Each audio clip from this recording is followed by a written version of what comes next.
We're better than Gen G. FlyQuest is the best. Trophy sucks.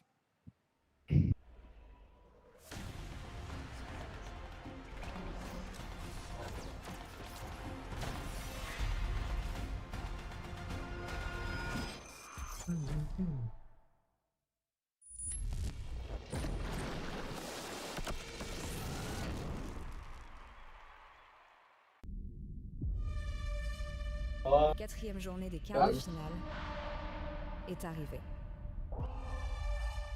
C'est la dernière chance pour accéder aux demi-finales. How does it feel being, a part of the last two European players? I mean, it feels good, but I think we have a lot of responsibility on us now. We are the last hope of Europe after all, so. What's that? I think what made Europe great in the years that I was here is that we would always start everything on the pitch. We'd risk looking ugly with silly counterfeits, but we were never willing to go down without a fight. 당연히 결과 같은 경우는 이제 3승 0패로 올라온 거라서 결과에는 만족하는데 제 개인적인 퍼포먼스는 아직 좀 만족 못하는 단계라 생각해서 지금 그런 상태입니다. 그냥 간단하게 다 이기고 진출하는 게 좋습니다. Đúng rồi, để ra Kenyan đánh với con không thì đánh nó hơi thôn đấy. Because we've been scouting Gen G the whole year. That's the team that we tried to play like.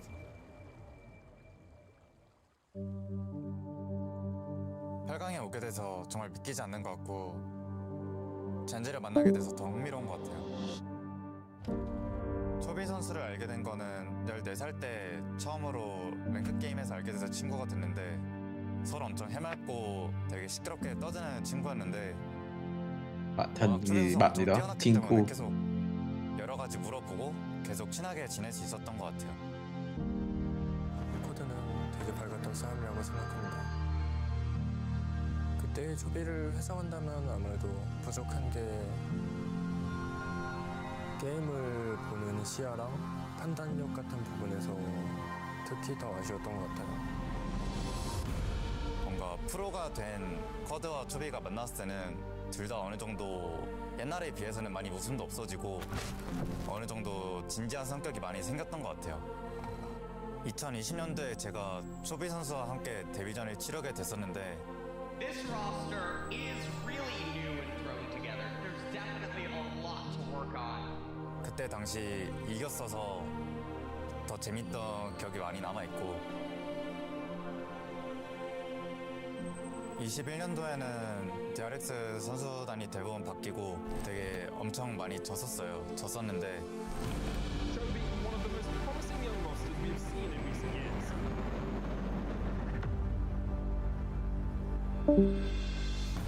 DRX still without a victory whatsoever. This might be the last game, so it goes for a very long time. 그런 부분에서 되게 심리적으로 크게 좀 많이 몰려온다는 느낌을 받았어가지고 그렇게 도란드 엔테를 했던 것 같아요.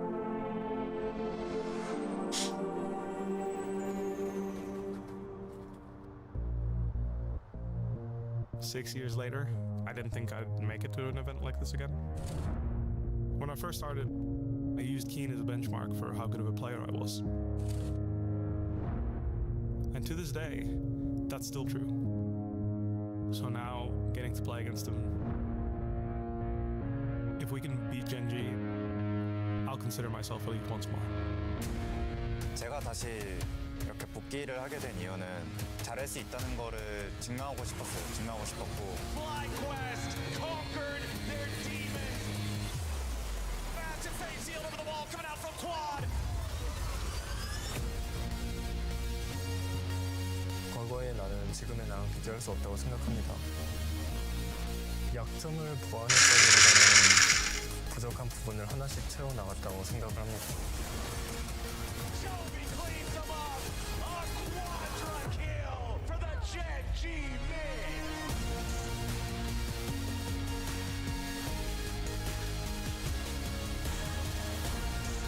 지은아, 난 너가 항상 세계에서 가장 뛰어난 미드라이너라고 생각했지만 너도 많이 바뀌었지만 나도 많이 바뀌었어. 그래 수영아, 너 말이 맞아. 근데 내가 얼마나 달라졌는지 보여줄게.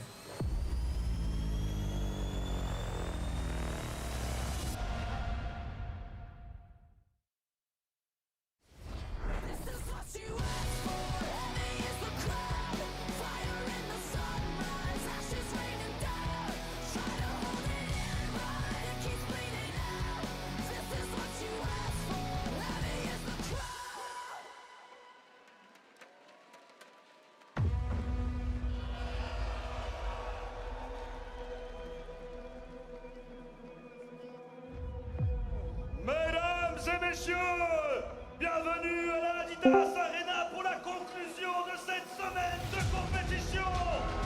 Nous y sommes, le 4e et dernier quart de finale des mondiaux de League of Legends.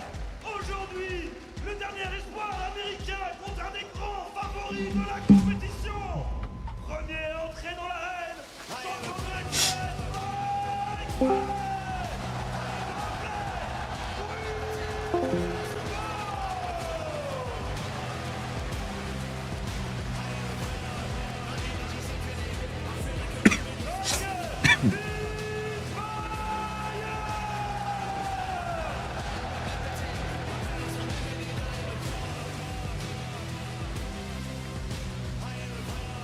Trong thì những người đã vào tới tứ kết, không phải vào tới cái gì bán kết, trong thì thật sự rất là thuyết phục.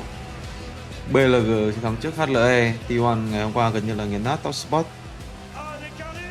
Thì liệu ngày hôm nay vị trí của Genji thực sự là thể hiện được những cái phong độ vì diện của họ ở vòng đấu bảng hay không? Bởi vì tiến tới vòng này thì những meta thì chắc chắn là người ta sẽ bắt kịp mấy thứ này nọ.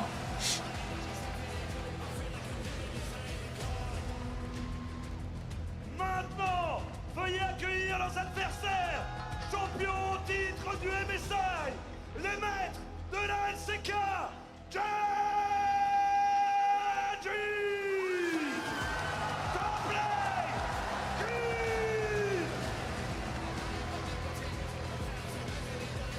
Genji thì thấy với cái mindset của họ thì chắc chắn là một đối thủ nguy hiểm. Nhưng mà Genji gặp T1 này, không nghe nó tứ kết sớm. Cái thế T1 ở dưới BLG ở trên, không rồi Weibo Gaming thì nó giống năm ngoái rồi.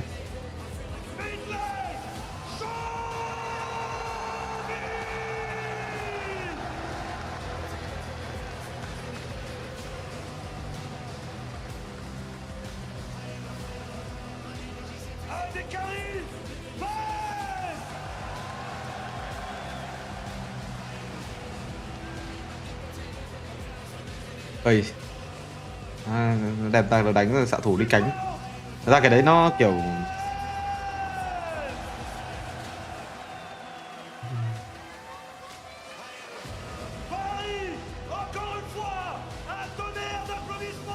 các bảng cái game này thì có 3 đường á, nên là cái lượng tài nguyên nó sẽ bị chia ra nó khác nhau á. Thì bên phía Genji vị trí của Chovy, Kin cũng như đó là PZ nó chia rất là hợp lý. Hầu hết đều sẽ là chia tài nguyên cho vị trí của Chovy cũng như đó là Pace. Còn những đội khác thì bình thường người ta sẽ chia tài nguyên cho mid. T1 thì nó chia tài nguyên cho top rất là nhiều. Xong rồi kiểu những vị trí khác thì nó sẽ chia 5 năm đấy. Chứ không như bên Genji là kiểu có một thằng nó sẽ đánh cả các thằng support chuyển tài nguyên cho đội khác mà.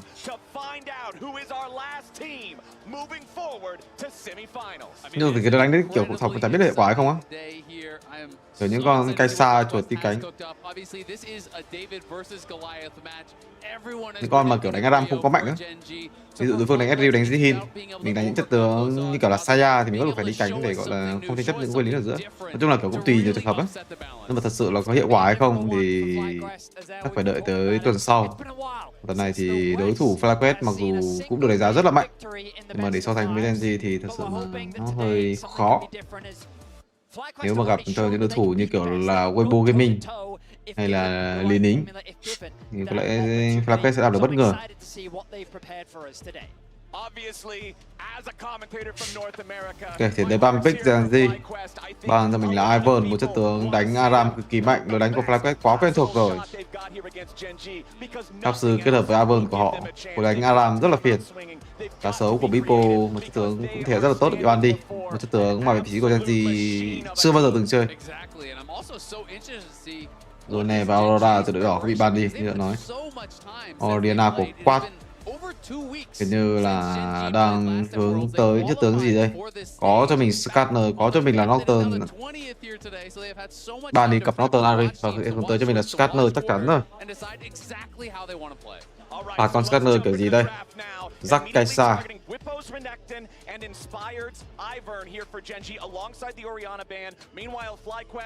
À con Scanner thì sao chỉ nghĩ tới pháp sư thôi, kiểu biết dùng phải đánh thiên hướng pháp sư nhiều, kiểu hai con pháp sư được. Chứ thật sự rất là khó để bình tanh. Ace hợp lý. Ace cần pick để ngăn chặn việc đối phương đánh Jack được. Ace cộng 1. Sau đó 3 sẽ là thứ cho đường trên.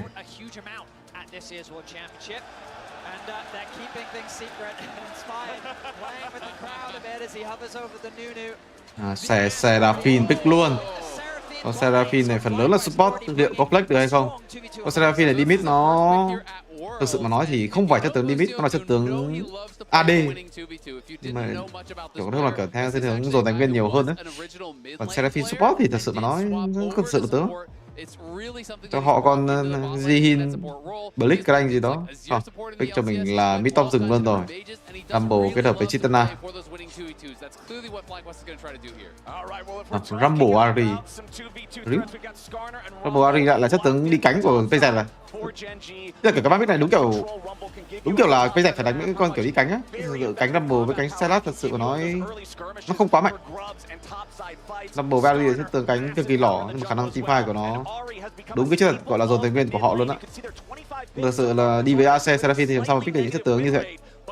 Galio để đối đầu có bài vở rồi.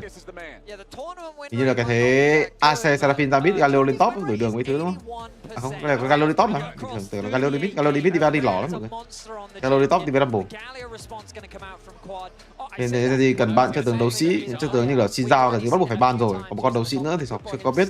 Có lẽ sẽ là Viego, một chất tướng mà vị trí FlyQuest sử dụng rất là nhiều trong trận đấu tập. FlyQuest thì có lẽ sẽ ngắm vào vị trí, nói chung là hiện tại là Ace với Seraphine chốt đi đường dưới rồi đó, nên là ban những chất tướng mở đến phía đối phương. Nhưng thì hiện tại cánh của phía gì nói chung là đi toàn bằng cái thế này á, kiểu Rumble Ari chất tướng cánh nó rất là khó đánh. Nhưng mà kiểu một thằng đánh phòng thủ xong rồi PZ đi cánh ấy, kiểu vào cái thế đấy không à. Ban đi Cassiopeia. Không ban đi xin dạo. Các tưởng đối phương có như 64 xin dạo hình như hơi mạnh hay sao chứ. Are still up and available, and Genji is leaning towards what would probably be a dive comp to deal with this Seraphine, with this Ashe. Quét ban gì đây? Có lẽ sẽ là Sarakan. Thì Sarakan làm sao đối đầu với Ace được? Có lẽ là ban kiểu Jin Varus à? Ban Rakan, sợ hàng đối phương đánh Jin Rakan chẳng hạn. Nhưng mà Rakan nó rất là phiền. Mà không sao.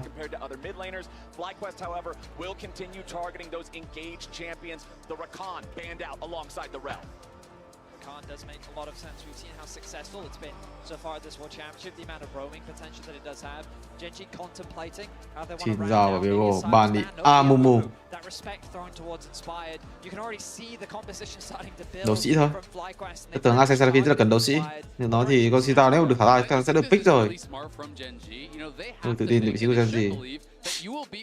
Kết hợp với chất tướng top và khu vực đường dưới rất là tốt. Gì thì có lẽ ở đây chất tướng cánh nào đây? Varus.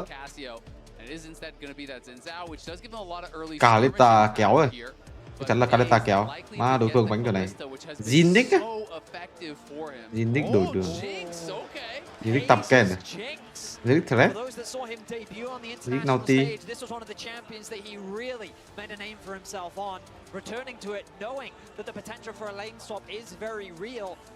Nhưng thì bắt đầu như là kiểu những cái ban pick nó xong thì kiểu mindset nó mới. Tại vì cách họ chơi game nó rất là khác. Zinix Naughty. I do think makes a Lịch lot of bài sense, and I agree làm with nào Eddie. an toàn. Especially if they are just going to Jinx Leona, you're looking for a swap. Very likely you're going to try to avoid this Ashe Seraphine, which would be such a problematic duo to deal with.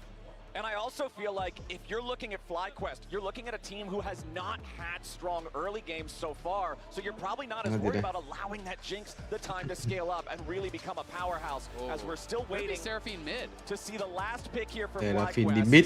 Are they going to move it to Seraphine mid? That's the question. Because this AC bỏ khá là cần từ bên kia. So it's Seraphine mid for quad, so they keep the option open. Seraphine đi mid thì Gary. Cái kèo này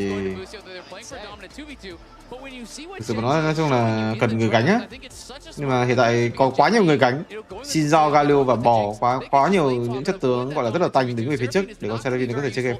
Con Seraphine thì đi đường kiểm soát bản đồ nó gần như là chỉ có thể gọi là chơi kiểu thì cái thế ôm trụ thôi à, kiểu có đứng ôm trụ xong rồi đi đánh nhau á, kiểu đối phương chắc chắn sẽ là người đi được trước, Ari sẽ là người chủ động hơn. Thì con Seraphine sẽ có những khả năng đánh nhau rất là mạnh với những cái chiêu WRE, nói chung là kiểu rất là khó chịu. Vấn đề của con Seraphine đó là rừng của mình có gánh được hay không á. Nói chung là kiểu cái thế đánh mục tiêu của con Seraphine nó sẽ là ra sau à, chắc chắn là ra sau.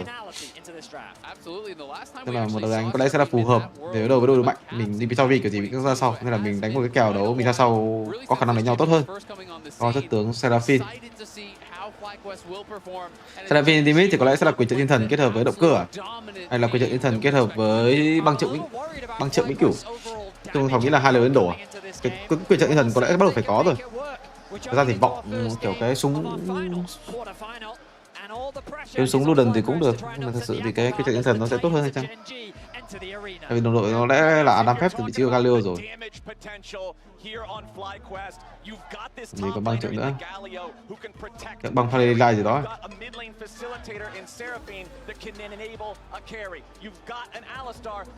Trận Phalei Light.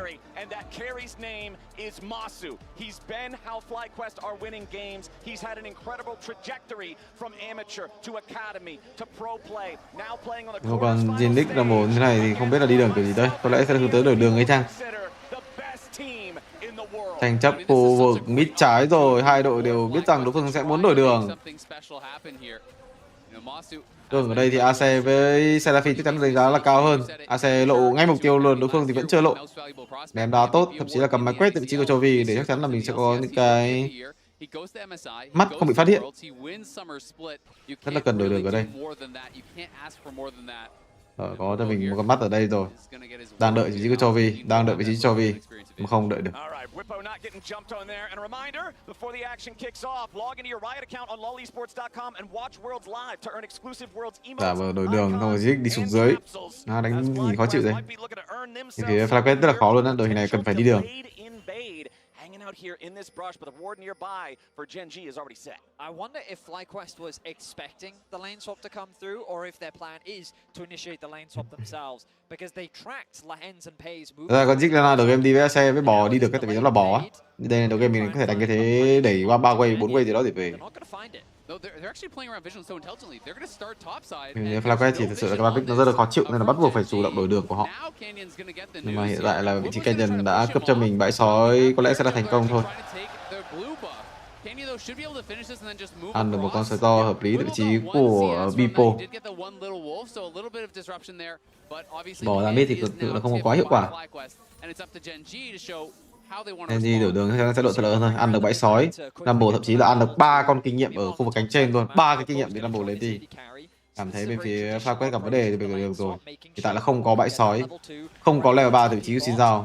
Đường trên gần như là không có áp lực từ rừng, chỉ có cho mình là hai chất tướng như thế này thì làm sao mà áp lực được vào một con Rumble ở đây. The pings are coming through. Busio begins his rotation to bot lane. Vị trí của Genji không muốn đép khu vực cánh trên đó. Đép được mà. Đép ta. Moving forward to deny experience from Keen. They didn't want Keen to get any experience on those extra minions to be able to get level 2 before the wave would crash. To be able to threaten a potential dive, but of course, as you say, Vedi, Busio is moving down towards bot, and Whippo could look to join if they feel that they can hold at the tower. Now, Whippo wants to stay top for as long as possible to get as much XP as possible. Keen sao không lên được trên nữa, hai con này sao đáy?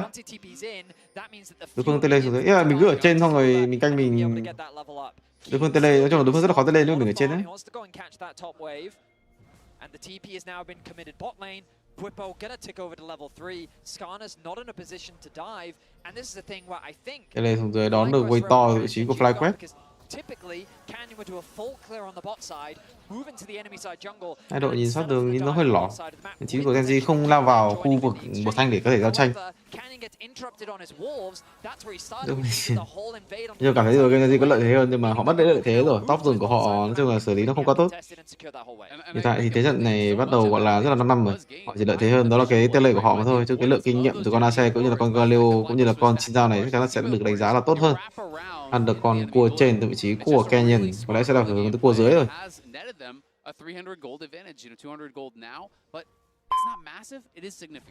Đưa đổi đường hòa cũng được, bởi vì chất tướng Zilic. Đó, bây giờ Zilic rất là mạnh thế. Mà hiện tại bắt đầu là cái tham viên khó thổ từ con Zilic này. Massive problems for them, but they always came back in the mid to late game team fights. You guys have been casting this team all year long. You've seen these opportunities, the way in which they've been able to do that. And FlyQuest are kind of avoiding some of that portion of the early laning phase, finding a very small advantage in terms of how they've executed the lane swap, alleviates a bit of that burden. And quite frankly, I do like the scaling of their composition, the amount of protection and appeal they do have for their damage dealers. But I had a question of, will FlyQuest have enough damage? You can throw the other question of, can they get through a Galio and a Seraphine and an Alistar ultimate on the side of Genji? And I think part of the hope is that if you're diving in onto Masu, onto Quad, nhưng thì vấn đề đi xử lý swap đường nhìn nó hơi cute. Bắt buộc phải xuống dưới để có thể đai trụ ở tình huống này rồi. Nhưng mà người tiếp đi rừng đó là chỉ Canyon tiếp tục lỗ. Busio có mặt ở đây. Tình huống bắt bài và bên phía Genji đang cực kỳ khó khăn, băng trụ kiểu gì với một con Shinzao sắp level 5, một con Galio cầm cho mình dư chấn. Genji ấy lỏ rồi. Dừng với top ở cái tình huống hơi lỏ rồi. Cũng thua rồi. Con Shinzao nhìn nó xanh thế sao đánh? Đánh cái gì đấy? Means that he's not going to be sticking around on the bot side of the map, and experience is the biggest thing here. Kể cả là Genji thì cái thế trận nó đang cực kỳ lỏ luôn á. Họ không tin cái ID có thể chiến thắng cái game đấu này đâu. Chuẩn bị tempo sâu ở đây, đẩy cho mình quay 5,5. Quay 5,5 đẩy được, di chuyển ra, cần di chuyển ra sâu. Mid and bot all very, very even. There hasn't really been any disruption to the plan.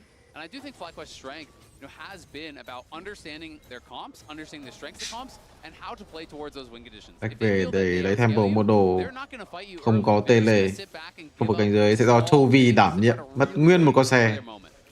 Đổi đường nói chung là nhìn nó cũng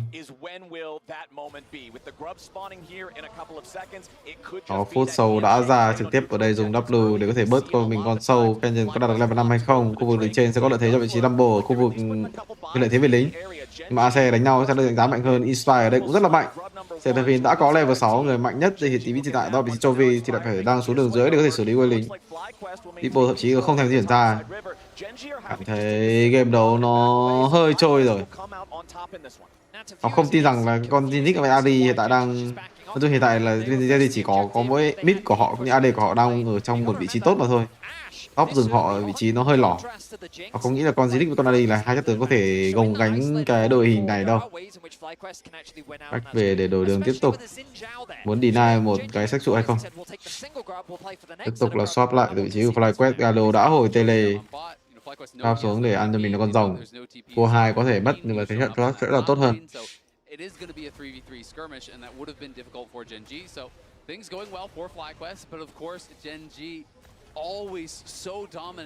Hơi lỏ vị trí của FlyQuest rồi.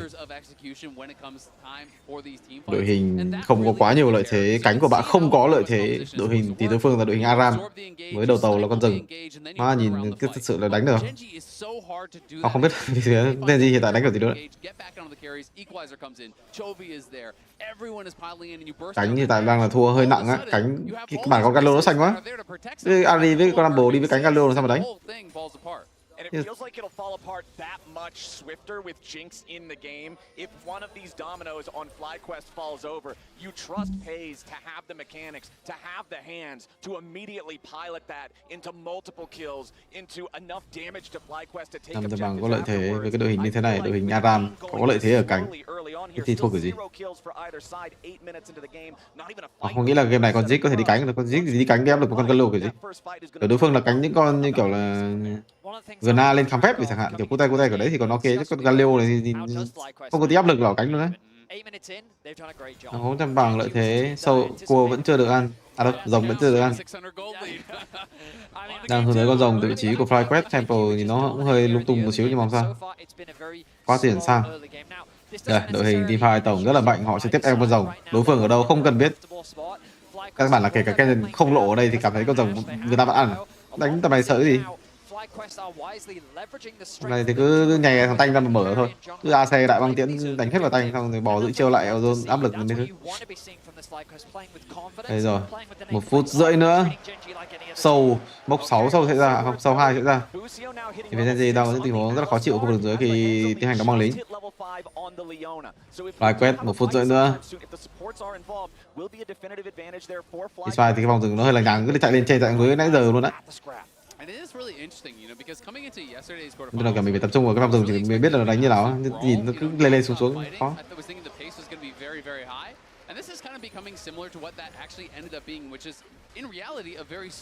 Cái nhìn thì không biết hướng tới đồ gì đây, hướng tới lên đồ đấu sĩ, một con Skarner hướng tới đồ đấu sĩ. Nhưng mà hiện tại là không quá xanh. Back về rồi, 59 giây nữa cần back về. Rumble có tele xuống khu đường dưới, Bipo cũng có tele, hai đội đánh rất là hợp lý nhưng mà thậm chí cảm thấy gì không có lợi thế ở đây. Lợi thế của họ có lẽ là cái tempo của người đi rừng, vị trí của Isfai đang cực kỳ lỏng. 3 bãi quái khu vực đường dưới ở trong cái Tham show này. Không như vị trí Canyon chỉ có mình bãi chim mà thôi. Lo hết khu vực cánh dưới nhiệm vụ xong hết rồi, chỉ lại chỉ có thể lên cánh trên áp lực ăn sâu mấy thứ thôi. Việc FlyQuest làm gì đây? Hợp lý nhất thì có lẽ sẽ là bỏ sâu, giả với cái áp lực. Con sâu này thật sự là không quá quan trọng bởi vì họ đã ăn cho mình mốc 2 sâu rồi. Cần củng cố thêm cho sức mạnh trong vị trí của Xin Giao, chứ Xin Giao mà ta đánh sâu đúng thọt luôn đấy. Đấy, cánh này level 9 đánh lại cái gì đây à? Nhìn nào. Điếu. Adi Rumble điếu. Như là Adi Rumble thì một game họ đánh con chuột đi cánh xong rồi họ nhưng mà kiểu mấy con AD đi cánh ấy, game này thì thằng đi cánh.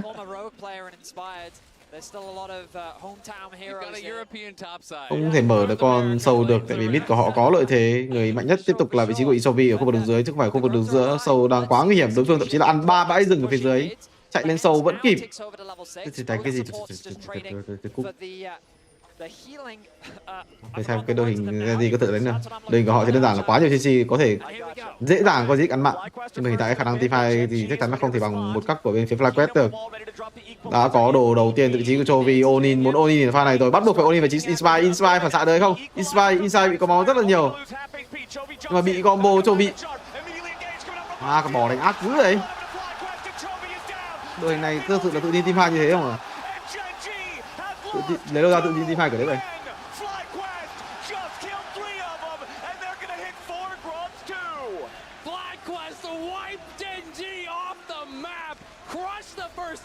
Rồi thì với việc cái đội hình của phía FlyQuest nó luôn là đánh cái đội hình Teamfight.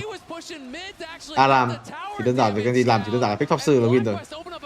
Cái pick cái đội hình đó gì nó.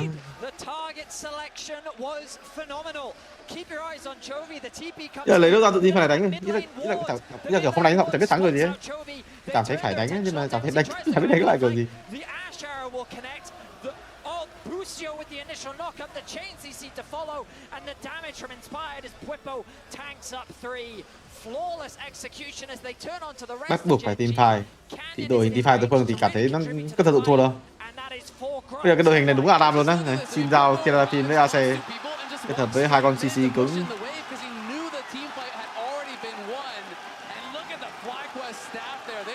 Mất áp lực cánh, người đi cánh mạnh nhất từ vị trí của gì đó là Chovy đã chết, mất cho mình tele luôn. Hiện tại bắt đầu tiến đến Tham cánh, Tham mà không có mục tiêu gì cả. Dùng thì cái cách mà đi chơi game ở thời điểm hiện tại chỉ có thể đó là team fight, nhưng mà team fight chắc chắn là sẽ thua. Nhưng mà bằng một cách thần kỳ nào đó có thể dồn tài nguyên cho vị trí của PZ. Bởi vì hiện tại đội hình của họ rất là nhiều CC, rất là dễ dồn tài nguyên đấy. Yes, he's good, but in the big moments, he falters. He struggles with nerves. He's not going to be able to play the way that you expect him to. And coming into the summer finals, that was kind of the story as well. Gen đang làm cái gì với cái ban pick này? He wins there. He's been performing solid here at Worlds as well. And so far in game number 1, he steps up in a có Gna, một con chất tướng rất là đẹp. Gna Ari thì sao?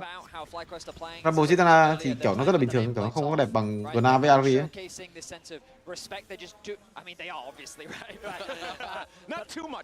just an Ari. Exactly. What I mean by that is that they're playing to the strengths of their composition. Như đánh cái gì đấy? Như tại có giờ PZ đánh được không? Nhìn con chi dao này, mọi người nhìn con chi dao nhìn này. Nhìn con chi dao cứ ý là kiểu thằng nào mà dám mở mà con chi dao này giống kiểu thằng kia nó đang trôn hay sao? Ấy, dám mở luôn. Riu. Bây giờ sao nghe PZ luôn lấy tụi luôn chứ?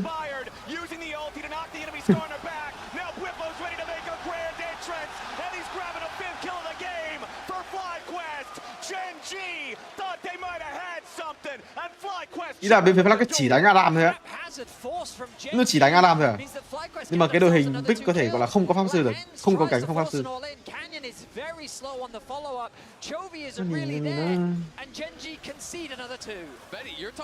Mà thường mà nói thì Genji thì kiểu Chovy bị một cái đó là kiểu hơi bị mặc cảm với con pháp sư ấy. Nên là tức là họ nên hướng tới chất tướng như kiểu là Gna cho Kin chẳng hạn. Kin là người đánh Gna rất là ổn.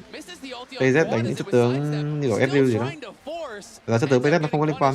Các bạn lấy con Rumble cho với cái con Ari này có thật sự đang chơi game. Xong rồi shop lên thì đúng lỏ luôn á.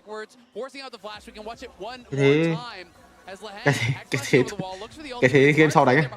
Now you see inspired. Why are we still going forward? We can see that Jinx is coming in, Cannon's over the wall, but he's locked up under the tower, and then watch this from inspired, knocks him back, and then is able to follow up and get this second kill. I just think it's bizarre. You're going in with a Leona and a Skarner against a Seraphine under turret. Thấy cái tướng này Flash chỉ đơn giản là đợi Baron ra Baron ở phút thứ 20 thì cảm thấy game nó trừ nặng người nữa. Thì đơn giản là đợi Lý Hanh mất tốc biến hoặc là Kênh mất tốc biến không có tanh thì bắt đầu ăn Baron. 2.000 vàng, linh hồn rồng đất, giày thủy ngân tới tự chí của Ari đã được rồi.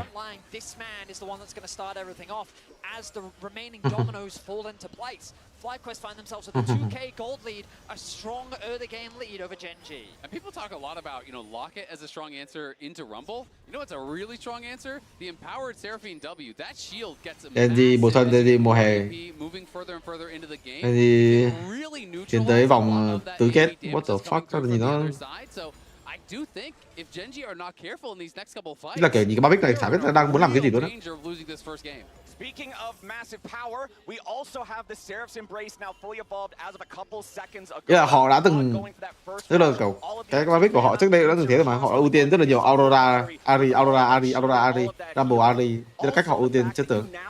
Nhưng mà những cái đấy thì có một con AD của họ rất là xanh, Kalista và con chuột, và kiểu cái đấy rất là xanh ấy.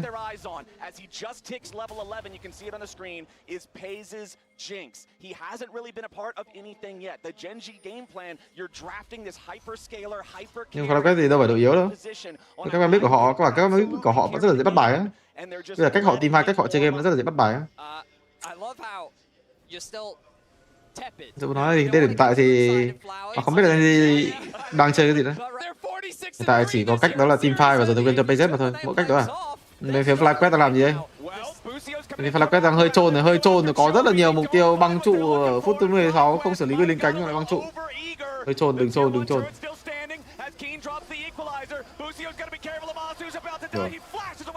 Thì trôn dữ rồi. They nearly toss it away, but Genji won't get a kill. Rift Herald still on the map. FlyQuest xử lý với lính cánh cho đánh team fight là win rồi. Team họ bữa xong đâu đánh ở đâu. Cứ đánh Aram với con Zedix nhìn đồ nó ghê. Thế đánh Aram đánh cũng được nhưng mà đâu đến mức gọi là băng giữa hai cái trụ như thế. Mất luôn con sứ giả luôn. Đủ. Mất luôn AD tốc biến luôn. Mid tốc biến mất luôn. Ý là chả biết tin nên đi ra sông kiểu gì nữa. Ra sông đúng kiểu hát xì cái chết. Sao vẫn thành công lấy được cái trụ mid, mặc dù mất rất là nhiều tài nguyên, mất rất là nhiều tempo ở đây. Việc làm của họ hiện tại đó là xử lý lên cánh và tiến hành ra mục tiêu đó là rồng. Rồng của họ rất là cần vị trí. Seraphine này là Seraphine quyền trợ thiên thần kết hợp với mặt nạ.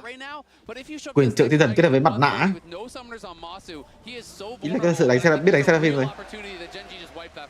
So I'm going back to what I was saying at the end of the draft, the start of the game. Cái độ 2 một là động cơ hay là cái băng triệu bích cái triệu băng pha lê á. Độ 2 vị trí của PZ đang hướng tới cho mình đó là một cái kiếm BF à. Có lẽ Sọc cũng nghĩ là không nên vô kiếm đâu. Bắt buộc phải lên cho mình cái song kiếm trước để lấy tỷ lệ chiến mạng, chứ ai lên 25% tỷ lệ chiến mạng kiểu này.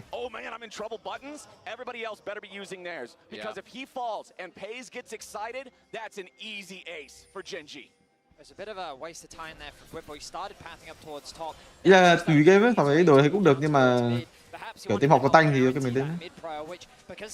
Hiện tại thì ý là cái đồ 2 cái trợ băng pha lê trong con Seraphine nó lỗi, nó bị lỗi.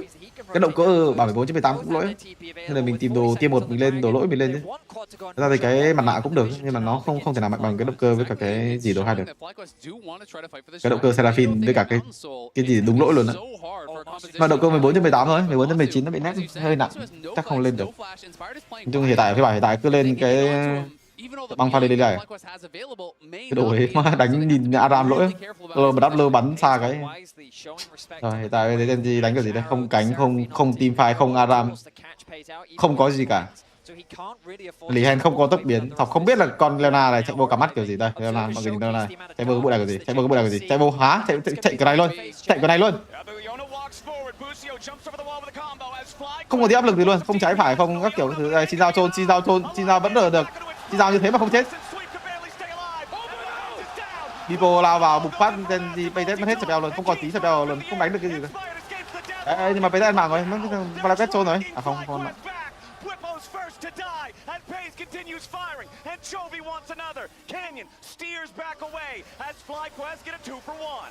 Valavet hơi hừng rồi. Pha đấy mà con Zedic ăn mạng là hơi trôn nha.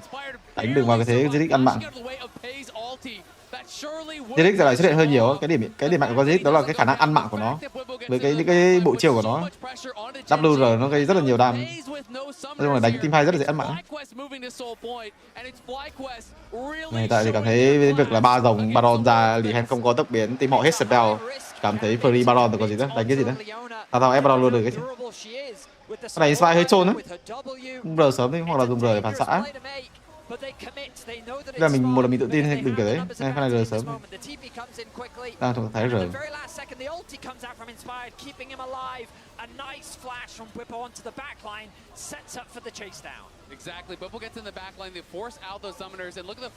Lê sao đánh với Gen Z? Bây giờ lết bên phía bên trái đánh được không lại đâu.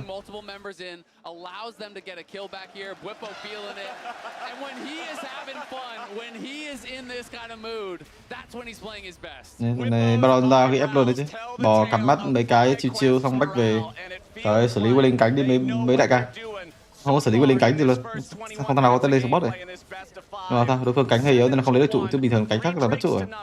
Đây, bò cắm mắt chiêu pha sau ép Baron rồi. Đấy, pha này ép Baron rồi này. Để thẳng ra ép Baron cái bột luôn á. Xin giao bao tiền? Xin giao 95 tiền là nốt bằng vuốt à? Nốt bằng vuốt xong rồi đợi con rồng rồi, chắc đợi rồng. Cái tempo này không ép Baron thì chắc đợi rồng rồi. Tempo này Thảo nghĩ là nên đẩy một top á, xong rồi đợi rồng. Cái đó hợp lý, ok hợp lý, chứ đừng farm 3 bãi dưới, farm 3 bãi dưới nó không hợp lý.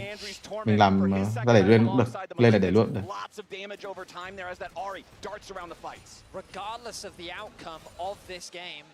I think that North America should be incredibly happy with what you're seeing right now. Trụ 2 luôn đó. Tầm này họ đép cái gì? Trụ 2 luôn. Nó đép kìa anh em. Another Sunday for Genji, and this is the performance of FlyQuest.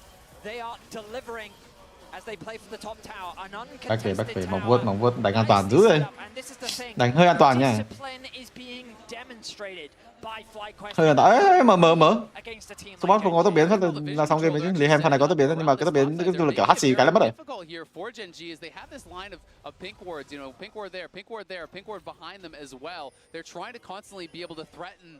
Sao? Về đi bò. Về nãy giờ chứ. Đi đâu cái mid mình free mà làm sao mà không để được. Về. Về nói chung là chậm hơn mấy bên đội LPL với LCK nó tầm 10 giây á. Nói chung là mình phải biết mình có bao nhiêu người đang tác động mid ấy. Nên là mình không cần thiết phải gọi là nhìn xong quay đấy để về.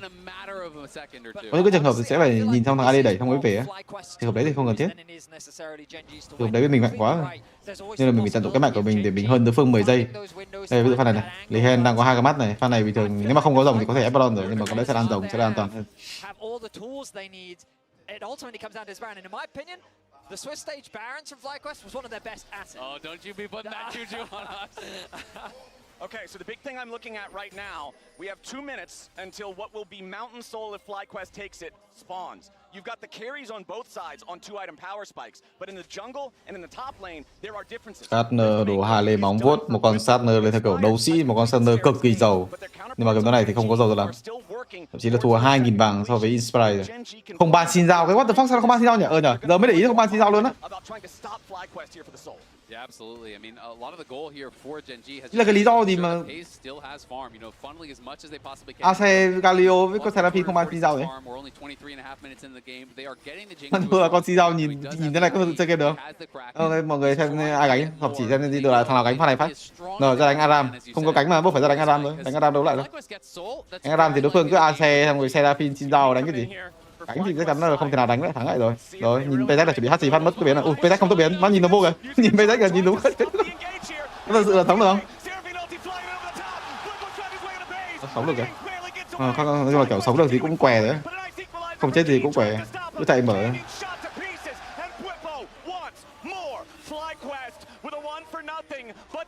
Nhưng mà cái lợi bên phía Falcon bỏ ra hơi nhiều, hơi trôn nha. Hơi kiểu bị gọi là hứng quá. Không nên dùng thành viên kiểu đấy.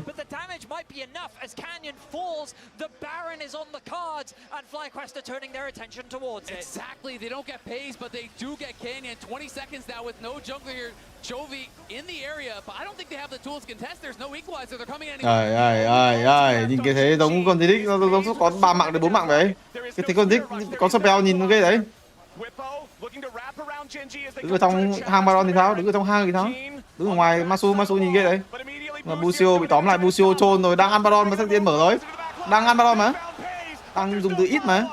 Thế sẽ ăn được mạng, chạy được không? Nhìn đánh nó cũng hơi lỏ thật nhưng mà không.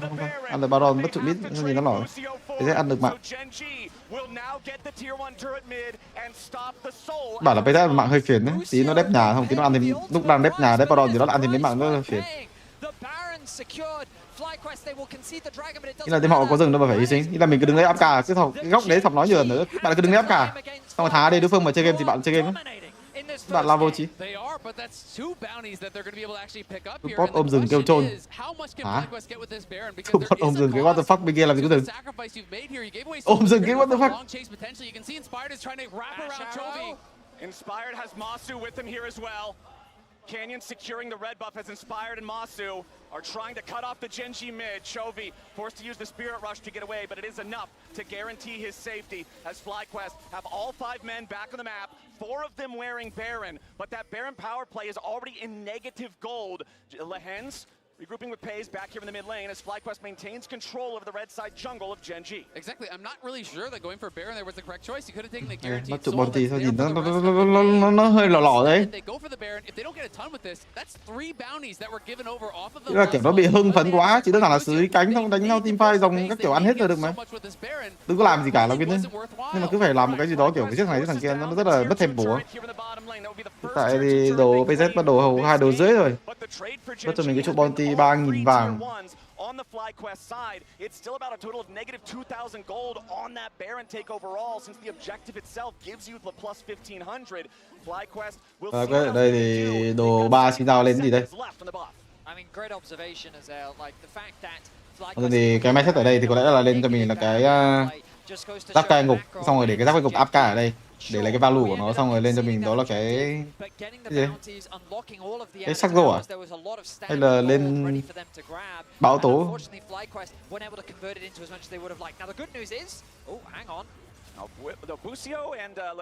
Xin ra lên rắc xô, xin ra tầm này chắc lên dìu đen gì chứ. assistance as Gen G does not want to overcommit. Thế nên full đam cần thì full đấu sĩ chứ. Dầu vào color. Healthy gold lead and still have a bit of the Baron. Let's see if they can siege onto this tier 2. All right, Gen G in a defensive position. Busio over the wall as equalizer used by Keen to try to clear out the wave, keep this turret standing. Only 25 seconds left on the Baron buff for FlyQuest. Nếu FlyQuest đánh con này giống NG Win á. Má. And at the end of the day, it ends up being really good for Gen G. You know, this Baron power. Anh cái này các bạn còn giết được farm được dễ quá. It's very unfortunate for them. You know, had they gone for Dragon, you don't have to necessarily sacrifice Busio, and I don't think Gen G gets so much tempo on the map. The objective bounty's doing so much work for Gen G in this situation. It has really pulled them right back into the game because now. Tôi cảm thấy các Baron vừa rồi phải là end game, phải bây giờ team họ mất hết spell, xong rồi team họ ra Baron chết, xong rồi mất hết spell mấy thứ ấy. Baron mà kiểu ăn xong đổi rồng, xong đổi mạng, chỉ thích ăn mạng, ăn và còn mất cho mình cái trụ giữa với mất mình trụ top này nhìn nó đúng lỏ luôn. Khoản cái win condition của bên phía Gen G vẫn có, Logic vẫn đang rất là xanh. Xong rồi mấy cái thế của mấy ông Bắc Mỹ này nhìn nó đúng kiểu nhìn nó kiểu bị hưng phấn nhiều quá, xử lý rất là kiểu overkill ấy. Dùng quá nhiều vào một thứ ấy. Đồ ba lên cho mình là cái đồ gì đây? Đây là đồ là gì nhỉ? Nguyệt quế à? Nguyệt gì đó?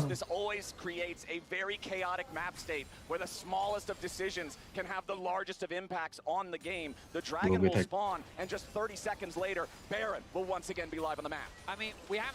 Này đợi họ xong thôi. Cái tầm này rất là khó đẩy từ phía FlyQuest. Nếu mà họ đẩy thì cảm thấy cái spell của họ sẽ bị lấy đi dễ hơn. Nhưng chất tướng Seraphine với AC nếu mà bắn trụ sẽ bị con Rumble với Ari cái áp lực để mất cho mình spell. Đợi họ ra xong. Đó là điều mà bên phía của FlyQuest cần làm. Tham mình hiện tại vẫn là Tham mình họ chơi game dễ hơn. Ôi Seraphine AC với cả chất tướng tanh cái này stick với nhau đúng kiểu như bố. That kind of a very fed support almost. You know, you get to later stages of the game, you can do a lot of damage, but he needs to be with the carries. He needs to be protecting them. You can't really be sitting in the side lane. Ba đồ nhìn hơi đáng lo. Nhưng mà không đâu. Cái nó bắn cái áo lụa lên cho mình cái sao?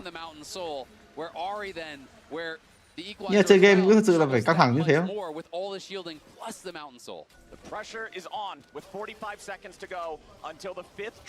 Lại đánh Adam rồi. Có mắt tới đây sau tự chiếu Bipo cương thôi. Xin giao đứng trước mặt con AC để cương ấy. Rồi tên lên đẹp rồi Chovy rồi. Để thì gần vị trí của Chovy né được pha mở vừa rồi nhưng mà Bipo lao vào ngăn chặn vị trí của Canyon. 20 giây nữa, vẫn cần một quay lính nữa ở khu vực đường giữa để có thể... À không, cần đâu, cần quay mid đâu. 15 giây nữa. Thấy cái bụi này AFK thôi, cái bụi này gần như là không thể nào xâm phạm được. Chovy có mắt tím nhưng mà không spell, Chovy thực sự là có thể chuyển vào cắm mắt không. Lihen ở đây bị tóm. Lượng mắt tím đó là Rumble cũng như là Scanner, chất tướng cực kỳ khó chuyển vào cái bụi nhưng mà không có mục tiêu để có thể đổi, bắt buộc phải đi vào cái bụi đó. Rồng này là rồng đất linh hồn rồng của chính FlyQuest ăn cực kỳ nhanh, phía FlyQuest làm gì cũng được, đứng kem bụi các kiểu các thứ. Họ là giới thiệu đó là Onin vào con rồng rồi, Onin vào con rồng. Rồng kéo ra kéo bên trái rồi. Nhưng mà không sao, cảm thấy vẫn thắng thôi. Onin lao vào chiếc Canyon để có thể ăn cho bị linh hồn rồng, lại bắt đầu dùng nhiều tài nguyên vỡ á vẩn rồi, lại bắt đầu dùng tài nguyên hơi vỡ á vẩn rồi. Nhưng mà vị trí của Pipo làm được, Pipo nó nhìn nó trâu đấy. Mai thắng quá gì.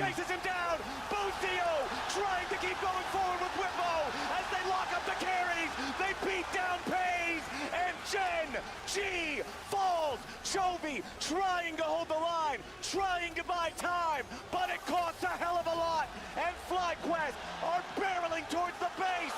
A beautiful stop on the recall from Masu.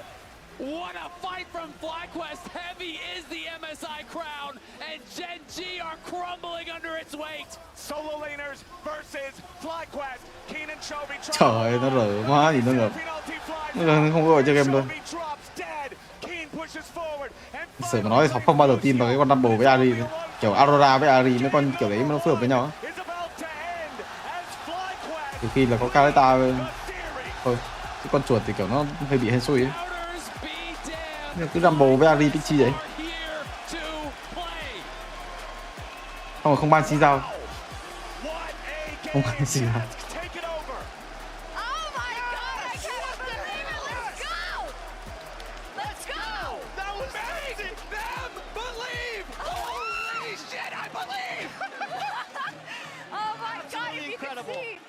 Transpired here as we were watching. watching the game, specifically for chat, specifically for Kobe, right? I saw you already. You know, you were starting to hope. You were hoping a little more, and then they just do this. There's a reason. There's a reason. Mà thằng đây LCK Season 1 là cậu mấy ông They hadn't used it at Worlds yet. They used the enchanters to build a super strong team fight. Seraphine flex into mid, Galio into double AP. Hello, LCK Season 2. Really? Yep. How they win so many fights? They beat him at Grubs. They beat him in the mid lane over and over, Shocks. I mean, the amount of just mà vui thế đủ ở chơi game 2 khác. Ý là cái ban bích Rumble Ari đâu ra vậy? Rumble Ari Aurora. Ở trong giải đấu này chỉ có thắng khi AD của bạn là Kalista. Tôi thắng mỗi 2 game Kalista.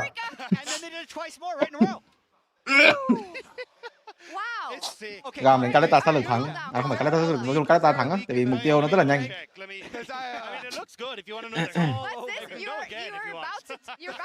Cái thằng các bạn là đánh là tương phép nó bị nhiều á, nên là cái cánh của mình rất là khó đi. Nếu mà thằng cánh của đối phương lên sát kháng phép, cái thứ này là con Galio nữa, Galio nó lên kháng phép nó đi cả 2 cánh thằng đấy. Cái áp lực cánh của mình rất là lớn. Đánh thế thì AD mình phải rất là xanh á, nhưng mà vào game làm gì có chuyện AD mình vừa vào phát xanh luôn, khó. Hôm qua tôi ăn pick Rumble Ari á. Thì game đó nhìn nó cũng khó gì. Hôm qua họ pick Rumble Ari xong rồi thằng rừng họ rồi là kiểu tiêu ăn thì nó khác. Rumble Ari đánh cái gì à? Hôm nay đánh cái gì? AD đánh gì? Đánh Salakan đúng không? Thì cái đấy mid top có làm gì đâu? Mid top cái đấy là bot gánh. Còn nếu cái đấy Salakan nó gánh vừa GL đó. Rumble Ari mục tiêu bị thua xong rồi Salakan nó gánh mục tiêu ác chứ. Sâu 1 gánh, sâu 2 gánh. Ý là pick thì pick cũng được, nhưng mà pick xong vào thế thua thì pick để làm gì thì hiểu. Chứ bạn pick Ari với Gna chắc chắn là vào thì thắng.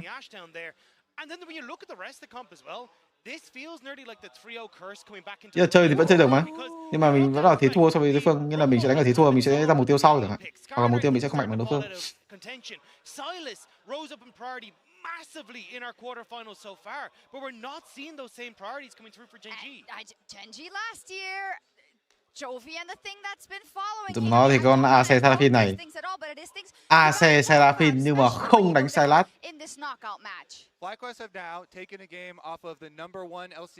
Kiểu bên họ AC Seraphine không đánh Sylas là kiểu đúng tiếp luôn. Con Seraphine gặp con Sylas nhìn đúng lỏ luôn, không có tí cơ hội là thắng luôn.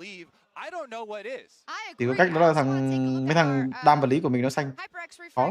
Reflex replay. I might have called that too fast because we came to that so fast. Yes. Oh, no, this was, you know, the most important fight maybe because it set up the whole game for their comp. Yeah, it does prove that they also understood their composition. The way Quad held his empowered W for when Chovy dashed in, they're super ready for it. Everyone sidesteps. Busio actually gets the stun, and then everything else just follows in over the top. The Seraphine ult is perfect. The layering of CC shows that this is actually very practiced. I love the mechanics on display. You mentioned Busio immediately jumping on to Chovy there, and the confidence of both Inspired and Masu. They dodged, they split away from Chovy's attempt to engage there with the charm, and they keep that. Thì nên coi lại về mặt phối đội hình ấy. Meta hiện tại thì đang quá chú trọng về mặt phối đội hình. Like when to play around that level 6 point is so crucial for that team. The first item points that we were talking about behind stage, incredibly crucial, but also Rumble kết hợp với một con AP được mid và bot của bạn không gánh thì mai chơi game á. They were getting to their points quicker. They were pushing through on side lanes. Even on that fight that looked a little dicey in the mid lane, they still ended up 2 towers for a Rift Herald. It was great for them. Yeah, I said maybe the Grubs fight was the most important, but to me the most impressive was the one at the end, because you were in a position where Gen G notices that, hey, we got a couple of pickoffs. We actually have a way to win this game. Nhìn mọi người nhìn teamfight mặc dù chỉ thua 2.000 đến 3.000 tiền. Nhưng teamfight nó không có cơ hội là đánh được luôn đó. Bây giờ nói thì cái đội hình Aram mà đội hình Aram rất là sợ, một là sợ pháp sư, hai là sợ cánh.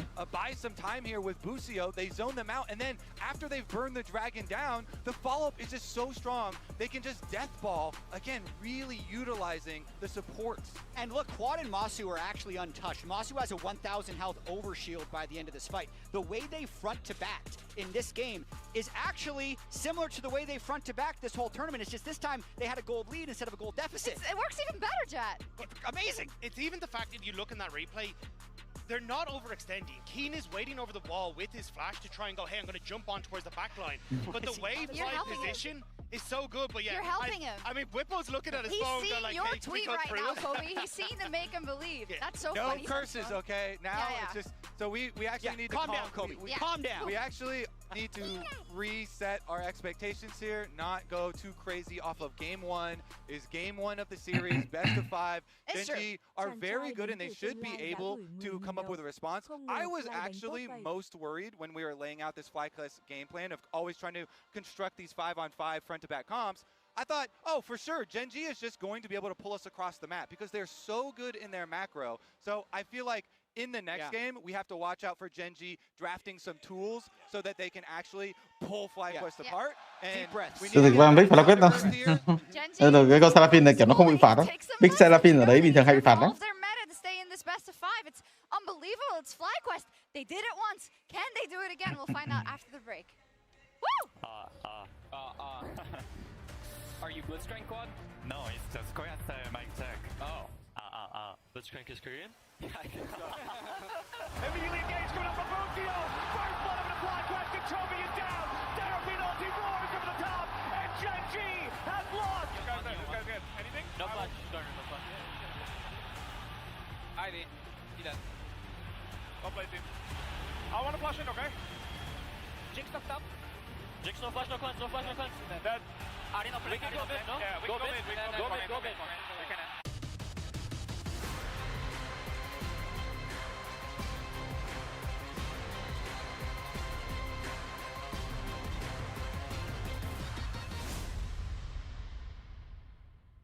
Thì nói thì cái meta hiện tại kiểu mid rừng tóc họ phải update thêm rất là nhiều tướng á, như vì chưa T1 họ update thêm thật sự là mấy tỷ con tướng rồi.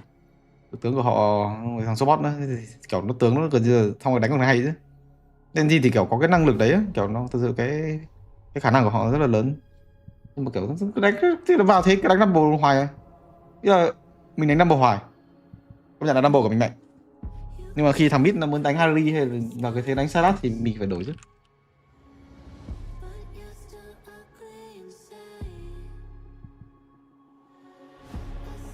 Bồ Ari gặp con Galio nhìn nó thấy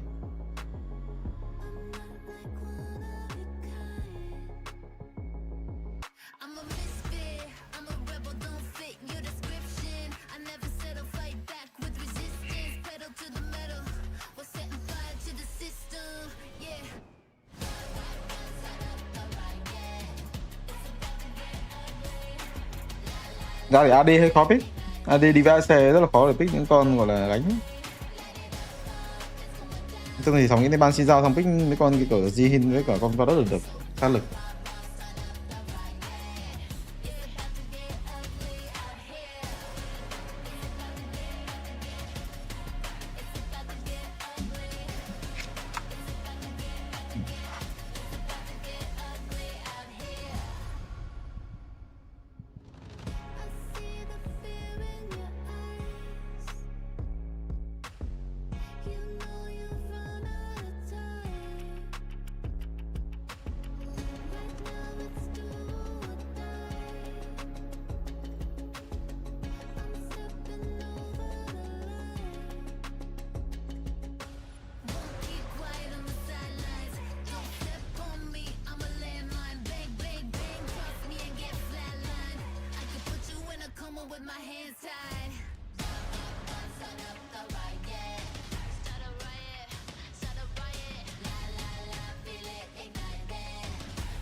Hello, I'm Masu, and I'm FlyQuest ADC. NA and EU kind of have gotten more or less beaten in most worlds.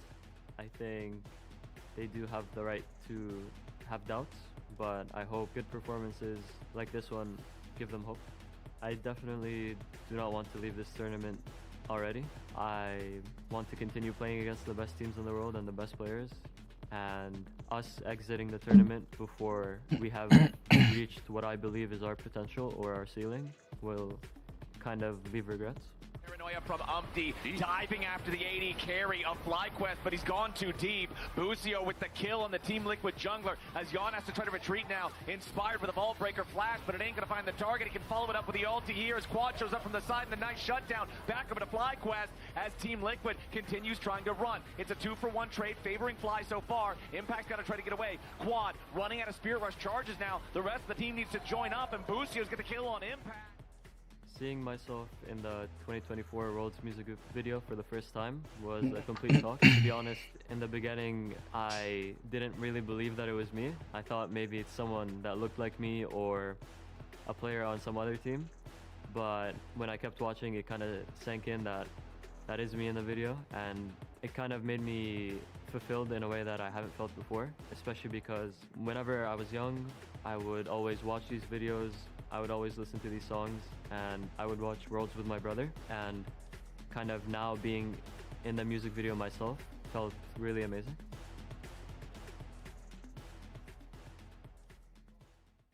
Ladies and gentlemen, welcome back to Worlds 2024 and the last of the quarterfinal matchups. If you're just now joining us, I highly recommend going back and checking out first VOD after this second game is there's done. nothing too surprising in the game. Everything going in is expected. I mean, let's be honest, it was the LCS #1 seed against a lowly #2 seed from the LCK. It was always going to be FlyQuest favored, but come on, I mean, how exciting was that first game? And we were talking about it coming into this, that individualism from FlyQuest, the willingness to bring out those unique picks. They've been doing it in the Swiss stage. They're continuing that trend in the quarterfinals. And honestly, Genji with a somewhat predictable draft. Rồi, ba Seraphine rồi. Immediately the respect Seraphine. Làm vô địch.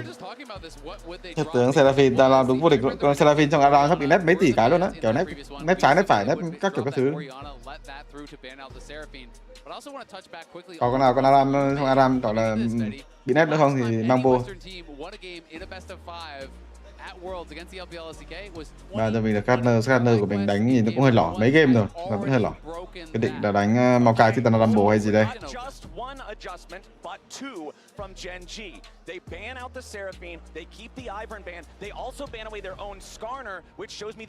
Dạ, cái tướng Big ID rất là ít nên là Genji cảm thấy nó hơi khó ban Big thật. Và vì nó Norton vẫn còn con Ace cần phải xử lý. Hình như là hơi nhiều tiếng ở đây. Không có set nơi, không có Norton Ari. Quyết định pick Ace. Cái thế Ace Rumble Chitana rồi. Ace Rumble Chitana rồi. Tiếp tục là phải pick AD xong rồi để counter cho con Rumble thôi. Không bảo là pick gì. Pick Zihin rồi. Có Oriana. Rồi nói pick Oriana cái này phải AD. AD ở đây thì pick những con chất tướng đi với AC nói chung là chỉ có thể gọi là theo hướng đa dụng thôi.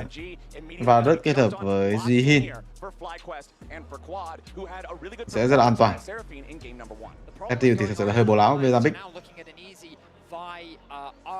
Sort of combo, great lockdown, low mobility mid lane mage, very susceptible for ganks, especially with an Ashe follow cho mình là Ezreal. The Ezreal will provide a good of independence. Busio now has an option for a good. Game này có Vi Ari không? Vi Ari khi có thể tự counter. Vi Ari chắc chắn sẽ là hợp lý nhất rồi. Đánh Chitana Rumble đây. Idali Chitana rồi. Idali Chitana dây xe à? Đánh gì đây? Dây xe Chitana. Nhiều chất tướng mới không? Vì thường chắc đánh Yasuo rồi nhưng mà thu một game để đánh Yasuo nghe nó cũng bị chửi rồi. Thôi đánh Chitana thôi, trai hát thôi. Nhà Nelly gần á. Chắc là đi Chitana chứ. Rất là cần con Chitana luôn đấy. Nelly AC không có Chitana thôi đấy. Rắc cũng hợp lý. Cũng hợp lý. Mà có con gì giữa đầu với con rắc đây. Mà xương nó tanh thì sẽ rất là hợp lý, tại vì Oriana với SDU mà rất là cần bạn có những khả năng dồn tài nguyên nhất định cho những con SDU, những con Oriana như thế này.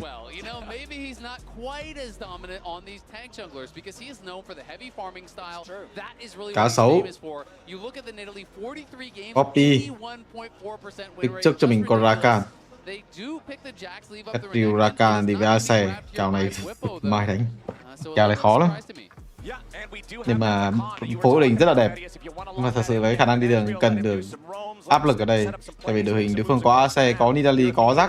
3 con đổi đường gần như là mạnh nhất rồi, nên là mình chắc chắn là không muốn đổi đường. Đổi đường gần như là không thể nào đổi đường.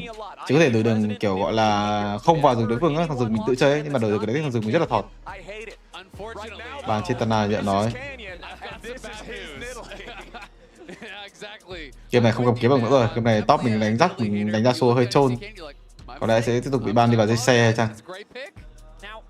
Bị ban Chitana nhưng mà Chovy không có, nói là kiểu không nói chuyện, bình thường bị ban Chitana mình sẽ kêu à có con này anh ơi không sao, đấy kiểu đấy. Mà không nói gì luôn. Như kiểu nói sẵn rồi. Ban cho mình là xin giao Oriana, xin giao Rakan.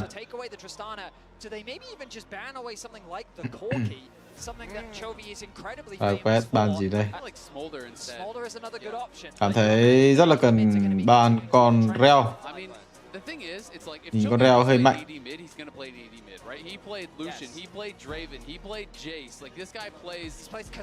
Reo nào hơi phiền. Rồi ban Reo hợp lý. Nên gì thì có lẽ ban tiếp tục ban vào gì đây? Có lẽ ban vào top à?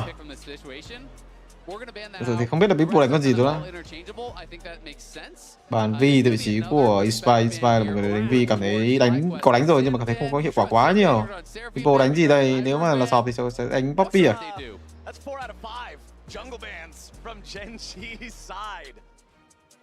Con đi đường tốt với con Jack và phải đi đường với AC nữa, rất là khó. Pick dừng trước.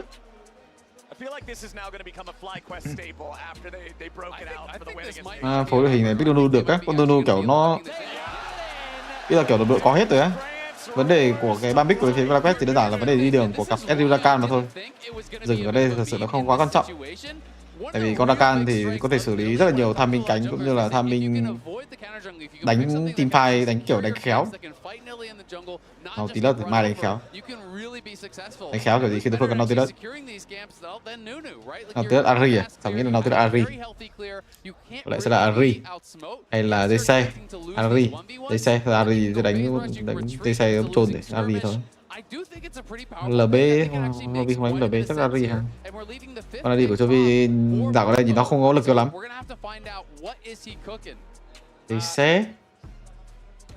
Giáo số Z Kassadin. Một chất tướng cực kỳ căn tơ 4 con bên kia. Tàn Pháp Sư kết hợp với Rakan đều là chất tướng không có quá nhiều CC. Mà cái dễ ghê đấy. Kích được con Kassadin trường hợp này luôn. Cá sấu hợp lý đây, cá sấu Poppy gì đó thôi.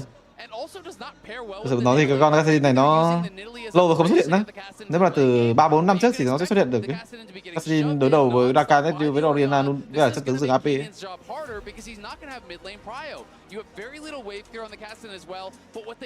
Nhưng vấn đề của Kassadin đó là nhưng mà không phải ở khả năng đi đường, đó là khả năng phối đội hình thôi. Kiểu đội hình đối phương có những cái CC khó chịu vào mình hay không khi mình lao vào giao tranh.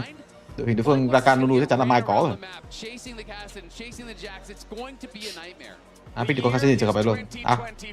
Cái win rồi gì đó. Nhìn ra pick này cũng chả cần làm gì, cảm thấy bên phía Genji win chắc à. Rồi qua pick nhỏ game trước chả biết đang chơi cái gì nữa. Nhưng mà cái ban pick kiểu này sao mà xuống? Cứ AC Nidalee xong rồi đấy. Kassadin Jack này sao xuống? Cứ phải Ari Rumble lại bố. Like, it's been a while. The game's a little different since back then. Things have changed. And, I mean, we've seen Chovy's Kassadin before, but as Azael was saying, like, in this composition, the laning phase is going to be rough. It's a very powerful scaling pick. You know the chat is doing that stare emoji, looking at the clock, waiting for level 60. Cái này thì cảm thấy Nhìn Flyquest chắc chắn là nhìn mấy đứa cô tè không có farm được đâu. Đội hình này mai farm luôn đó. Không thể nào farm được, đổi đường cũng không farm được luôn. Was actually in Worlds 2021. Showmaker picked it and he won with the champ. But I am a little bit nervous for Genji. You know, yes they are Genji. Nhưng mà nhìn cái thế chắc chắn là mất hết sâu, mất hết các kiểu các thứ rồi. Không sâu, không rồng, không trụ. Nhìn cái đội hình này, vị trí của Flyquest kiểu nó là tham, nó pick Ariel đi với AC, ngồi Rakan, ngồi nó kiểu quá tham ấy. Nó bị quá tham, xong rồi đối phương pick AC đi AC với rắc xong mà phá. Nautilus ấy. Các bạn là đội hình Flyquest là kiểu cấu máu, ra mục tiêu là kiểu cấu máu xong rồi đánh kiểu đánh khéo, lấy tài nguyên bên phía đối phương. Nhưng mà bên phía đối phương kiểu 1 tỷ cái thể mở á. Asadi, Nautilus, AC rất là nhiều con có thể bọc, rất là dễ mở. Mình cảm thấy không có ý của họ là chơi game luôn. Cùng rất là nhiều mắt trong giai đoạn đổi đường.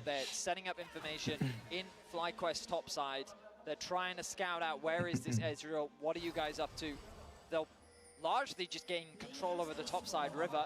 FlyQuest not really going to concede any information. The Ezreal is sneaking his way up into the top lane. The old school plan. Còn bước chân thần tốc Kassadin bước chân thần tốc có lẽ là để lấy bảng phụ một thôi. Cái bảng ngọc này đi lên không có quá hiệu quả, nhưng mà đi cánh thì ngon, đi cánh với khả năng hồi máu của nó rất là ngon. Oh, but Genji are going to reinvade again. So Inspired swap sides because he's saying, all right, you're going to be invading on there, but that's spotted as well. So this is actually crazy. How much movement on the map there is. Không quét được cái mắt nào luôn. Đi qua hai cái mắt không quét được cái mắt nào luôn. Because it's gonna be him getting harassed on this camp. And this is what we saw in game 1, but from the other side, right? This is what we saw Bwipo doing, harassing Canyon when he was on that Skarner. And it looks like Inspired, yeah, he's going to not secure the entirety of the camp here. But still, that's really good for Inspired because he stole one camp from his weak side, right? That's the side of the map that you're not actually supposed to have access to. Đấy, kia đứng ở cái trên nữa, cái vừa rồi cũng có thể đánh cái thế này luôn á. Đầu game có lợi thế hơn, chỉ ăn được 3 con lính. Con đi với con cá sấu làm sao mà làm khó được con rắc. Chỉ khó là vị trí của Chovy, nhưng mà nói chung là nó không liên quan tới game cho lắm. Endgame chứ swap kiểu này thì bên phía Flyquest đánh kiểu gì đấy, làm gì có thằng nào tele xuống dưới được. AC với Nautilus mai tele luôn á. Rakan level 2 chạy xuống dưới, đối phương bảo ha ha ha. Phải không? Nhưng mà cái thế này là giống thế Nearly lên trên á, giống cái thế Nearly ăn vòng rừng tham á, xong rồi đều đội tự xử lý á. Con cá sấu tele xuống dưới thì kệ cá sấu, đánh cái thế đấy hợp lý hơn. Nhưng mà không, Kenyon đi xuống dưới rồi. Kenyon đi xuống dưới rồi. Muốn băng trụ ở trường hợp này tele kiểu gì đây, chắc chắn nó không thể nào tele được. Nautilus, AC và Dilali tele hộ. Rakan đang đứng ở đây hít kinh nghiệm.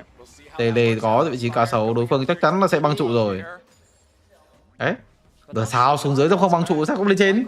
Là đánh bình thường ăn cho mình 3 quái lên trên là xong game rồi còn gì.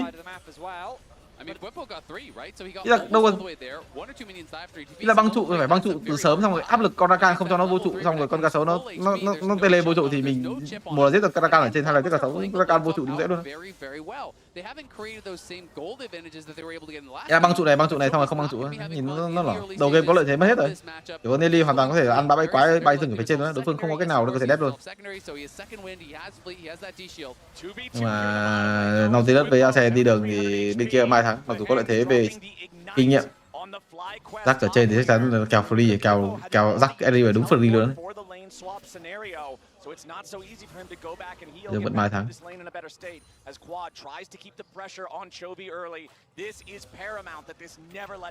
Lỗ rừng luôn, không đầu game lợi thế nhiều quá nó hơi khó lỗ. Đó là tình huống Kenyon băng trụ rồi. 3 giây quỳ 2 1 go. Bwipo trying to stay alive. He's barely hanging on as he flashes out. Page trying to chase him down. It's first blood back over to the Ash. Busio still wants to get one back, but he doesn't have the damage. The Riptide đẩy lính hay không? Câu trả lời đó là không để lính. Nicely executed dive, and it's ultimately a misplay from Bwipo. Chovy getting very low, forced a flash in the 1v1. Remember coming into this, Quad wanted to show Chovy how much he's grown. Thì hơi tham lính rồi. Cái kèo này đâu có dễ bị mất tốc biến kiểu đấy đâu. Kiểu nó bị tham lính nó mất tốc biến kiểu đấy.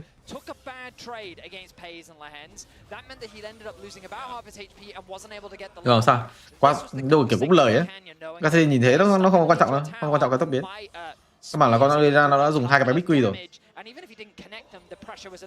Kèo này rất là cần bắn BQ để có thể hồi lại năng lượng từ vị trí Oriana, dùng 2 bắn BQ nhưng mà chỉ lấy được cái tốc biến không kiểu gây đam được ấy. Nên là cảm thấy không có tí áp lực nào mà thôi. Nhưng mà Busio tới rồi, không có áp lực thì chắc chắn là có áp lực rồi. Ê, không đủ đam luôn, không all in, rất phải all in chứ, rất phải đổi mạng chứ. Mai chơi game. Thích cái đội hình này thì mà nói thì mai chơi game. Nhưng thì quan trọng có lẽ là con AC đó mọi người.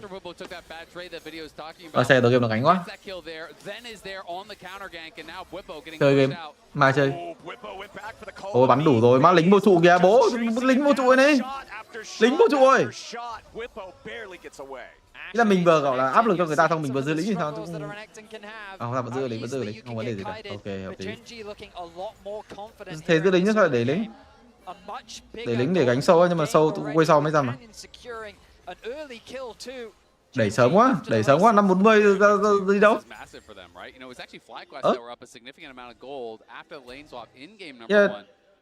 Tầm này đối phương xử lý xong đối phương đi theo được ấy. Nhưng mà mình xử lý chậm hơn thì đối phương sẽ bị áp lực lính lớn hơn. Nên là cảm thấy mục tiêu thì có lẽ sẽ vẫn thuộc vị trí của Genji mà thôi. Họ đang hơi mạnh. AC Nautilus với Kassadin với Daily đánh mục tiêu xong mà thua. Mà có nhận biết con Kassadin ở đây thì kiểu đúng ghê luôn á. Kiểu lâu rồi con này không được pick ấy, nên là khó các bạn thế. Cái thế này đúng là cái thế của Kassadin luôn. Hai pháp sư Rakan đủ.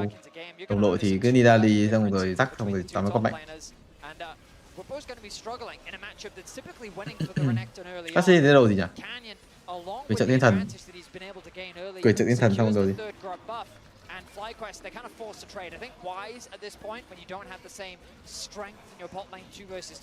Quyền trợ thiên thần xong lên đồ gì mọi người? Quyền trợ thiên thần hỏa khuẩn what the fuck? Ý là làm gì có nói lên đồ đó là quyền trợ thiên thần hỏa khuẩn.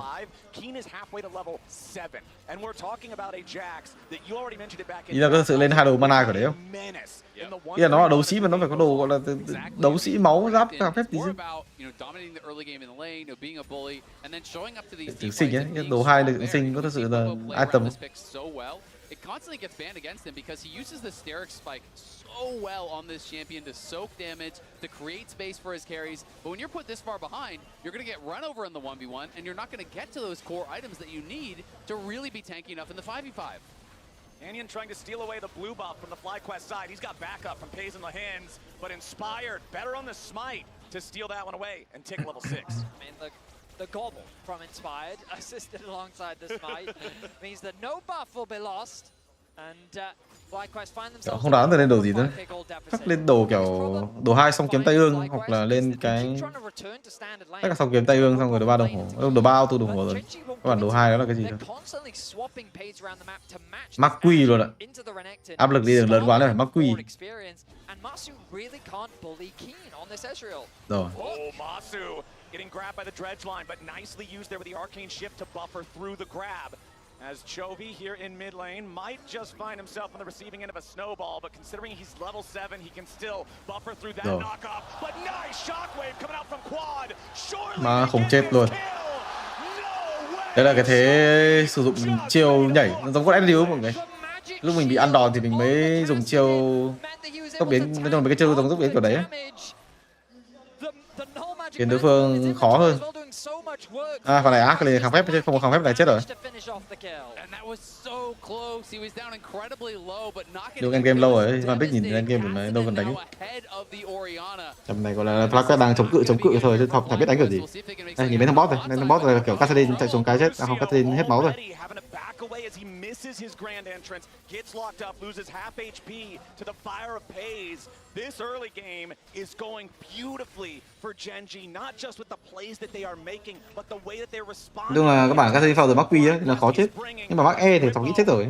Cái quy mỗi level là cho 40 giáp. Rồi bán quy ăn liên tục rồi.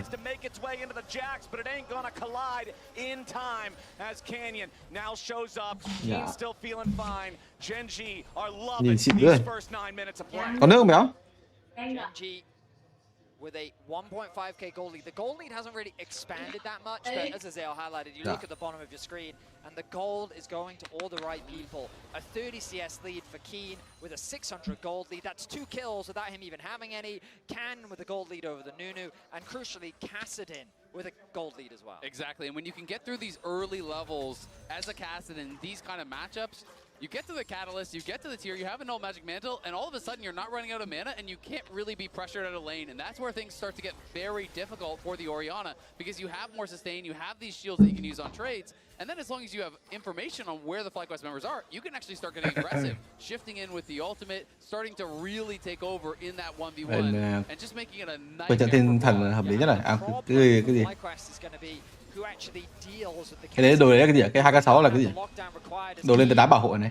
Think they have anything for the Jacks here either, as Keen is about to win a 1 versus 2. Inspired again showing up just a little bit too late to really make a lot happen. Keen thinking about turning around, maybe trying to finish off Bwipo there, as Inspired on the Nunu. There's no way to have any threat without help there onto the Jacks. And meanwhile, since the enemy jungler's bottom lane, it means free grubs for Canyon up in the top side of the river. Mặt nạ vực thẳm là sao? Mặt nạ vực thẳm nhớ là đâu đổ lâu rồi mà. Kiểu 3 năm trước thì chắc là mặt nạ vực thẳm. Chắc là trận trường sinh hợp lý nhất rồi, nhưng mà trận trường sinh chắc lên đầu tiên hả?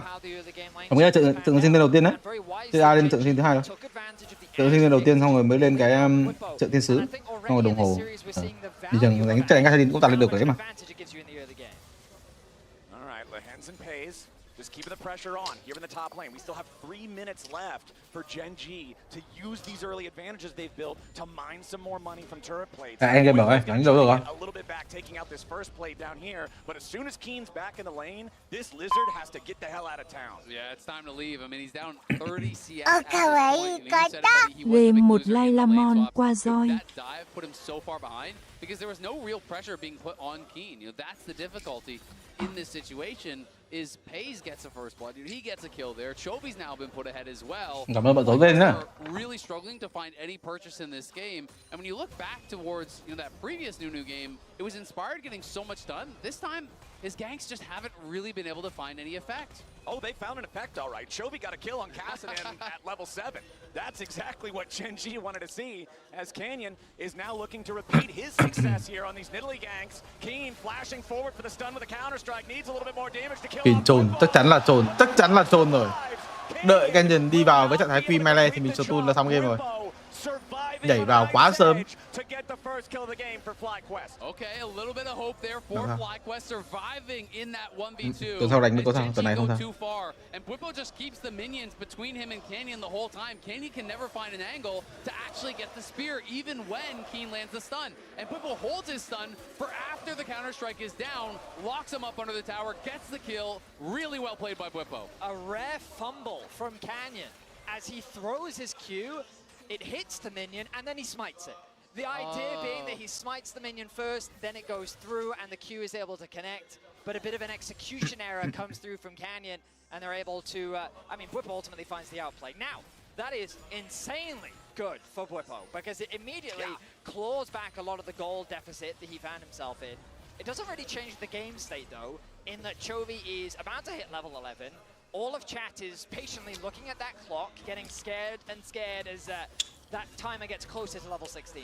Yeah, I will say, I do think, as much as people talk about Kassadin as late game beast, we'll see if Bwipo can get out of this. Lehens with the dredge line, Bwipo in trouble, arrow from downtown. The Renekton still in danger, trying to slice and dice his way out of trouble, but Canyon's got the kill secured. Gen G claim 1, but a teleport's ready to try to get something in response. Quad shows up, trying to put the damage into Pays, but he flashes back over the wall to get away, and the shockwave is an airball. Nothing else for FlyQuest yet, as Lehens is now the target, and Inspired cuts off his escape. FlyQuest making an even trade 1 for 1. Nhưng end game rồi, tôi đánh cái gì đó. Tôi lên kiểu này, 5 thằng số bot quay mid top sao? Look at the minimap. Mid is being pushed in, top is being pushed in. The dragon will be conceded as Canyon. The overstaying is welcome. Yeah, Quad's still chasing after him here, but there is Pays to provide a little bit of extra peel. FlyQuest don't have the lockdown or the damage to complete the kill on the enemy jungler, so it will be Drake secured here for Inspire. Drake is nice, but they're going to be way happier about the gold they get onto the Kassadin here on the top side. He's going to get solo gold on that tower, and it's a first tower going over to this Kassadin that's already ahead of the pace. Now he's up 1.3k gold. Chovy just got paid. and you saw the gold at the top of the screen. 250 gold worth of plates for FlyQuest. 1,125 gold in plates for Gen G. Their early game has been incredible. There's your MasterCard lane economy snapshot, and it is just a solid ocean of blue. Every single member of Gen G ahead of their FlyQuest counterpart. The Herald is now alive, and I feel like Gen G can feel confident enough to force a fight. All of their first major items are completed. You look across the Bạn biết là nhìn nó khác hẳn game đầu tiên nó phải đang làm gì. In terms of item spikes, FlyQuest is in no position to force a fight. Yeah, absolutely. It's going to be very difficult for FlyQuest, and when they do take that fight, if you lose it, the game is likely to get fully out of reach.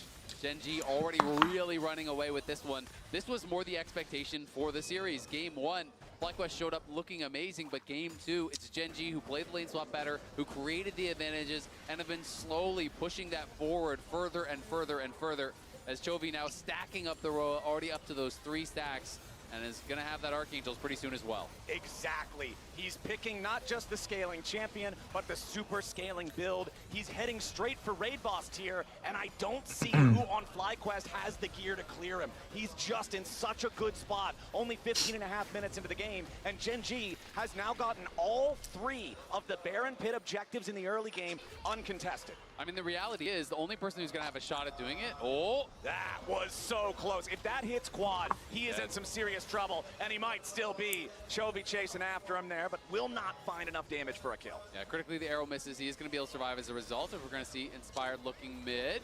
Finds a knock-up onto Pays, but Canyon's here to peel for his AD carry. Redemption summoned up, Inspired, just shot to pieces. Gen G grabbing 1 kill already, and Canyon ain't gonna drop. Pays finding the DPS in this one, as Keen's ready to jump in to make it 3. A triple kill for the Gen G marksman. Those arrows fly straight. Pays with phenomenal footwork, dancing his way around the fight, dodging the knockup from Busio, and then re-engaging off the back of the damage from the tower and Canyon. Gen G putting their foot down and looking to crush the hopes of FlyQuest here in Game 2. Yeah, they're running away with this second game. It's looking like it's going to be a tied-up series. And let's not kid ourselves, there was no way Gen G would ever go down without a fight, and we might see Whippo going down too. I think it's more than a maybe, Mr. Azael. I think Whippo is out of there. They'll give the kill over to Chovy on the Kassadin. 2, 0, and 1 as we take another look at what happened with this play mid lane where Inspired went too far and learned the hard way. Yeah, exactly. Inspired, nice sidestep on the spear, but tries to pull back, has taken so much damage from the tower. Candy goes in, the flash comes back, but it's Whippo, arriving, he's not able to arrive, from that top lane. It's Keen coming in with the TP. It wasn't able to be stopped. He arrives. There's no chance in the fight after that. Busio couldn't hit the knockup on either the Ashe or the Canyon Nidalee. Wasn't able to even get the 1 kill. The locket from Lahen's doing so much work as well as we turn our attention to live. Chovy in a 1v2, and he doesn't seem pressured at all. Busio and Quad without the damage to really threaten this guy. The arrow flies in from all the way up in the river, and now it's Busio under pressure. Shockwave hits both Gen G players, but what's it gonna matter? They get the kill on the support, and they force the flash at a Quad as well. Gen G, they made some overeager plays in Game 1, but here in Game 2, they are playing to their limits, and they are crushing FlyQuest. I mean, they just have so much gold at this point, and the problem with the composition of Fly is it's not matching up well to what Gen G have. They're losing in the isolated 1v1s. They don't have the damage to get the hook. Connects. Lehens connects onto the turret, and it sets up Pays to just keep firing. Unstoppable. 5-0 and 2 here for the Ashe as Canyon throws the spear back over the wall. Whippo's coming in on the flank, looking to lock up Pays, who pops the cleanse, getting away from the Croc, trying to kite it out, but Whippo takes him down. 1 for 1 though, as Inspired is also going to drop. Học khỏi tiếng em, lỗi thật. You can see an ultimate 2 for 1 trade for FlyQuest side as they still continue going forward, looking maybe for Canyon, but it ain't gonna happen. I mean, FlyQuest, they're going down, but they're going down swinging. Masu, no way out. No, not from that Kassadin. Chovy is on a rampage. 2 items fully completed. Seraph's fully stacked. Farm at Chovy levels. It's feeling good. The terrifying thing is Chovy doesn't even have the Malignance yet, and that's only going to make things even worse for FlyQuest.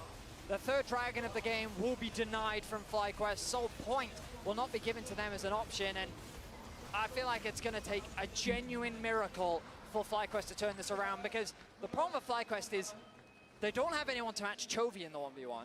You could argue that maybe Bwipo can hold Keen in the side lane, or maybe he can hold the Kassadin, but that means that FlyQuest is forced to group because they have to keep the Orianna together. So you're always going to get split up on the sides. Gen.G can always force a skirmish, and in every skirmish scenario, FlyQuest always lose. Exactly. I mean, it's so tough. If you can't win 5v5 and you can't win sides, you can't win League of Legends. Well, they're going for the 3v1 play against Keen, but he's buying enough time. Pei's arrow isn't going to hit the target. Keen is down. FlyQuest commit enough players to get the kill on the Jax. I just love, though, that Inspired is continuing to force these plays. FlyQuest know you can't just sit back and wait for them to scale, wait for them to crush you through the side lanes. You've just got to keep looking for fights. Overload one side, look for a pick, do it again and again and again and again. It's your only chance to win this game. Even if it is that 1% chance, they're going to go for it.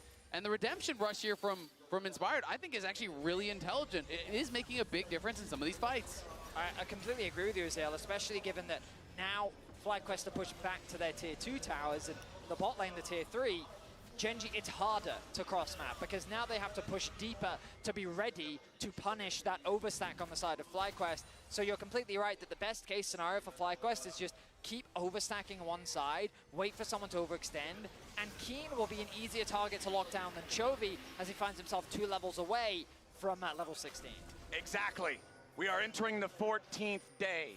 2 days remain until the end of days for FlyQuest in this second game. If it's already difficult, it will become impossible once Chovy hits that spike. There's the Malignance that you mentioned, Vedius, going to give him all that extra ability haste. All Gen.G has to do is enable him. And we're just talking about one guy. Let's not forget Pei's 5-1-2 on the Ashe, having an amazing game here so far. We've talked already in this game about the early power, the early presence this champion has, and it's night and day compared to the Jinx that was so inactive in game 1. Absolutely, and this is what people have come to expect from Pei's. This guy has leveled up time and time again. He is such an impressive player. FlyQuest looking for a potential fight, but aren't going to be able to find it. I mean, Pei's has just been rock solid for this team. If you get him into a good spot, he is going to dominate the team fights. He's going to dominate the game.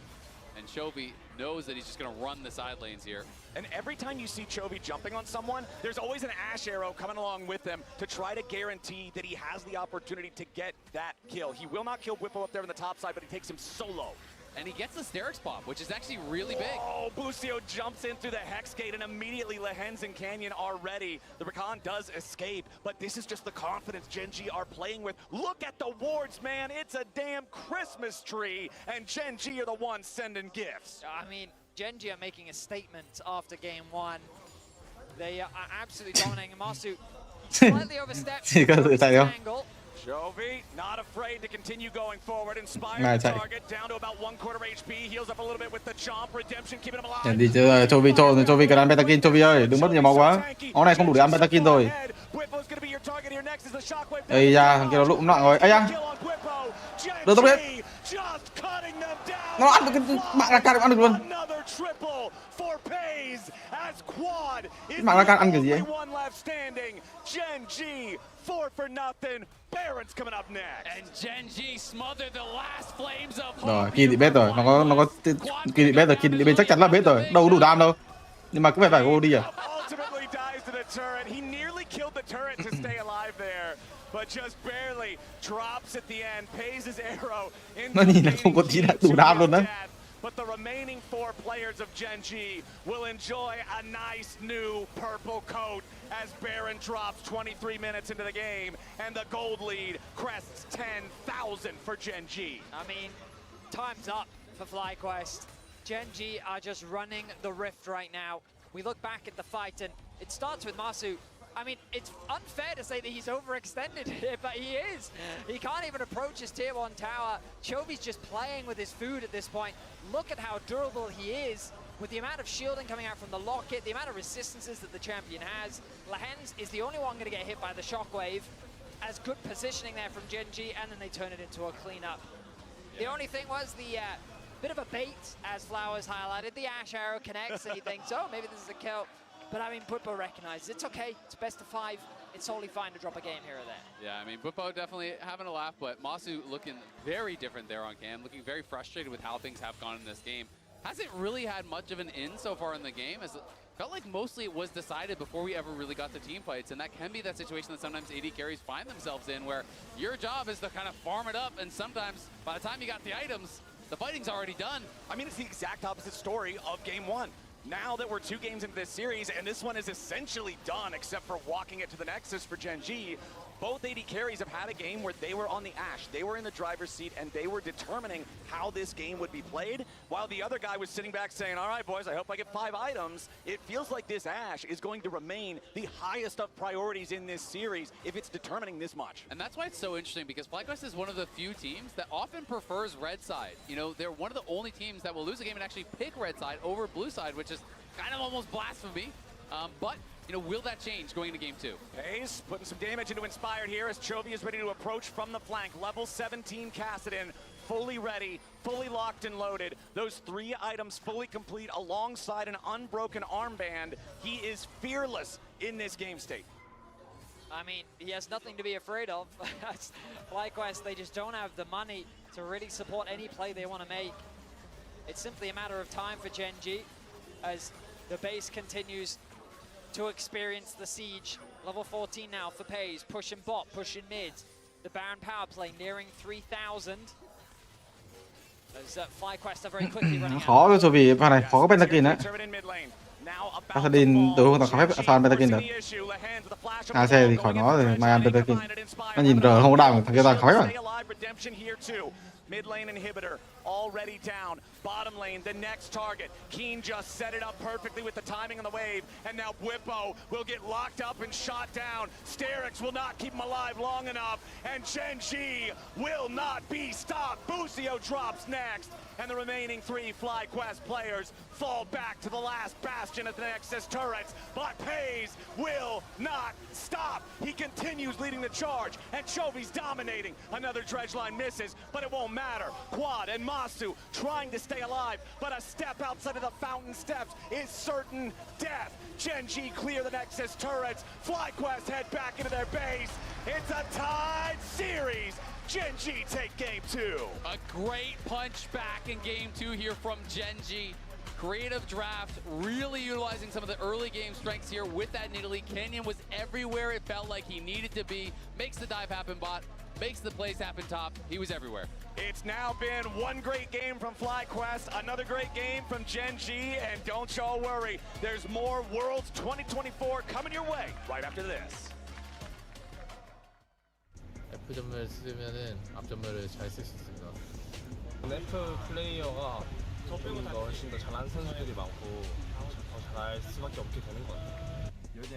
个人是有点没法理解第一闪选手的心态，为什么会把闪焰放在第一场？ 취향은 존중하지만 F가 맞다. 바꾸세요.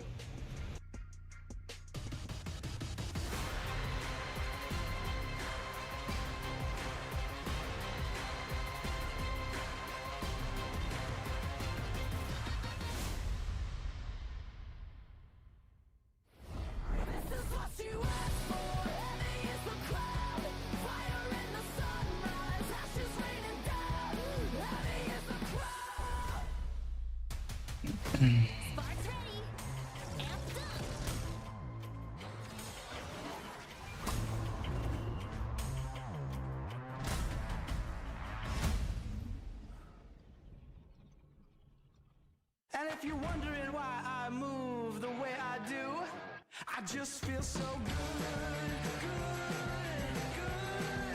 I just feel so good, good. I just feel so good.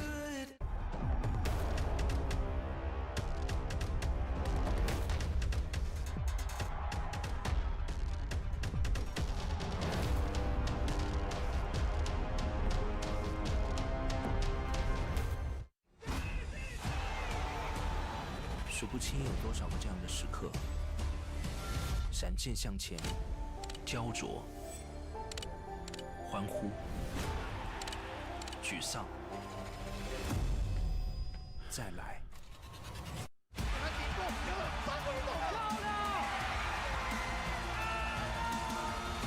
没什么比这一刻更好。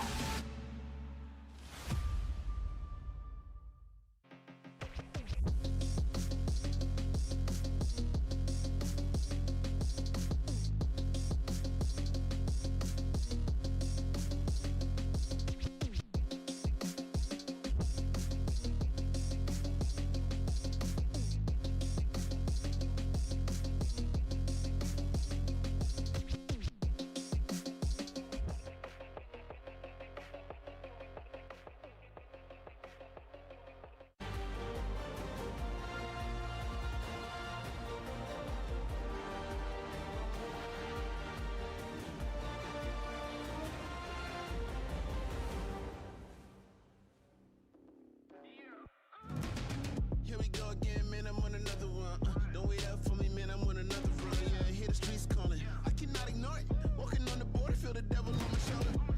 Talk to me nice, I ain't got a lot left. Talk to me right. They remember when I used to walk in the light. Now I got a little walk in the park. I've been on the verge of self-destruction. Never been this close to me erupting. I'm on the ledge, I'm seeing red. Don't think they heard what I said. Mr. Goody Two Shoes, but the pew pew. Kill him in the new suit, man, I'm too smooth. From the light to the dark, from the truth to the lies, play a part.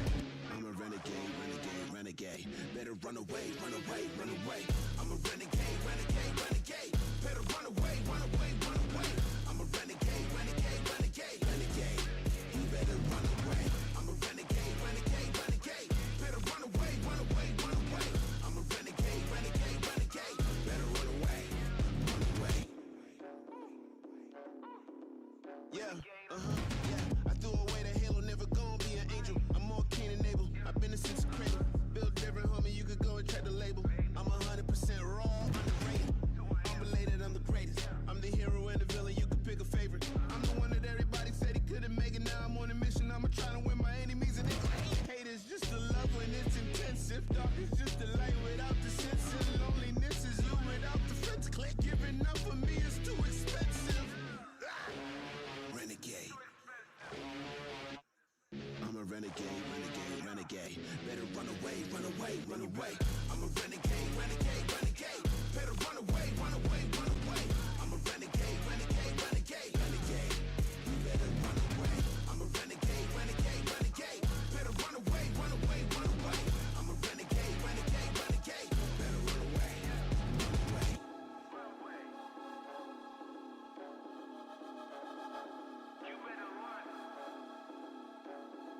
Yeah, I tell the world, never label me the same. I thought nobody could relate. You can't box me in the day. I'm breaking chains, I'm in the raid. And that's just me, just me, just me. Don't box me in, it'll get interesting. Cause you don't know the pain that I'm wrestling. I'm a renegade when I ain't resting. That means all day. You don't wanna test me, this ain't all play. I could be the warm breeze on a cold day. Or the one you gambling with after a parlay. Yeah, but that's just me, just me, just me. Don't push me unless you're feeling lucky. Or you gonna turn this into a must-see. And I don't wanna go there, trust me. Renegade.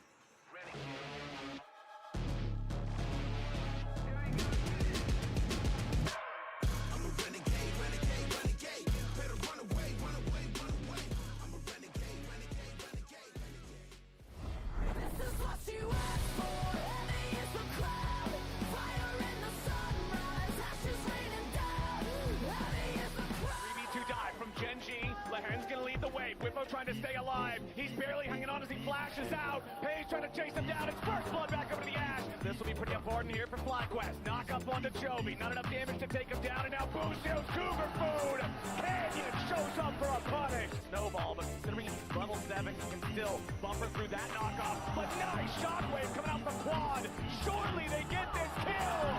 No way, Chovy. Whippo's gonna be your target here next as the shockwave doesn't do much. Paige gets the kill on Whippo.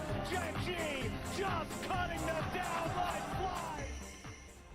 It is Genji that wins game 2, and did the players get played? Because if you cast your mind back to HLE and Doran trying to teleport against the Nunu and failing, here the Kassadin negated the ults coming out of Nunu. Genji watched that game and said, you are not playing me, FlyQuest. They actually would have had that Kassadin ready, I think, if they were going to see the Nunu, which we ended up seeing in this game. But I would say I've also sufficiently come off the high of game 1. I can see it. Yeah, I think we're a little more level now after this. And you could tell that FlyQuest was afraid of the Kassadin, so they tried multiple times early on to not let this guy get gold and end up backfiring. Yeah, first here, the dive from Busio, trying to pressure. Again, the Q from Kassadin also with the magic shield. And then here, Inspired, also trying to go for it. They have the shockwave combo, but cancels the ultimate, and then he barely gets out. And again, both of these kills are into a mega scaling side laner. One of the most dangerous tools that we mentioned after the previous game that we thought Genji can use to just pull apart FlyQuest. So that's why FlyQuest are really scared of the Kassadin. It's just that then they ended up accelerating the Kassadin and giving a bunch of free money. So it got very scary very quickly. And especially once he got that lead, you could see immediately like, all right, Chovy, you go off to a side lane. We're not going to deal with you anymore. You kind of just win out on your own up there. And when you already had this Jax that was off to a great lead as well, thanks to those early lane swaps, I think he just spelled absolute disaster for Fly, and that's why they kept kind of throwing everything in the kitchen sink, trying to make it work, but it just all fell apart for them. Yeah, we were watching the game, and we were thinking, oh, is this just Genji waking up? Is that reducing it too much?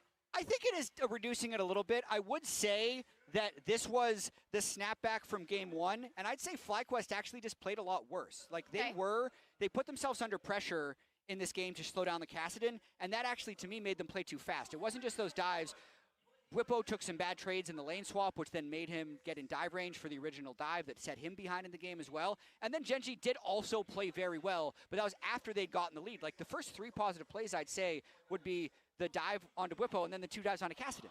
I think also just great adaptation in the draft coming through from Genji as well. They end up banning the Seraphine and also then first picking the Ashe, which meant that they had a ton of control on that bottom side of the map and then being able to set themselves up for great success. Also, they're kind of evolving on what the lane swaps have been, because when we've seen them the last 2 games, it has been, hey, we're going to go, we've traditionally seen at Worlds so far has been, I'm going to move my support down to that lane that you are over-indexed on, and we're going to have my top laner TP in. He's not on his phone now, by the way. Yeah, he's fully awake now. But you're not going to TP in. You're going to have your top laner TP in, and 2v4, you'll hold off the dive. But instead now we're seeing that they're actually holding Keen in the lane, and he's just been able to pick up all this farm solo, so he's actually getting out to an early lead when it comes to that 1v1, and then he got to bully Whippo for a huge amount of that early stage. And just big props to Genji for being also such a creative team. You know, we mentioned earlier them pulling out the Twitch, but pulling out the Kassadin here, hadn't seen it since 2021 at Worlds. And spring for Chovy this year as well in 2024. So only Chovy's ever like second Kassadin pick, so them cooking as well in response, I feel like is a nice, little raise in the ante for this series that makes the draft just so much fun to follow. I like it. I did request something, and I promise I'm going somewhere with this. Okay. I just wanted to pull up our reaction right after game 1. And I'm going to do that. I'm going to do that. Here we go. Okay, I'm going to do that just because I wanted to, talk about... You got some good spin on that thing, Shocks. That's some serious wagging on that thing. Listen, figure wave. So I wanted to talk about it because it kind of, I think, also embodies how FlyQuest must have felt after that game 1, right? You are flying really, really high. Yeah. You are so happy with your inventive draft. You have pushed a game forward. You have won these crucial fights. And then you get kind of knocked down just like we did a little bit, right? In terms of how that game went, because it wasn't really close.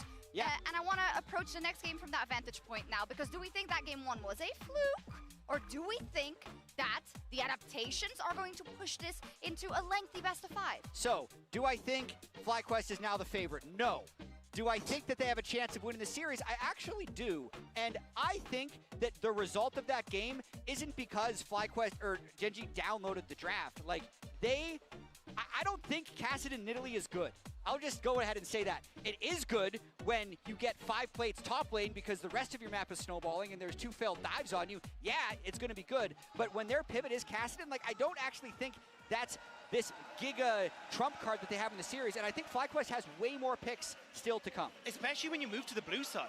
Because now you have to ban Aurora, you have to ban Yone on the red side. You can't get rid of the Seraphine, the Ivern, you can't first pick the Ashe. There's a ton of adaptation come through. The fact you picked up that red side win is so crucial for FlyQuest in this series. And I would like to bring it back to the gameplay as well. You'll notice a very big difference in the gameplay from the FlyQuest side from game 1 to game 2. In game 1, their mechanics were on point. You know, they were pretty clean, honestly. But game number 2, as we mentioned with a lot of these dives, some big, mistakes there. So I think locking in here to the next game, looking forward in this series, I am kind of still filled with hope.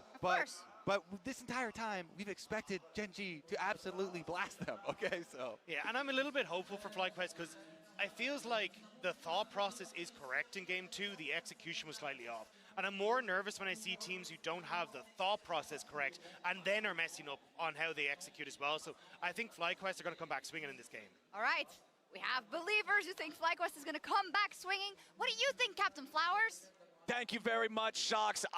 I thought you were gonna show when we were literally jumping. Keep going.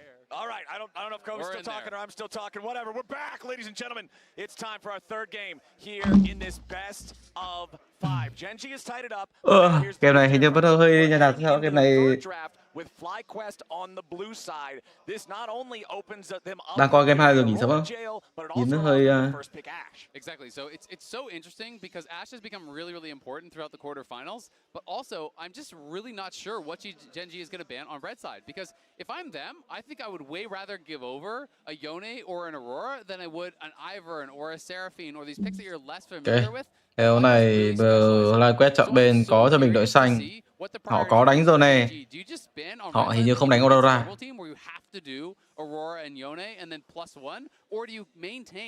Those off-meta bans that they've been using against FlyQuest, because usually FlyQuest likes to stay on red. Yeah, my anticipation is that FlyQuest is going to try and. Mấy game này nó cứ buồn ngủ sao ấy. So I wouldn't be surprised to see it banned away from the side of Genji. Mấy game 2 hôm vừa rồi thì nó ok là sắp ngủ tới nơi. That was a great demonstration of how Xin Zhao is supposed to work in Toscana. The fact that you're stronger early, you can fight better early. Just makes a lot of sense, and if you can play to that strength, then you can really shut down the Skarner. And I think that that's a way in which FlyQuest can look to try and find advantages in the draft. The thing that does concern me is this mid matchup, because the truth is that while game 1 the Seraphine was a great neutralizer, I think that in game 2 Quad was able to successfully punish, get the flash out from Chovy, do a good job in the laning phase. But I think that if you give Chovy a winning matchup, he will just run away with it. He will Chovy it, for sure. He will. And FlyQuest has reported some peripheral issues to League officials, so that is the delay on stage. They're trying to figure out what those peripheral issues are, if there needs to be something replaced, or if we're going to be all good here in a moment. But I'm just super curious for you, Vetty. So you're saying you think that they need to ban Ashe on red side, which I kind of agree, but then what bans do you drop? Do you let through Yone Aurora? Do you keep banning, Ivern Renekton? Do you worry about the Seraphine? Like, that's the big question to me, and that's what's so interesting coming into this draft. Yeah, if I'm Genji, I would say that FlyQuest doesn't play Aurora. That would be my instinct. So I would actually be willing to leave both up in the set of, we know you play Yone. Alternatively, you could just ban Yone. You could then also ban the Ashe, and then maybe you also ban away Skarner/Ivern, depending on what you think is a bigger problem, and then say, if you play Aurora, go ahead, show it to us, because we want to give that test. And if he does pick Aurora, there's the world where Chovy can then respond with an Orianna, which is a really great matchup into the Aurora, and then it becomes a game of team fighting, which I think Genji is more than happy to have. I think FlyQuest need to draft in a way that gives them options where they either neutralize the early game or they can find advantages in the early game. And for me, what I want to see from FlyQuest is more than anything just winning 5v5. I feel like they've had all their big successes just playing around enchanters oftentimes, right? Like playing with Ivern, playing with Seraphine. I think that creates the advantage that they need for the 5v5s. If they can play stable early, they can take over in that 5v5. And another update here, tournament officials are bringing out Busio's backup mouse. So there was an issue with his mouse. They're going to have to actually replace that. So that is what we will be waiting for. Of course, he may need to make sure the settings and everything is good on the new mouse when they do bring that out. But hopefully it will not take too long. I mean, a mouse is somewhat important in the game of League of Legends, so I'm glad that we're getting that issue resolved.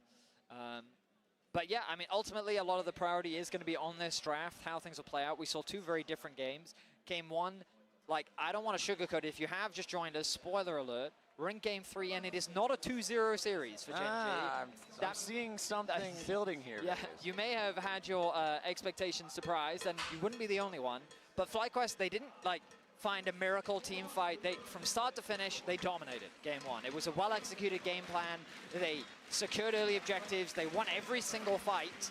And they only made a single mistake in the whole game where they were able to then bounce back and close it out. Then Game 2, Flowers and I were joking about it, where Genji suddenly said, hey, all right, time to take the gloves off, time to get serious. They locked in the Nidalee Canyon, and they came back swinging. So let's see how we see again. Okay, already, here's something to take note of. FlyQuest banning the Aurora on the blue side. Genji's first ban is what we were talking about, the Ashe. Yep, so it is going to be the Ashe, and now it gets really tricky because they have to drop something. So what are they going to drop is the question. Ivern, I maintain, I think is a super smart ban. I do think it is enchanters that are really working so well. Và Nora với Jack hai con mình không đánh. Ivern là xe bị ban đi. Dầu này vẫn còn, không biết Gen gì liệu có đánh cái gì đi với zone này hay không. Kiểu game nó nhạt quá làm tí zone này. Tại vì zone này của FlyQuest không mạnh. Tại vì rừng họ không có thiên đường đánh rừng carry nhiều, chỉ có con Amu thôi. Pháp họ thì đánh gần như là không đánh. Đến lá. Bàn rồi này. So they are still worried about the Ione, so it is interesting. You know, I definitely agree with you. I would be more concerned about giving over something like that Seraphine, but maybe FlyQuest feels like Đánh rừng đánh thấp thì con rừng nào tiếp vậy sao? Cay sáng. Tại vì bình thường đánh mình phải để ý xem họ pick con nào á. Đồng đội mình đánh AP thì mình đánh AD hoặc là ngược lại. Cay xa thì nó vừa lên được cả hai. Nên là kiểu đồng đội nhiều AP quá thì mình lên AD, đồng đội nhiều AP quá thì mình lên AD. Dễ. And you can look at it, you know, kind of glass half empty. It's like, we got this terrible draw. Or you can look at it as this positive thing where you have an opportunity to take down one of the very best teams in Worlds. The point of going to Worlds is to face international competition, is to try to test yourself. Xe rồi đi với Scanner. Cái chồng này là muốn đánh Smolder à? Phải đánh Pháp Sư á. Đi với Scanner, cái này phải đánh Pháp Sư. Đang nói chuyện rồi.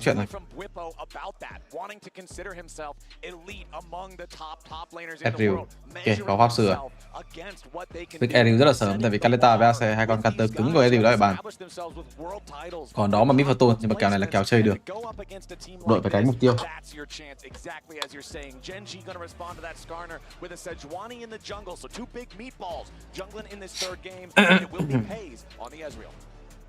Thái xa pick ở đây. Không biết là vị trí của là gì chơi chất tớ mid gì. Đấy, lại giống thế Cassadin đấy. Thế cay xa rồi lại giống Cassadin này. We've seen LPL Ezreal's, and I'll tell you now that LCK Ezreal's really aren't that much different. So it's not looking balanced. Yeah, it certainly is not. The Kai'Sa are going to be the response, a very standard one. Usually the idea being that Ezreal can't punish Kai'Sa's relatively weak early game. Cái gì lại Kai'Sa là can đấy? Lại là cái Cassadin hả? Cái Cassadin luôn đó. As well, because you know how nicely it pairs up alongside means that FlyQuest likely looking for a lane swap once more because they don't want to have to play into the 2 versus 2. But you could argue that because of Ezreal's early game strength, maybe they're quite happy to play that matchup. Okay. We will be seeing. Đang nói với hết tướng.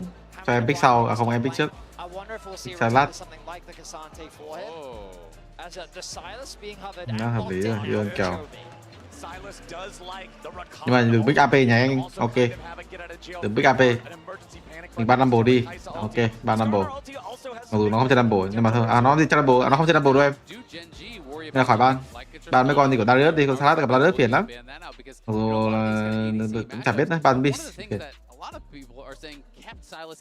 Salat đúng rồi, ban là những chất tướng gọi là rất là counter Salat ở cánh, hợp lý. Chứ còn Salat là đi với con Salat ở cánh, không chẳng biết phải làm cái gì. Không có chiêu nào chơi game được cả, không có một cái chiêu nào có thể dùng được. Không thể Q, không thể W. Q thì Q được nhưng mà chỉ Q trúng một stack, cái stack thứ hai gần như là không thể nào trúng được với con Salat cả. Ban này con Darius được hợp lý này, hai con nói chung là kiểu Bibo từng đánh là đánh rất là nhiều luôn đấy. Mấy con đấy con Salat đúng phiền luôn, chẳng biết đánh cái gì. Cái ban gì đâu, này ban mid làm gì nữa, làm gì có cả mid nào đi lại chơi. Nên là cái ban này sẽ tới đi cánh phiền. I'm really curious too, because you're not only talking about the Tristana being able to be an answer to Sylas to keep him out of mid lane, but if we remember FlyQuest and them kind of power in summer in the LCS, quad on 80 carries, inspired on AP junglers, that was like the secret sauce. They were really good when that was the meta. Obviously, Skarner doesn't fall into that like Lily. Thế giống Cassiopeia rồi. Mà thực ra Cassiopeia đi với Sezonie khó, tại vì nó không lên được từ thủy ngân cũng như không cầm thanh thể được. Còn gặp Ezreal nữa, thì nó lỏ.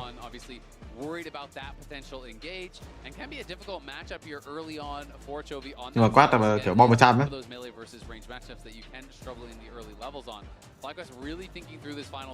Bàn cây sắt tê, bàn reo. Sao? Thả nó tới rất rồi. Là pick cả 6 rồi, cái thế Darius đây rồi. Chắc chắn là cái thế Darius rồi. Chắc chắn là thế Darius rồi, Darius Cassiopeia. Vladimir. Bây giờ đi mid thì top đây.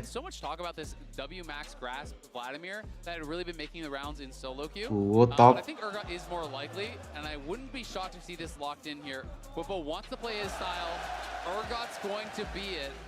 And this is going to be really interesting here to see how he performs in these early levels. I just don't like it into Ezreal just because of how gì ta? long range the champion is. They don't have enough lockdown. Ra hay là rắn? Rắn, đái, rắn. Cảm thấy con nào không đẹp đó. Khó. Cai sàn mid. Oh, Zeri is another one of the big AD mids that he'd love to play, so I Cai wouldn't sàn mid đấy, không nghĩ con Zeri mid đi mai đi á. Con Zeri mid mai đi với con Slash luôn á. Thật sự luôn á, mai đi. That FlyQuest really developed a tremendous amount of faith in him playing. It's also an ultimate that's not really that good to give over there to Chovy. Mostly he's looking at the Recon ult. I think that is that Primo one and potentially Skarner, you know, maybe situationally the Urgot. Bờ Ram đi với Bờ Ram là chất tướng rất là counter CHN với Uwon nhé. Nhưng mà có thực sự đi được với Zeri Rakan không? Đấy, Zeri mid. À không, Zeri sao mid được? Con Zeri đi mid đi với CHN lỏ á. Không chơi được. The thing that I'm looking at for the Zeri, though, when we think of all the times that Zeri has dominated and run the meta, she often does the best when she has a pocket enchanter. Think back to your Lulus, think back to your Yumis, and while Rakan does offer the ability to buffer up a little bit, nó lấy cái pha quét tốt nha, hợp lý nha. to pilot this not just correctly but without help. Đây, Zeri đi mid rồi. What the fuck? Zeri đi mid đi với con Salas. Ok, để xem cái này đánh kiểu gì. Salas cầm chinh phục hay ta? Salas của Sovi trước đánh hạt là cầm cái gì quyền năng bất diệt đấy. Nhưng đây là đầu tiên Sovi đánh sát đúng không? Đúng rồi. Con thể này như là đầu tiên đánh á.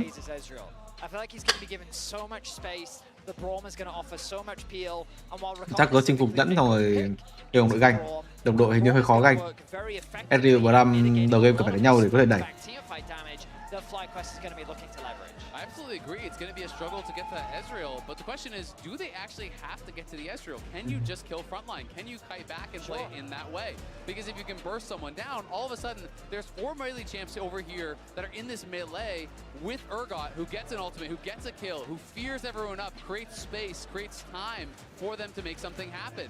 You know, I do think that is a way that FlyQuest could potentially win this, and very interesting stuff. Quad is actually playing Zeri here, which has been kind of been taking the meta by storm, but I have not seen this particular champion combo. Yeah, ever since the range nerfs to fleet footwork, Grasp has become the, I want to make sure that I can stay in lane, I have that extra regeneration healing power to get through the early game, scale up. That late game monster. This is FlyQuest's first time on blue side in this series, tied up 1-1.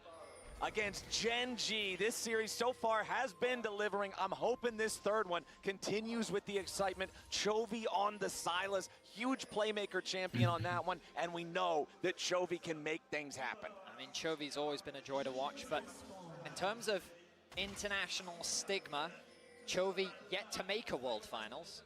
Since joining Gen G, the highest accolade they've achieved has been the World Semifinals, which when you think about him as a player, like, is... And the MSI title. I mean, yes, of course. I mean, that's the thing, right? Of course, securing that MSI title this year was supposed to be the beginning of the golden road for Gen G. Falling short in the LCK, denying that was, I mean, frustrating for many LCK fans. But the expectation is, I literally saw a post the other day of, surely this is the freest worlds for Gen G now. All they have to do is knock out FlyQuest. They have a winning matchup against T1, pretty much, in the last recent history. So free, just beat T1, the defending world champions, and then it's BLG, so free, you know? Right? But like, that sentiment, I think, rings true. Coming into this tournament, Gen G were considered a tournament of favorites. You look at their future opposition, they beat BLG, I think twice at MSI, and they did Nhìn mặt Azui cưng, xí có chảo lửa cô anh. Em béo nhá. Khó.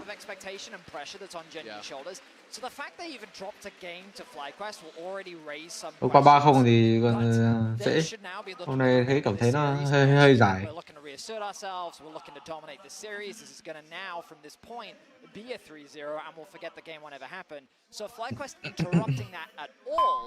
Maybe just adds to the Hết cưng. I mean, there's definitely massive expectations for them. You know, a lot of people look at Chovy as the best mid laner in the world, and maybe the best player ever to not win worlds, right? And that comes with a lot of those expectations. As you say, you know, people are saying, not, wow, what a great year for Gen G. They won MSI. They're saying, all right, are you going to win worlds or not, bro?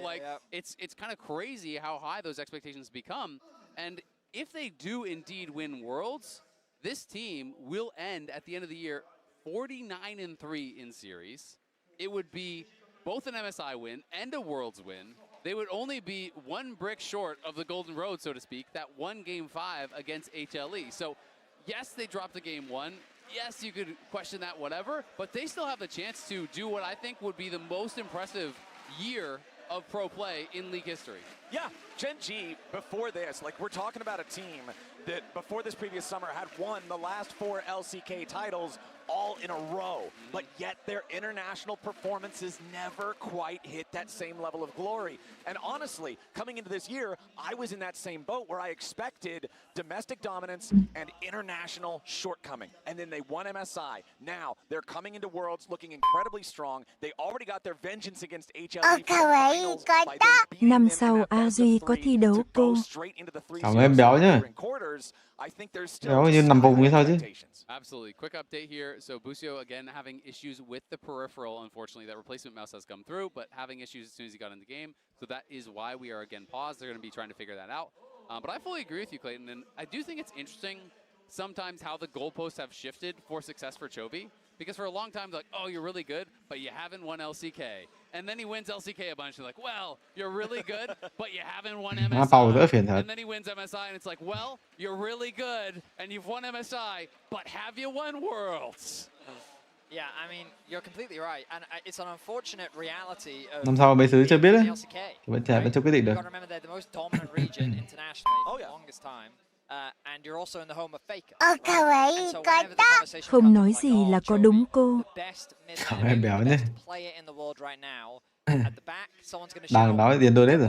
Khó. He literally won Worlds last year, and it's just kind of be like, okay, I see your argument, but like it doesn't matter. It's fascinating, the kind of duality, because everyone acknowledges and respects Chovy for the player that he is. There is no person that you run into, if you ask them how do you rate Chovy, he's somewhere in the top 3, like in terms of player quality, regardless.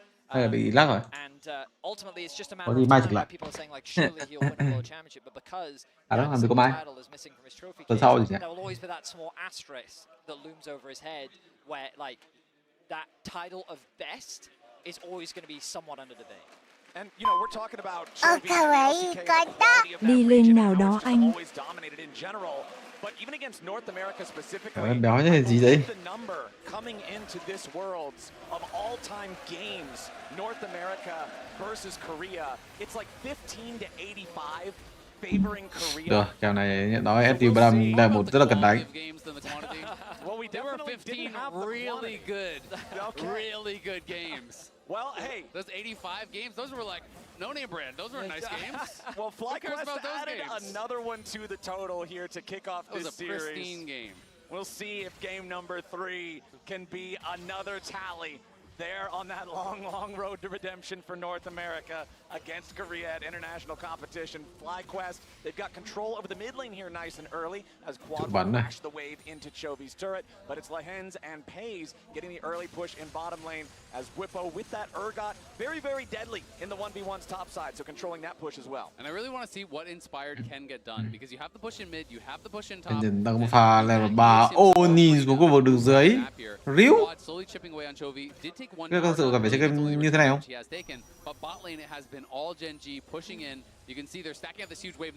Đài có lẽ cái đài được 1 mà cảm thấy không lời á. Đài được AD không? Đài AD rồi, đừng có tele luôn rồi. Rồi, Genji hơi trồn, Genji lại trồn rồi. Là Bippo trồn không? Cái đàm nhưng mà không có quá nhiều sát thương. PZ trồn rồi. PZ trồn rồi. Lần đầu tiên trong giải đấu em PZ trồn rồi. Bây giờ chơi game bình thường nó cần phải đa kiểu đấy. Đai xong bị đối phương tele xong lỏ luôn.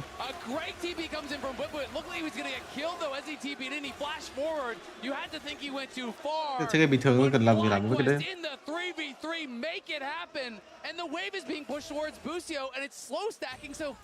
Whippo can get back up there and catch us. Let's watch it one more time. So the commitment from Canyon was way too deep. Like he's stuck underneath the tower. Chain CC, they don't quite have the damage. And he's forced to flash away as the TP comes in from Whippo. At this point, you're thinking, oh, Whipple might be in danger. Good body blocking comes in from Masu, but that E Này, from phải rất e hơi sớm. position, Có lẽ muốn e đánh tay 2 cái. Nhưng mà cái quy hồi máu từ Rakan phải đánh thêm đòn thứ 3. Nhưng mà đòn thứ 3 thì sẽ là cái thế đổi mạng. Beautiful follow-up from Busio as 700 gold goes into the pocket of Masu. Beautiful redemption for Busio. Isaac, you talked about it in game number 1. The struggles that he had during MSI, the comeback during summer, and now to be the enabler of the early double kill from Masu against Gen G 4 minutes into the game. Just huge. It's a fantastic TP from Whippo supporting Cái the xa team. xanh. Ê, cái xa. NA talent bot lane here, Masu and Busio. The team knows if we get Masu in a position, he can win us games. They have that confidence in him, and Whippo is willing to make sacrifices to his own game to enable this young AD carry. Good little trade there from Chovy in the mid lane to try and push out that wave. Quanto should be able to set up a decent freeze. The stacked wave that you were talking about earlier, Azael, now going to be caught as Inspired hovering around the bot side of the map. That's the other consequence of that failed play from Canyon. Inspired has been full clearing the whole time. This man, for those that don't know, loves clearing camps. He did it in EU.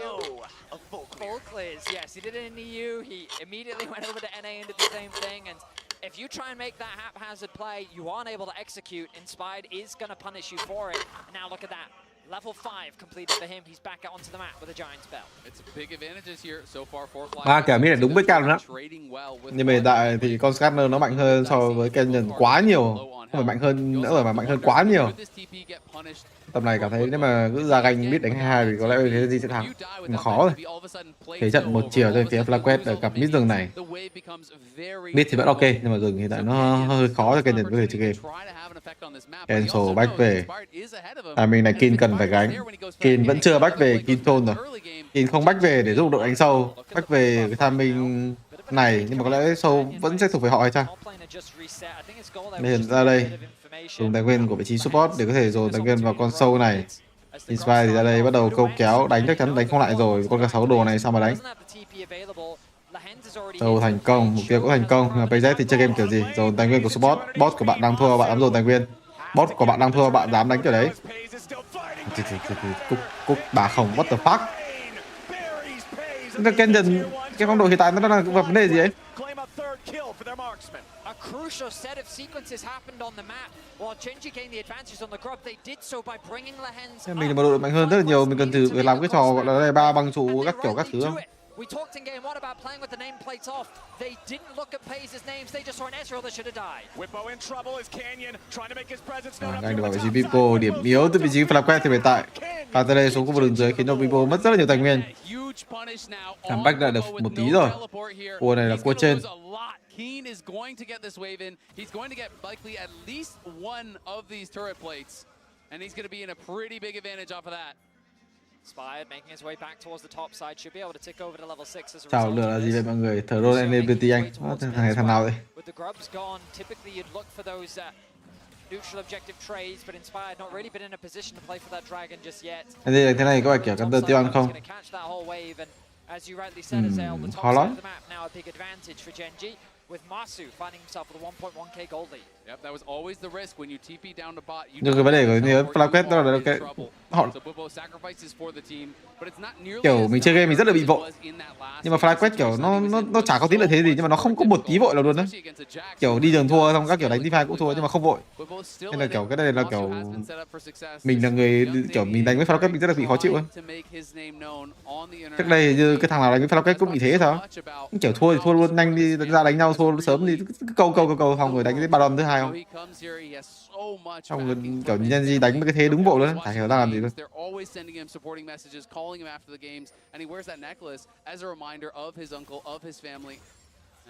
Dậy thủy ngân đó các thứ.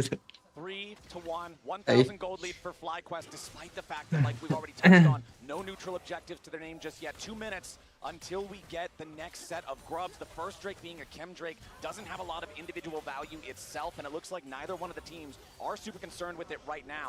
Canyon is on this bottom part of the map. He is level 6. Kiểu như bạn anh thì bạn cũng gặp những cái trường hợp này thôi. Kiểu cái thằng kia nó cute vừa cờ ra nhưng mà kiểu nó cứ kiểu gọi là chơi kiểu ôm chân mình nhá. không làm BK mà nó cũng ôm chân mình. Kiểu cái đấy kiểu gì mình cũng thắng thôi. Nhưng mà kiểu nó bị phiền.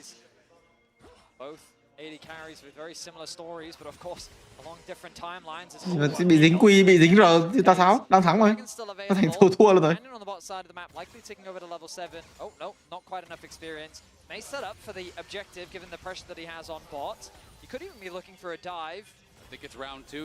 Thì lại bắn xả nó phát ra đi auto ra điện một cái. Auto giao điện luôn đó. Chắc chắn là giao điện. Mấy đồ này sao đây ra điện nhỉ?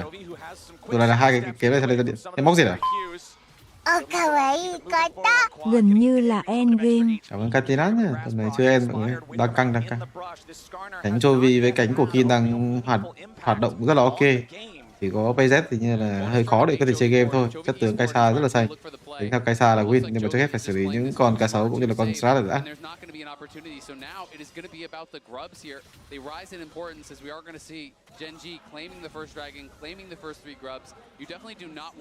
Ê, tới đây hai kiếm tài lên đồ gì mọi người? Cái ra điện đâu có lên tới hai kiếm tài đâu. Ra điện hoặc là gâm si vong bình thường là hai món đồ mà ra đi hay lên, nhưng mà đều là lên từ một kiếm dài à? Hai kiếm dài thì chỉ có lên móc diệt thôi. Pay's going to be sticking around on bot, his base delayed. He does have an experience advantage over Masu, thanks to being able to push in that extra wave, which is not going to be caught by anyone. TP committed now, bot lane from Whippo. He's not going to be able to get much of that farm, but a nice trade comes in from Quad means that Chovy going to be delayed in terms of contest for the grubs. This means that FlyQuest should have advantage on this objective. However, teleports are now unleashed, and Chovy does have his cooldown ready to fire. As soon as he gets back to the base, he could join the fight in that 4-second moment's notice. Masu clearing out the ward, Canyon and Lahens both making their way up to this topside river as well. Hai sách trụ luôn, à không có sâu. Đổi đường hợp lý, nhưng mà people ở khu vực đường dưới đã dùng tâm bình tên lê để ăn cho mình cái sách trụ đường dưới. Nhưng mà bên này Genji đang đứng trước ngưỡng 6 sâu của họ. Khá sâu rất là mạnh, bởi Ram Ezreal đánh nhau team 2 cũng rất là mạnh. Khó cho FlyQuest rồi, FlyQuest việc nào có lẽ là không đánh được. Dìu đèn á. Đó, phải là gì đèn không? Tao học kiếm. Cái này lên tao học kiếm mọi người. Đồ này lên tao học kiếm. Bỏ 6 sâu thôi. 6 sâu một đồng chịu chết á. Phải chịu chết. Cái thế của họ đang đẹp hơn mà. 6 sâu pha kê.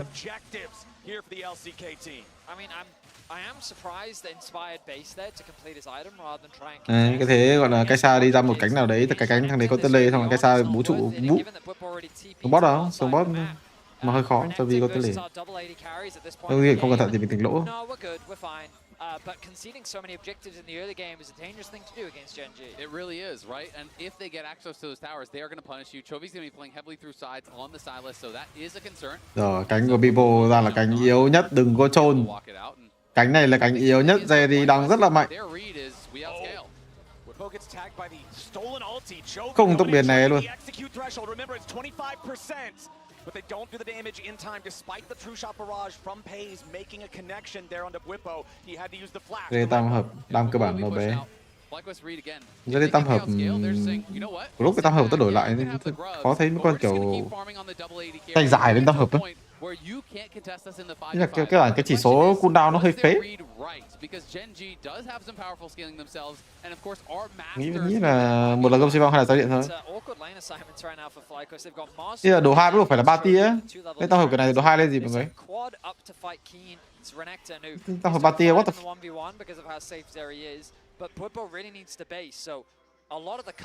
giờ đi lên tam hợp làm gì nhỉ? Cứ quy quy hoạch nữa đâu? Không, có phiên bản sửa lại quy hoạch được rồi. Có cái phiên bản thật nhớ đó là cái tam hợp quy hoạch lại được rồi á. Có phiên bản thì nó bỏ xong rồi nó đổi lại, chả biết. Đồ 2 gì lại bắn xả hả? Sao nghe nó gãi. Ra đồ 2 ra đi mà không phải 3 tia, có thực sự là ra đi không? Tam hợp xi vong cũng tam hợp xi vong cũng được ấy.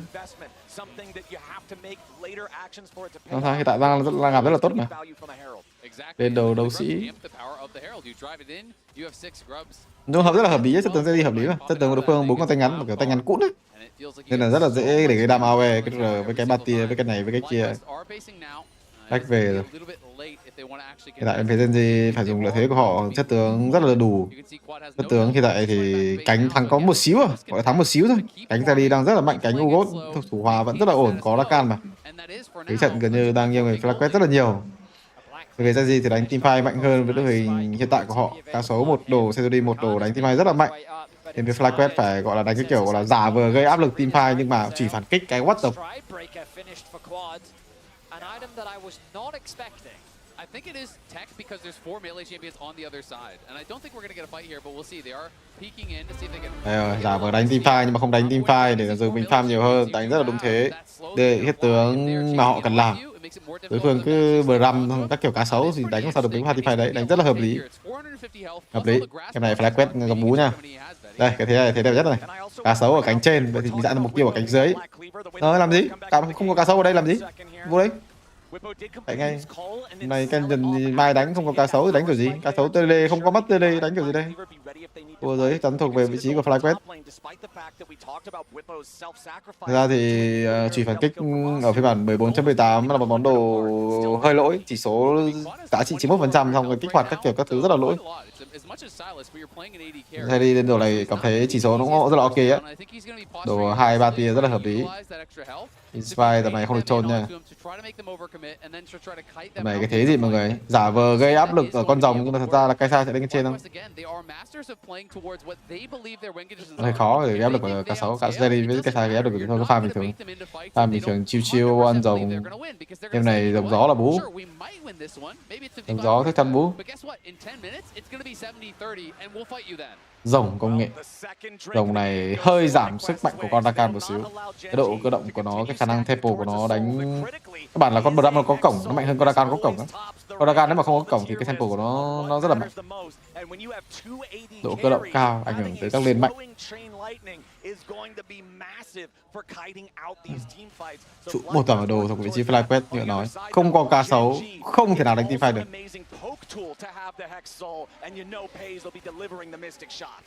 Đây cuồng đao cung thanh vô cực. Cuồng đao cung thanh vô cực. 2 pháo thủ 4 Zaun. Có Zaun luôn này, 2 Zaun. 2 Zaun là kích hoạt được hình như có xíu rồi đúng không? 2 Zaun nhưng mà Zaun gì ấy? Zaun này Zaun tốc đánh không? Mainly because it just slows down Genji's ability to basically snowball the game. And we're getting closer to those fights where, as Dale and I already talked about it in the draft, it's an interesting situation where I have some concerns around FlyQuest's ability to gain access to the backline. However, both teams are going to be looking to play a front-to-back composition. Zaun học khuẩn, nhầm. Cái này đi phải đi học khuẩn chứ. Nhưng mà do học khuẩn là phải 6 học khuẩn. 6 Zaun mới mạnh mà. Có 2 Zaun thì tốc đánh luôn đi. Có bất tử à?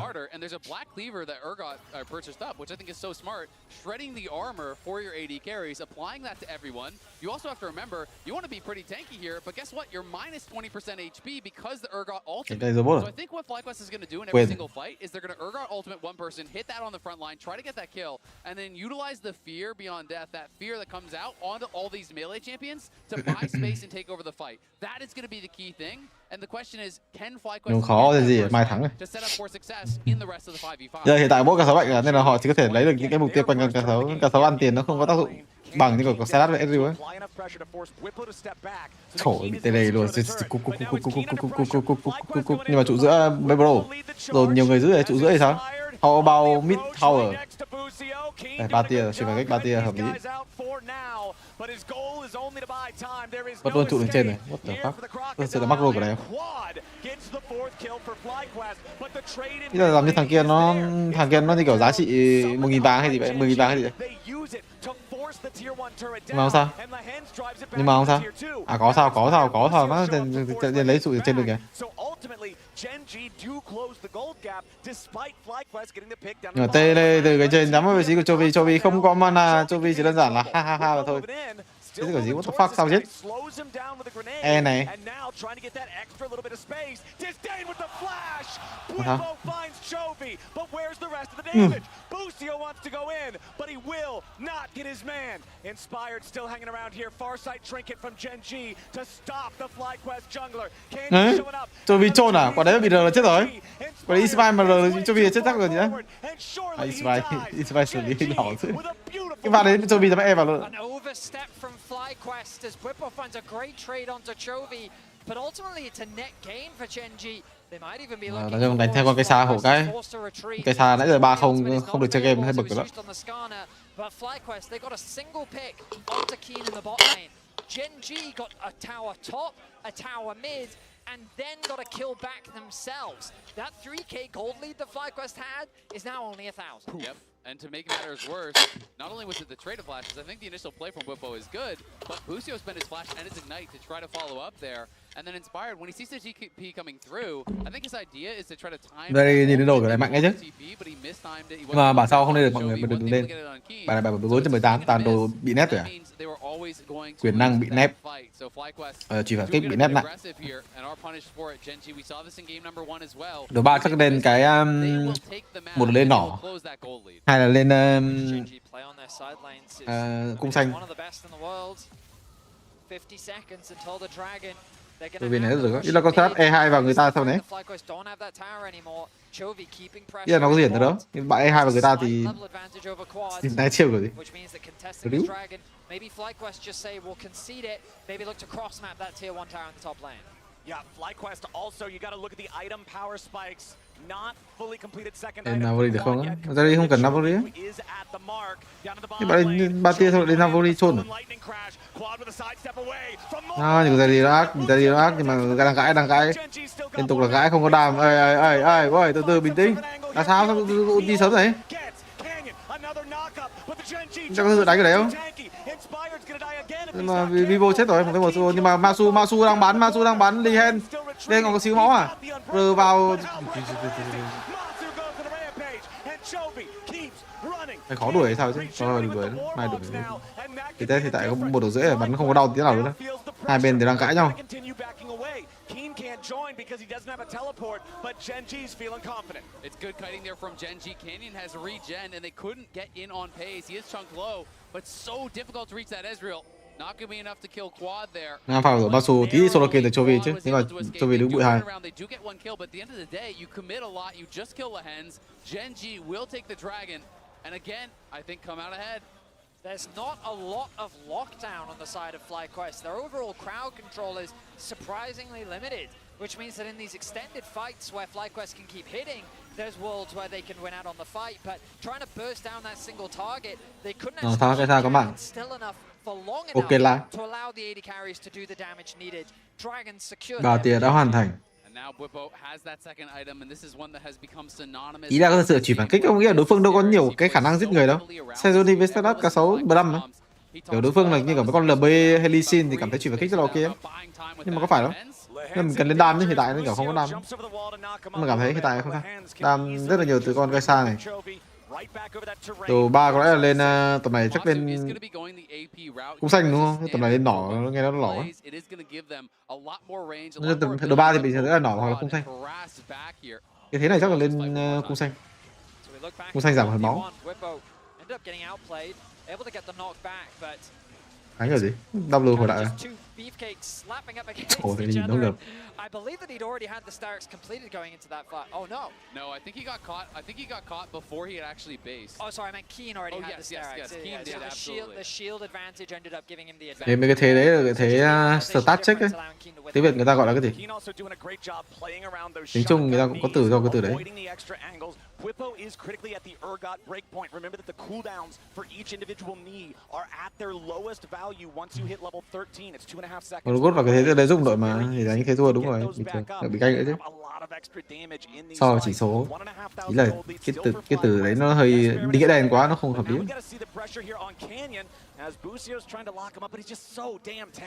Yeah, and they're not going to overcommit to chasing. Critical item now completed as well there for Busio. Cái thế canh Kin này. And the Mikhails is going to be a big deal when you look over and you think, okay, what is the main engage? It's really Canyon looking for here.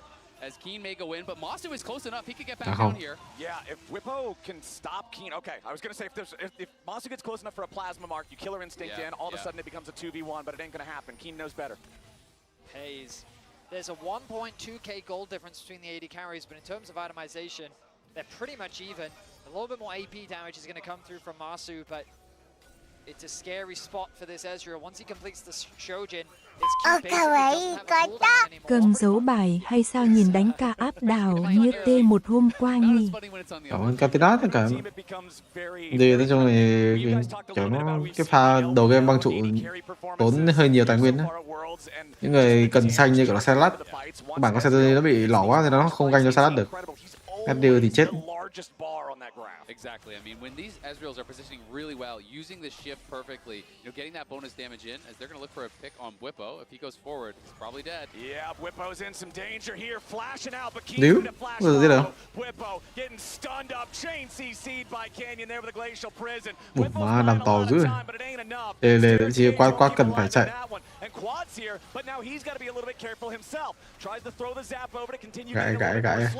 Masu just barely not going to land the Void Seeker. It expires at the very tip of the range. +1 for Gen.G. Pretty surprised that Quad even TP'd there because it was so late on the play. Maybe he was too close to Sylas and had to actually back off before the TP could get interrupted or something like that. I didn't actually see on the minimap, but very late TP.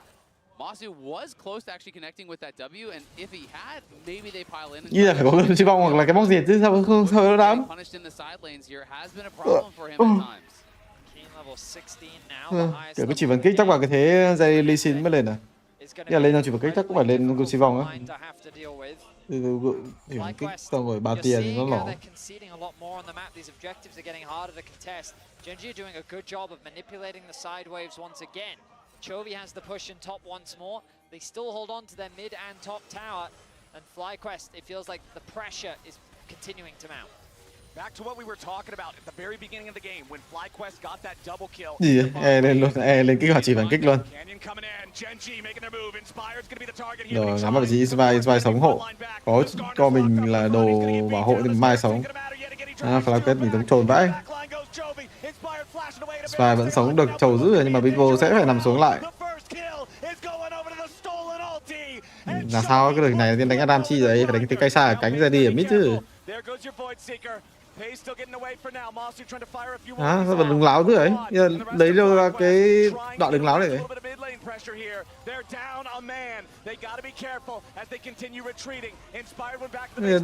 Đứng ở đây để mất spell à? Đối phương chạy ra là mình mất spell đúng không? Rồi Lý Hen trôn rồi. Rồi mấy ông Genji. Rồi mấy ông Genji trôn rồi. Genji chắc chắn là trôn rồi.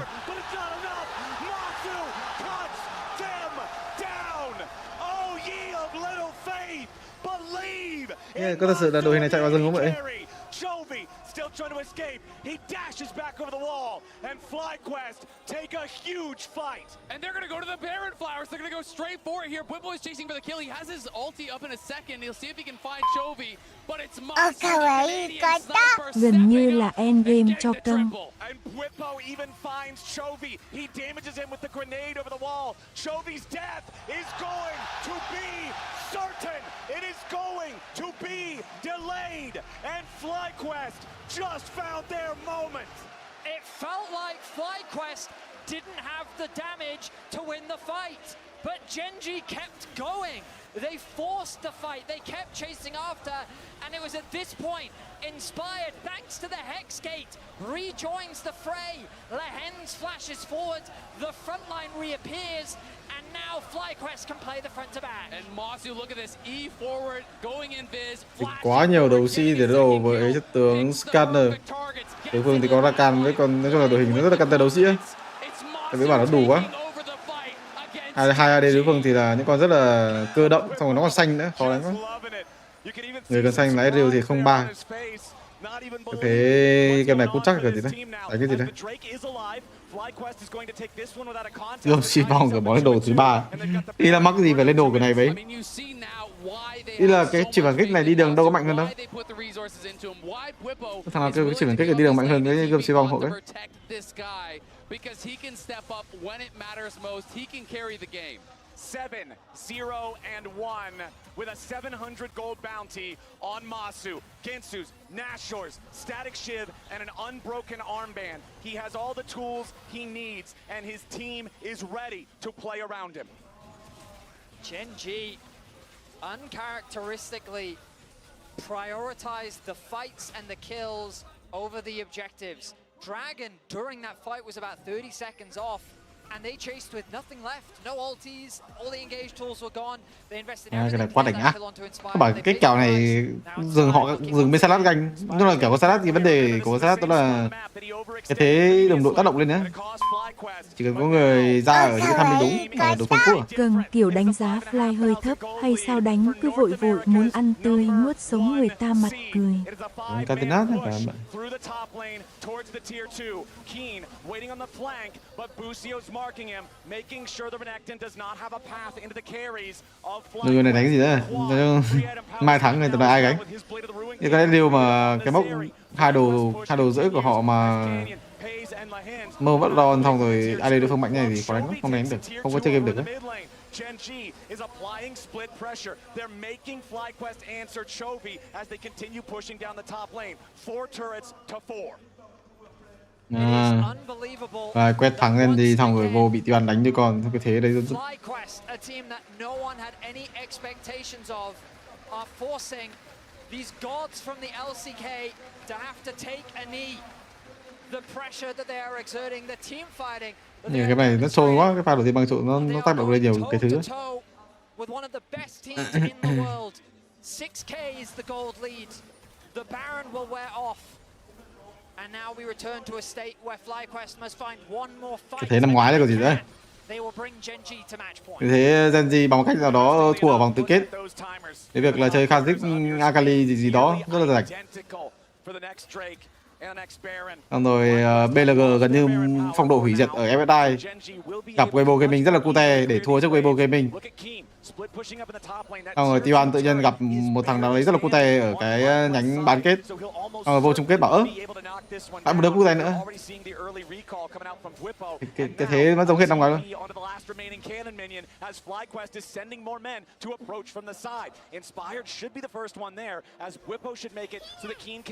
À, GDG nhầm. Tưởng GDG nhân trên.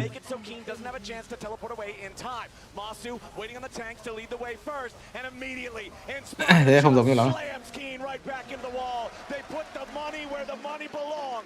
Thì giờ mình chuyển qua mình gặp mình năm ngoái mình gặp Weibo Kute ở chung kết thì mình chuyển qua gặp ở bán kết. Xong rồi gặp GDG ở chung kết. Chứ cái game này nhìn nó không cứu được ấy. Game này không thể nào cứu được nữa. Anh Duy mỹ thuật. Nêm nhất cả bạn. A minute and a half until both neutral objectives spawn. A nice pick found by FlyQuest, but not really going to convert into much for either side outside of another kill. The Void Staff finish from Masu means that his poke from the W is going to be that much more scary. And it's a valuable tool at the start of these fights because you've only mainly been seeing like the all-ins. But now, poke from the Ezreal, poke from the Kai'Sa is going to be crucial to how these fights kick off. Absolutely, and when you look over at the Gen.G frontliners, they don't look all that tanky. It's double Locket, it's a Warmogs. Yes, that is great if it's going to be poke, but in an extended fight, in a committed fight against double AD carries with this Black Cleaver from Whippo amping them, you are not going to be able to stand up that long. FlyQuest, 5-man push here in the bottom lane. Tier 2 turret in their sights, and Gen.G nowhere to be found. Fly, knock it down, and extend the gold lead to 7,500. 45 seconds on the timers for Baron and Dragon both. Thì rất là mạnh. Nhưng mà Gen.G ở tứ kết thì nó khác. Masu going to continue poking with these Void Seekers. Once it gets to an objective standoff, Canyon will need to be the one to eat those. He's the one with the warm-up. He's the one who can shrug it off. Này may anh con Gen chắc hot T1 fighting. Cảm ơn em nhé, cảm ơn bạn. To make sure that Gen.G are always on the defense. Tập này đánh cái gì chứ? Tập này ra kìa. Thám biết đánh kiểu gì luôn đó. Cái thế khôn nhà dạy chợ bao năm vẫn thế hả? Cảm ơn em nhé cả bạn. Ipo lao vào trốn, mỗi Châu bị xử lý kìa. Mà Mai thắng. Ê, Masu bị Kin ôm. Tôi bị đánh ác. Sao đam vừa rồi thôi, con cái sao ăn đam nhiều dữ vậy? Cái xấu vs đi à? Giờ FlyQuest phải để ý cái đội hình họ rồi, họ cần đừng đánh Adam nữa. Đánh Adam Hoài cái xong là win rồi. Không không chả biết là cái đánh cái gì luôn. Cứ đánh biết làm gì. Nhân đẩy được mid xong rồi chạy ra sông là được win rồi mà. Cứ phải đánh ở mid xong rồi cái gì mà World E tốc biến xong rồi thằng này thằng kia mở chả biết là cái gì.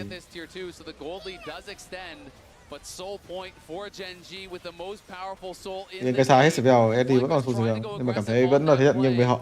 Họ chỉ đơn giản ra sông thôi. Tôi tưởng Genji ra sông, tại vì hiện tại là chỉ có Eddie có đam, ra sông rất là khó đánh. They realize that they haven't actually committed to a base yet. Keen is still at death timer, and Chovy hasn't reset, so there's a window where FlyQuest can actually force the Baron, but they choose not to. Let's look back at this fight. It starts off with an initiation from Woodbow. Cô in tốc biến này cũng chả hiểu sao luôn, chả hiểu tí logic nào. He connects onto the front line. The way in which Genji want to play this, Pays dishing out good damage, and it's just that front to back team fight. Cho vì xử lý hack E2 kết hợp với chiều cuối.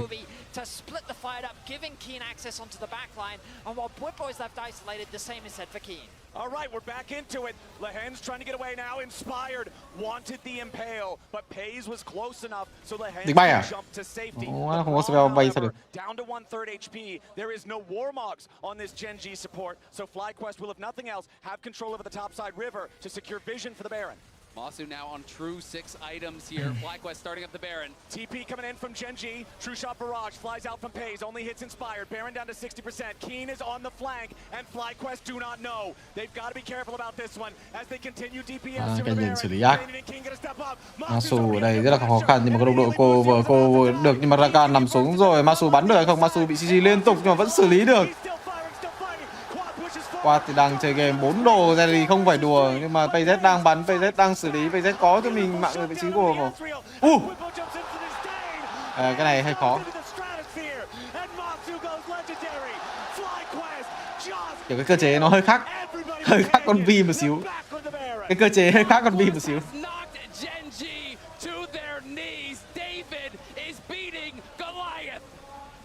Cái bình thường mà. Ugot E nó bị thế mà. Ugot E với Scanner E thì có Enview nó không có E được như giống con Vi. Nhưng mà cái thế PZ vào rồi là muốn xử lý kiểu E giống con Vi ấy. Was insane. Everything went wrong for him at the start of this fight. He has no vision on Keen around the corner. Look at the reaction time to get the Zhonya's off. When he has no cleanse, he's able to get it off. They stun him up, and then he ults to reposition. If he doesn't get that Zhonya's, he is stunned. He is dead to start the fight. Genji win. Đánh nhau mà vẫn được vào chỗ U hay đấy. Genji take the game. Such a crucial difference in the target focus. Had both Pays and Chovy were focusing Busio, whereas the rest of FlyQuest turned their attention to the top side. Trời ơi, E được là còn chơi game được rồi. Không mất Baron. Mất Baron khó cho Genji. Down to reality, where the rest of FlyQuest are ready to send him back to base. And you can see the look on Busio's face. That has to be the stress of that play where he was exploded at the very beginning. Whippo, pure joy, the love of League of Legends, the love of competition as FlyQuest with a 5-man push. Now in the bottom lane, trying to crack the base of Genji. Keen and Chovy on the side. Chovy with the stolen recon ulti. Look for the quick. Cân mạnh nhất là cân gặp T1 đúng không anh Duy? Cảm ơn nêm nữa cả bạn. They continue backing away. FlyQuest took a couple of hits, but they claim the inhibitor. Genji are not just bleeding, they are falling apart as FlyQuest, with a 10k gold lead here in Game 3, are resetting to set up for the Dragon. A minute's time. Still a minute left on the Baron. They can still do good damage. But an unbelievable performance. What was meant to be a 3-0, a quick day for Genji, is turning into an incredible turnaround upset for FlyQuest. It's just a brilliant performance from the entire team. But it is not a win just yet. The Nexus must fall, and they have to prevent Genji from turning this game around by getting Soul, by getting into a better position. All eyes on Chovy for the Genji fans. Remember, when Genji won the fight in mid lane, it was Chovy's stolen Skarner ultimate that made it happen when they were 7,000 gold behind. Now, at a 10,000 gold deficit, they're going to need something even greater. True shot barrage with no results this time. Chovy eating a little bit of damage as Inspired moves forward, and the second inhibitor will fall. 30 seconds left on this Baron timer. 15 seconds until the Drake spawns. and FlyQuest will move in position to bring this game to 3 Drakes to 3. And look at the map. There's no vision at all for Gen G. They have no way to contest this whatsoever. They can't get out there, so they're going to have to give up this dragon here, give up their shot at their soul for now, and hope that they can hold the line in their base. But FlyQuest crossing the T's, dotting the I's, getting everything they want to try to close out this game. The circumstances of the fight are a matter of which frontline falls first. In the previous fight, we saw the target focus being thrown onto Busio. The Silas ultimate, Ezreal's damage, a lot of it thrown onto this Rakan, who was happy to lose his life so that on the other side, Keen was being shut down. In this battle of front to back, Azel was talking about all that matters is which frontline falls first. And when you have double AD carries with an Urgot on top of Đồ này that, giống bị it con just becomes Ezreal bắt cóc này, à với con Kai'Sa bắt cóc này. Còn Ezreal gặp Kai'Sa nhưng mà không lên kháng phép, bắt buộc rồi, đồng đội rất là thiếu đam mà. Tiết kiệm là món đồ tới tiếp theo hoặc là cái gươm xuyên phong. Because if you just run straight in and you fight to the death, FlyQuest wins every single time. Gen G have to outsmart. Nhiều FlyQuest thì đơn giản thôi, đợi họ xong rồi hắt xì mấy thằng tanh là chết rồi. Double Sterix, double unending despair on the 2 meatballs for FlyQuest. They are built to just endure forever.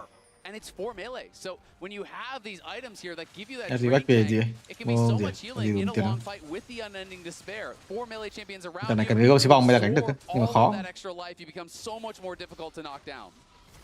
The path to get here for FlyQuest was one of great debate. Yes, sir. Did they deserve to be in the quarterfinals, knocking out a brother in arms to qualify for the top 8? It was, I mean, Azel, you talked about it on the desk. It's frustrating because people are always going to have that caveat. Oh, they made top 8, but Jerry vô cực kiếm 75% tỷ lệ chí mạng. Và đối phương không có một tí giáp nào, toàn là kháng phép, tại vì họ phải đối đầu với con Kai'Sa cực kỳ xanh. 3 sát thương vật lý từ Scanner, từ Ghost, từ Rally, gần như là đối phương coi bằng không à. Đánh cái gì đấy? Toàn là con Zeri này. Như là con Zeri là kiểu giống con cắt thớt á. Kiểu nó chết thì kiểu gì nó cũng gây được 1 tỷ AOE à. That is going to be the moment where FlyQuest can try to pounce. There's 1 minute left until the bot lane inhibitor respawns. 2 left on the mid lane inhibitor timer.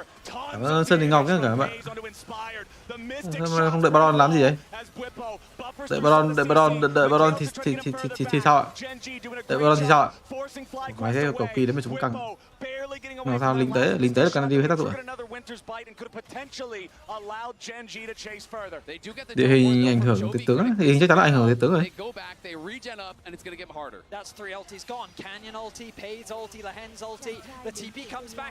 Làm sao? Hay mày gì đợi Baron mà? Mày làm gì đợi Baron mà chạy ra ăn Baron thì sao? Okay, họ chỉ đang dẫn đùa với cái FlyQuest backing away. The Baron spawns in 5 seconds. Exactly, and they're just going to go right in onto the Baron. Their supers still moving up mid lane here. It's going to get very difficult. Gì bắt buộc phải đánh, bắt buộc phải đánh. Hai nhà lính mà đối phương có Baron chắc chắn là endgame. Bắt đầu giữa đội già Kenyan không có mắt. Chovy phải cắm mắt, Chovy không lao vào cắm mắt được, Kenyan không có mắt không tự cắm mắt được và có Baron sẽ thuộc về vị trí FlyQuest endgame chắc chắn rồi, chứ là làm sao được con robot này.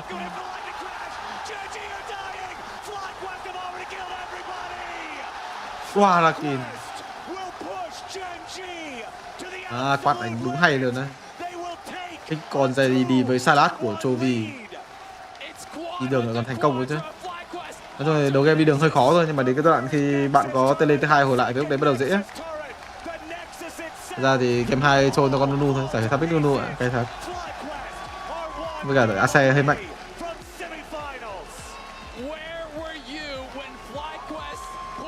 Ý là mọi người cứ không pick AC ấy, cảm thấy con AC nó mạnh vừa cờ rồi.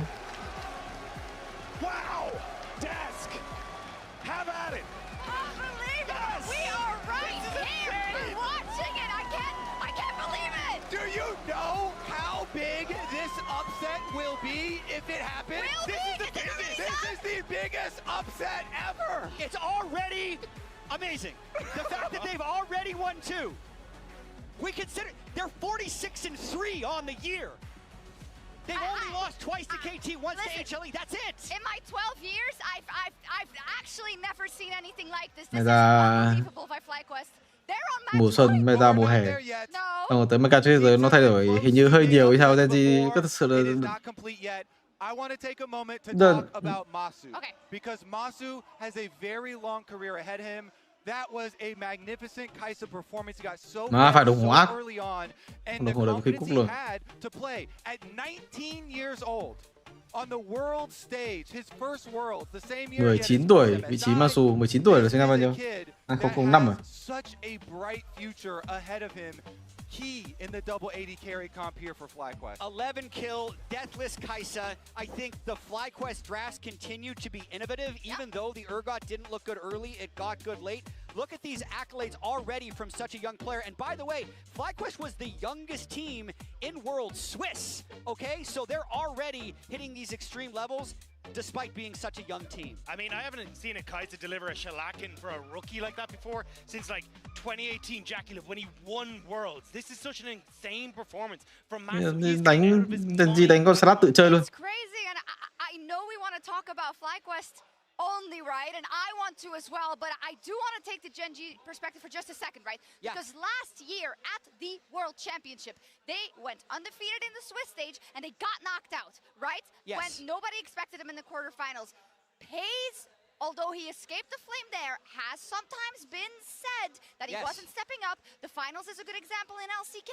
Like, their mental is wobbling. And Shocks, I was memeing on Thursday when we talked about biggest storylines at Worlds because the storyline for Chovy, his whole career is he's the greatest player to not accomplish X. It used to be greatest player to not win the LCK. He won 4. Greatest player to not internationally. He won at MSI. And then I kind of did a shitpost and said, now he's greatest player to still not win Worlds as FlyQuest beats him. And it's actually possible that it could happen here. So the nerves are actually very real for Chovy right now. FlyQuest, it's not a shitpost anymore, baby. Oh my They're on match gosh. point.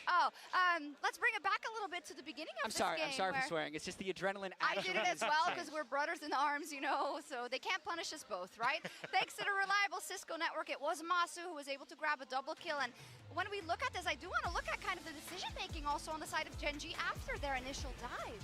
Yeah, I mean, look, they tried to get this play, but it was a great TP coming through from Whippo to cover this. He was actually going for that push onto the tier 2 on top, like, to get some of the creeps, but here, he steps forward, Pace thinks he has that opportunity, but he arcane shifts into all members of Fly, and Whippo's not in range. And then even burning the barrier here means that Masu picks up the double kill off of the Q, and it's a great start for him that sets him up to be the carry in this game. They protect their teammates. They step up in front of him and they take those kills, and then they snowball with it. You know, it's not just getting some early money there. And we gotta say also, right? The draft came out and we were like, Theory, I'm not sure. I wasn't sure. You given the ult to the Silas, so, I mean, what do we say now? We shut up, I guess. I guess. I mean, I thought this was, to me, like the least cooking draft from FlyQuest, but they ended up punishing the Quadra Melee so well, and I think a lot of it probably is those early kills to Masu. Like, he just never let that lead go away, so he was always stronger in front-to-back fights. I do really like the build from Quad, though. Going for the Stride Breaker, you get that AoE, but you also get a big slow for a lot of those dives that are trying to get in onto Masu. Then you get the Runins, there's more AoE, and a Blade of the Rune King to add even further slows. It meant that you have so much that just keeps this melee tank kind of front line in check from Genji, and works out perfectly for keeping this Kai'Sa safe. And when it comes to kind of the Baron fight, where we were super, super impressed Yeah. by a lot of things, right? We had the Whippo flip, because this felt like the whole time, like still a game that they could lose if Genji made some magic, right? It always did. I'm trying to cast my mind back because there were so many incredibly close fights, and this is where it was actually looking really scary here. But notice how Masu just kites out the back of these fights so often. Whippo gets caught here. They end up losing him, but FlyQuest never really lost their heads throughout this whole sequence. Yeah, I think the crucial part of some of these fights was, can Keen get access to Masu? Because you've got the stone, you've got that removal of the shield, but so often he just can't get through. And as they go through into this area, they've actually bought enough time now for the Skarner to come back in, and even Masu getting in towards the back line, then using that little old forward here just to get himself into position to follow up, finish off the back line, flashing forward with Quad, dealing the AoE in such a small corridor. It was a perfect turnaround from FlyQuest on all that time they'd bought. Yeah, I meant it was another one because you know what, FlyQuest just did a lot of impressive things, and I think the fact that they have the presence of mind, because we always say it's the LCK teams, it's the LPL teams that have the presence of minds in these team fights, playing them out.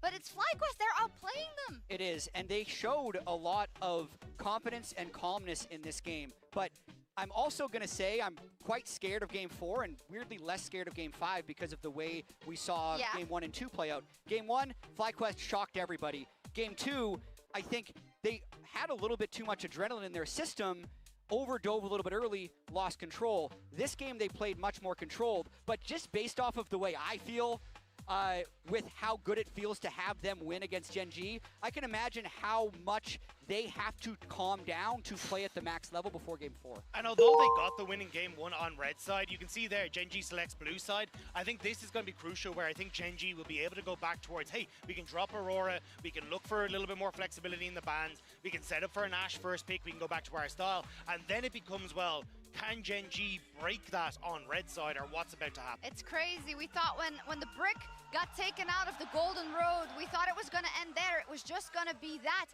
FlyQuest is looking to take out the entire road for Gen G. And for the side of FlyQuest, like, I cannot even imagine how insanely you're going to flip out and Kobe. you're going to flip out if it was to happen. How did they You've been do pretty it? quiet, Kobe. But I actually want to look at those cams that we just had on the FlyQuest members. Did you see Masu? He was locked in, focused. Nobody's shaking over there. Everybody's focused. They're talking about the strategy for the next game.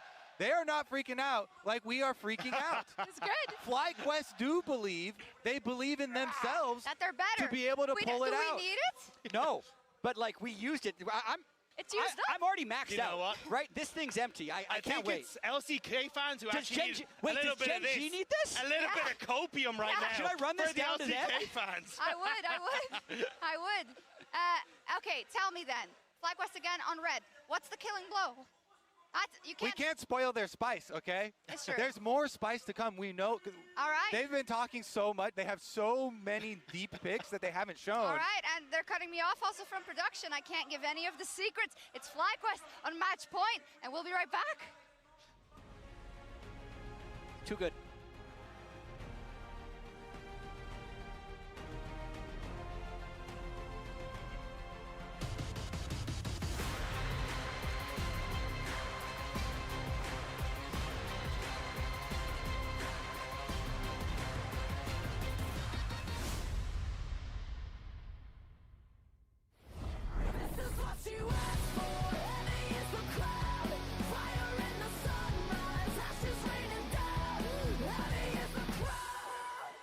This is necessary.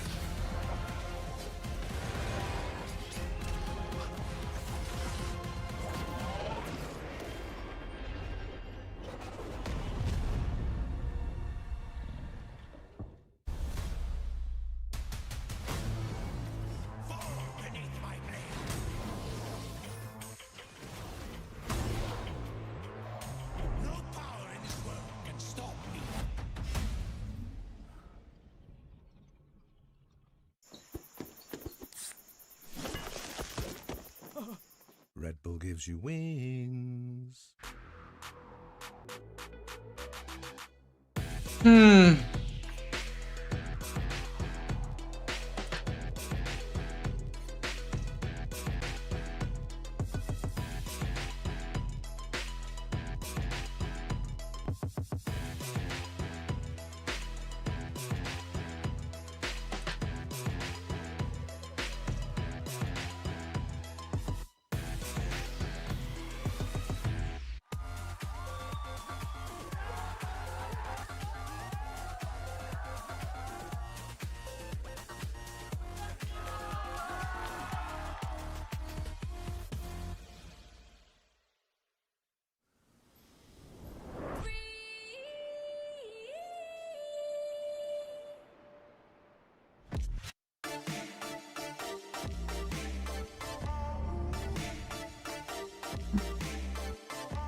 Yeah, xe tôi đi xe lát, nói chung là ba pick mấy thứ được, nhưng mà những người khác phải gánh á, kiểu Kin với cả mấy thứ phải gánh á. Bởi vì chắc từng đấy đầu game nó rất là mạnh, cũng như là mạnh trong những cái pha sau này sau kia. Nhưng mà cái đánh nó không có đúng ấy. Kiểu game đây rất là bận, cần đánh những con sát rất là nhiều, xong rồi mới tìm cách dồn tiền quyền cho PZ ấy. Nhưng vừa vào thì đánh theo PZ luôn thì sao mà logic như thế được. Đánh xong Chovy đi đường khó đi với con Kaisa, con nói chung đi thì đi vẫn đi được á, nhưng mà kiểu bị mất tempo mấy thứ.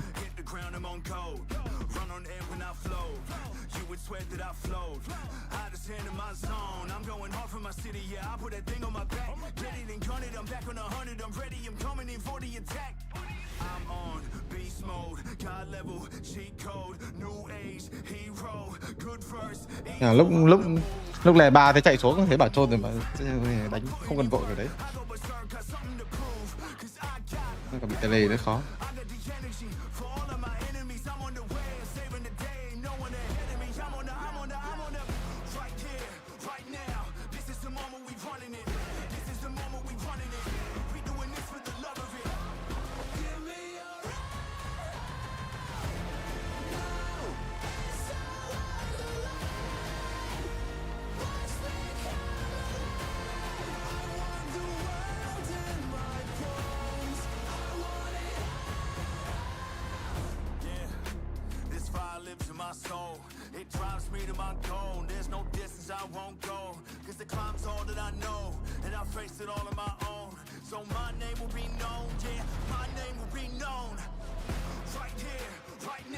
Nhưng cái nhìn phong độ suốt thế giới lần này nó hơi tệ. Không thấy có mỗi game Nearly thì cảm thấy đang chơi game với con người thật. Mấy game khác kiểu những cái thế đánh nó không có đúng.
Ladies and gentlemen, welcome back to the final quarterfinal here at Worlds 2024. We are already Một phát bắn mic rồi đấy.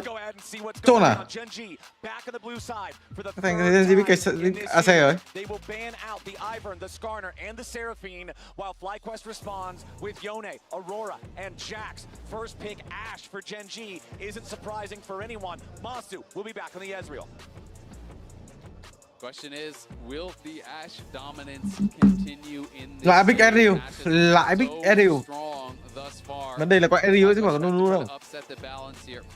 What have they got cooking for this draft? They are at match point with who pretty much everyone considers to be the best in the world coming into it. Big Sở cái này chắc chắn là một đánh Norton. I don't know if I like this. I mean, I know we had slightly different opinions on that Game 2 draft as well, but right now, FlyQuest is literally running it back. They've prioritized the Ezreal and the Orianna. The possibility of a Kassadin is right there. I don't expect Gen G to pick it this early, but perhaps the idea from FlyQuest is they'll even look to ban it on the second rotation. One difference though, Jax is banned out, right? That is a big difference. That is a pretty big difference. No, Renekton is up, so they could go Renekton. Không có rắc ở đây, chứ còn gì đây? The Nidalee is locked in. We touched on this before. Over 81. Cái nó gần như sẽ là Norton, nên là cần đấu sĩ. Really cần đấu sĩ. Team họ là Norton, ok, Chitana rất là an toàn, nhưng mà sẽ gặp Norton. hay là Raka. Norton. Ra thì Norton đi về mid rừng phía đối phương rất là khó đánh á. Nhưng mà kiểu hơi khó thật. Nói chung Norton chất tướng nó kiểu bất ngờ ấy, chứ không phải là sẽ dễ thắng. Nhìn mặt fly quát giống Oceana bên Dota 2, có khi nào lại có kỳ tích không SofM? Đúng chỗ nào thằng này nó nói đúng nhiều luôn đấy. Ana chơi game nó có nói gì đâu. Nó nói kiểu ta level 15 rồi. Gậy xanh level 15. Let's go à? Rakan có thật sự là FU kết hợp với FU với Oriana tốt không vậy? Có nhìn nó rất là lò cái gì đấy. You guys know very well how comfortable Bwipo is on the champion. Yeah. But the question is, how will they round out this draft? I'm not expecting something like a Sejuani. Maybe they want to go for something a little more aggressive. You want something that can kind of keep up with the Nidalee in terms of clear speed. I mean, that's the point that we were making about the Nunu the first time we saw this matchup, is Nunu's not afraid of all the invading that Nidalee likes to do, of the high tempo that she can create, stealing away camps, getting there faster. The Xin Zhao going to be the first ban from Gen G. Remember, this was Inspired's pick in the game one. FlyQuest first shocked everyone. Bên này bị ban Xin Zhao. Ban Norton cho chắc cú đi, từ ASE Norton khó. Ban Bram. Ra thì Bram cũng không sợ lắm. Từ ASE Bram hơi phiền, ban Norton rất hợp lý. Rất là hợp lý. Đối phương có thể đánh Blitzcrank, đội hình rất là lọ với Blitzcrank. Con hợp lý nhất sẽ là con Leona. Nhưng mà AC Leona đi với SU với Rakan, nói chung là kia cũng được. Có lẽ sẽ là Leona thôi, an toàn.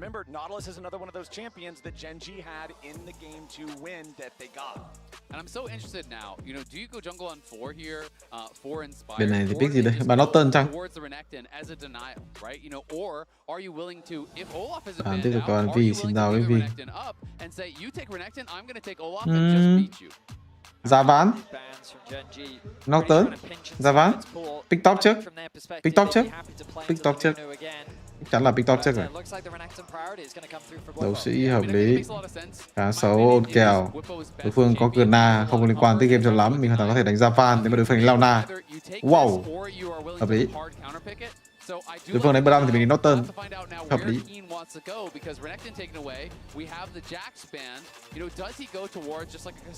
sẽ có lựa chọn giữa Javan, Wukong là vì xoay không biết đánh không. Nói chung thì thảo hơn giữa con Doctor với con Javan á. Nhưng mà để xem tôi không biết con gì nữa.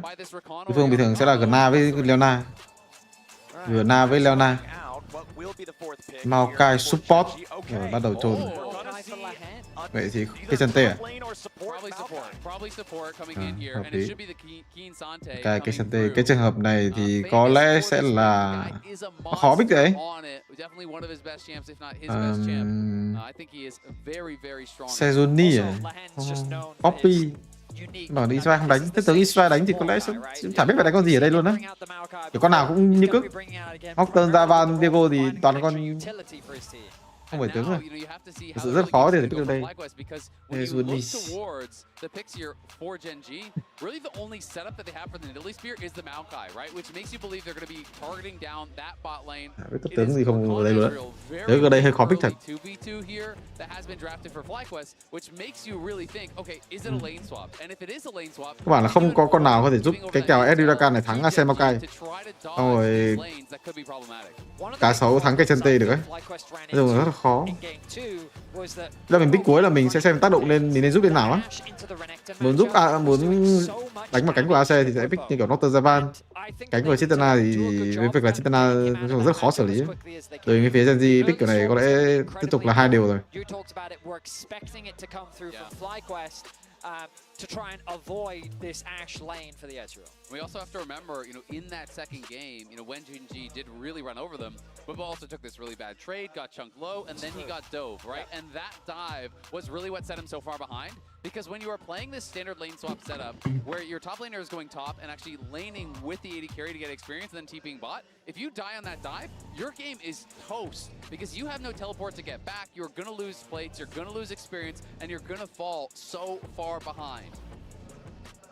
All right, boys. Game number 4, match point for FlyQuest. I don't think practically anybody was expecting us to be in this position coming into this series today. The odds seemed so overwhelmingly in Gen.G's favor, but FlyQuest has just responded to this absolute massive challenge beautifully. And I don't think there was a single serious prediction for FlyQuest.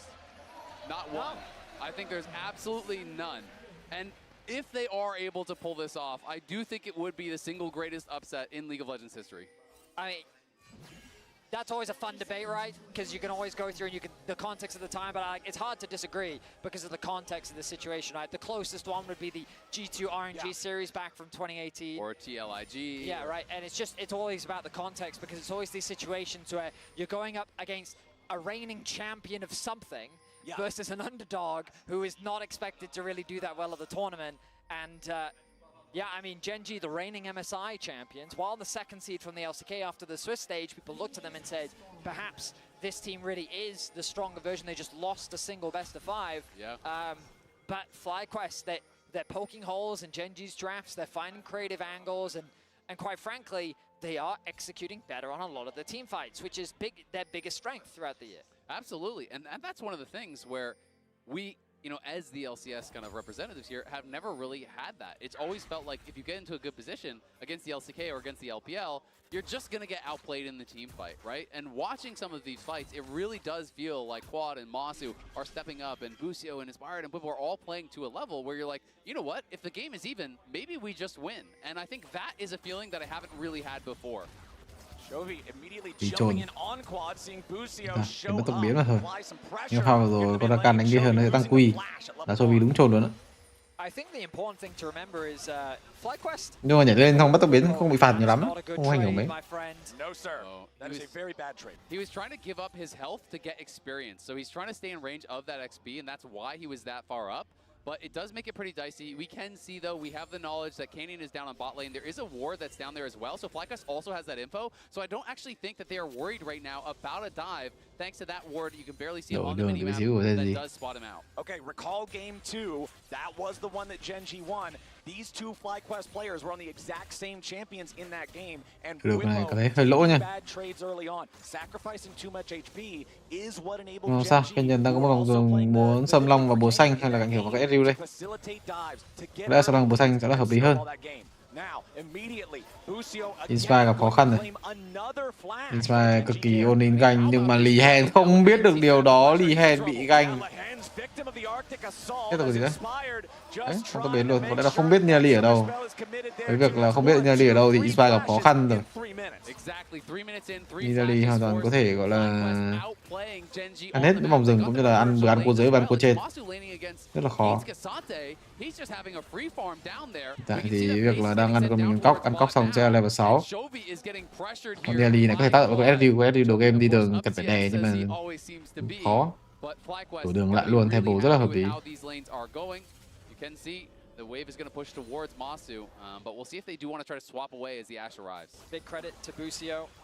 He's been involved in all of these early plays. Về ra thì mất tốc biến, Lý Hàn cũng mất tốc biến. Nice TP coming through from Chovy as he is getting the slight. Đầu game, nói chung là thế trận vẫn rất là ok thôi. Nhân nhân xanh, PZ thọt. Nhưng mà dùng bên phía đối phương thì cũng vậy, dùng đối phương rất là thọt, thọt ngang PZ luôn đấy. Rồi rất là khó để có thể chơi game nếu mà thọt với chút một con Niali. Mà Eddie Lacan sẽ gánh không? Quả là con Ace với Mokai nếu mà thọt thì hơi khó chơi ấy.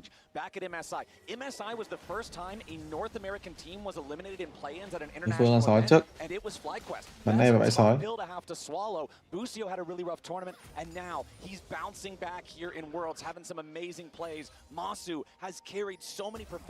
Quát đánh kèo này nhìn hơi lỏ. Nhìn nó hơi lỏ.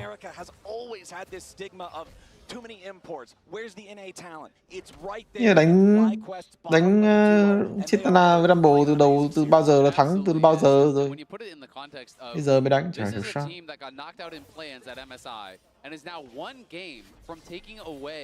Gen.G's semi-final slot from knocking out a heavy tournament favorites. You have to look at how much they have improved, at how hard they have worked to be able to get where they are. Certainly. And it just goes to show the amount of pressure that's falling onto the shoulders of Gen.G. If we look back to MSI, not even Thì là vào năm xe lẻ 3 không có tốc biến. Maokai cũng không có tốc biến. They won most of their series 3-1. Back về chạy lên trên nhá. What the fuck? Chơi game nhìn thọt dữ vậy. Composition gives them some decent early game strengths. Once again, getting their hands on the Ashe. Italy is a jungler for Canyon, is someone that, I mean, just look at the farm already in the jungle. Canyon has been running Vì điểm around tốt nhưng mà bây giờ thì không được chơi game á. Bây giờ chơi game nhìn lại rồi ra. Cái pha đầu tiên tự nhiên đang đi đường tiên thì Hen chạy thẳng vào bờ đỏ bên phía đối phương, chẳng biết để làm gì. Mắt cũng không có. That is where the gold advantage is coming from, but it is slight. And the concern is, look at the gold there on Paze. Look at the farm on Paze. He lost his flash early. He's been running around the map trying to find good lane assignments, and he is really very far behind. Inspired and Busio both getting tagged there by the Scryer's Bloom critically lets them know that FlyQuest is looking at the mid lane, looking at Chovy, who is level 6 now on this Tristana. And Tristana's a champion that just has such amazing self-peel capabilities with the rocket jump, with the buster shot. It's hard to make a play if you don't catch her completely by surprise. Canyon level 6 in this Nidalee, no troubles at all securing the first set of grubs. Gen.G going to get 2 of those immediately for themselves, as you can see Promo coming down to try to take a look at what's going on. Masu will force Keen all the way back from the wave down here in the bottom lane. Still got to pay enough respect to Kasante when he's close to the turret, but it's not nearly as big of a deal when he's not level 6. And Inspired and FlyQuest, they're just going to trade these early neutral objectives, go after the dragon. Inspired, you guys already mentioned. Level 6, nhìn cũng khó game được nữa. He does not want any combat. It's a really good trade from Inspired. Right place, right time. You don't want to concede all objectives. We've seen that from FlyQuest in game 2, and that's one of the big annotations we are seeing here in this game. Again, though, you see Paze matching into this Renekton. He's having a bit of a rough time, but ultimately he's still in a fine position, has the level advantage, hasn't died early. Oh, Keen, nice use there of the knockback. Masu going to be forced to use that first summoner spell to try to get away. Keen's coming in for the 1v2. Phổ không thuần tốc biến luôn, có sự bên trên cái KTG không vậy mà Masu đã trên cái KTG bây giờ. Không né một cái chơi gì luôn. Play from Keen as he's able to just find a massive play. Masu doesn't even commit the flash, realizing that there's probably no way that he can get out of this situation. And Keen's Kasante is recognized for a reason. Đầu game đổi đường đi rất là xanh. Đánh cái này cúp rồi đó. A huge outplay here from Keen. He has the Q3 charged up. They don't respect it. He uses the shift to harass him aggressively. Then the Pathmaker into the Q3, ultimate of the tower. Masu realizes, you know what, I'm actually just dead. Flash is there on Keen. He has too many dashes when he is in the all-out. The flash would not do anything for him, so he elects to hold on to it. But that over-aggressive shift is punished expertly by Keen. How many times have I seen players, usually it's top laners, disrespect Kasante with his third in Tofo strike primed, with all outs cooldown available close to his turret. It is one of the deadliest combos in League of Legends. I mean, Kasante, he's what the copy pasta was made from. He's already doing great work for Gen.G on the Rift, but it's important to always add that caveat of the overall gold state, and the reality is, even with that kill, Paze finds himself about 550 gold behind. As El was talking about it earlier, the experience and gold deficit that Paze has found himself in is a pretty significant one. Absolutely, and a lot of that credit, is deserved by Busio. FlyQuest bên giữ lính á, mid giữ lính, top giữ lính. They were able to get a lot done with him. Inspired and Bwipo trying to put on pressure where they can. Canyon has maintained his about 500 gold advantage, but is not growing larger at the very least there for Inspired. We'll see how Bwipo does hang on now in this 1v1, because despite the farm advantage, he's actually down gold, and Keen has a really good buy after that 1v2 kill. Yeah, Keen's feeling great about his current place in the game, as Inspired showing up here after Chovy. Rồi, nó Chovy không phản xạ được cái R Audiana với cái W của mình. Inspired thì nó combo quá quyết đoán, QR tốc biến. Cái R đang trên đường bay hay là quy tốc biến rồi nhỉ? Chả biết. Hiện tại chỉ có Canyon là đang chơi game cũng như Keen mà thôi. Chovy thì nói chung là có chức là đi với Oriana cần lên kháng phép sớm cho mọi người. Cái đầu của Chovy là kiểu đúng khinh địch luôn á. Rất là khó đi đường. Xong rồi rất là dễ bị gành được. Nhưng mà có tele lại, không sao. Cái ảnh hưởng khá khá cho chất tướng Chitana ở Tham mình sầu 2 mà thôi. Hai bên này nên là được cử xuống cánh dưới, lấy cho mình cái trụ đường dưới kết hợp với tele áp lực cánh. Đổi đường từ vị trí của FlyQuest rất là hợp lý. 20 giây nữa sầu sẽ ra đổi đường quá hợp lý. FlyQuest đánh ác này. Nhưng mà con Nelly nhìn căng ấy. Back về lên gì đây? Làm gì có tiền lên cái gì đó? Để thủy ngân à? What the? Làm gì đủ tiền lên cái gì đó? Chỉ giả là back về thôi. Để thủy ngân 500 rồi nhé. Để. À bản sau nó mới update à? Phải không? Đây như thế rồi.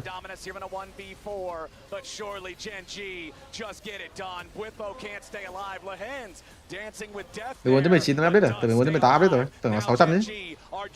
500 đủ lên rồi. Hiện tại thì cân là 1.300 á.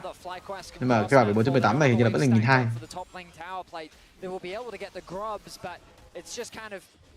Sao cả thấu tục biến rồi chết rồi. Chết mà không clear được quân lính à? Lỗi.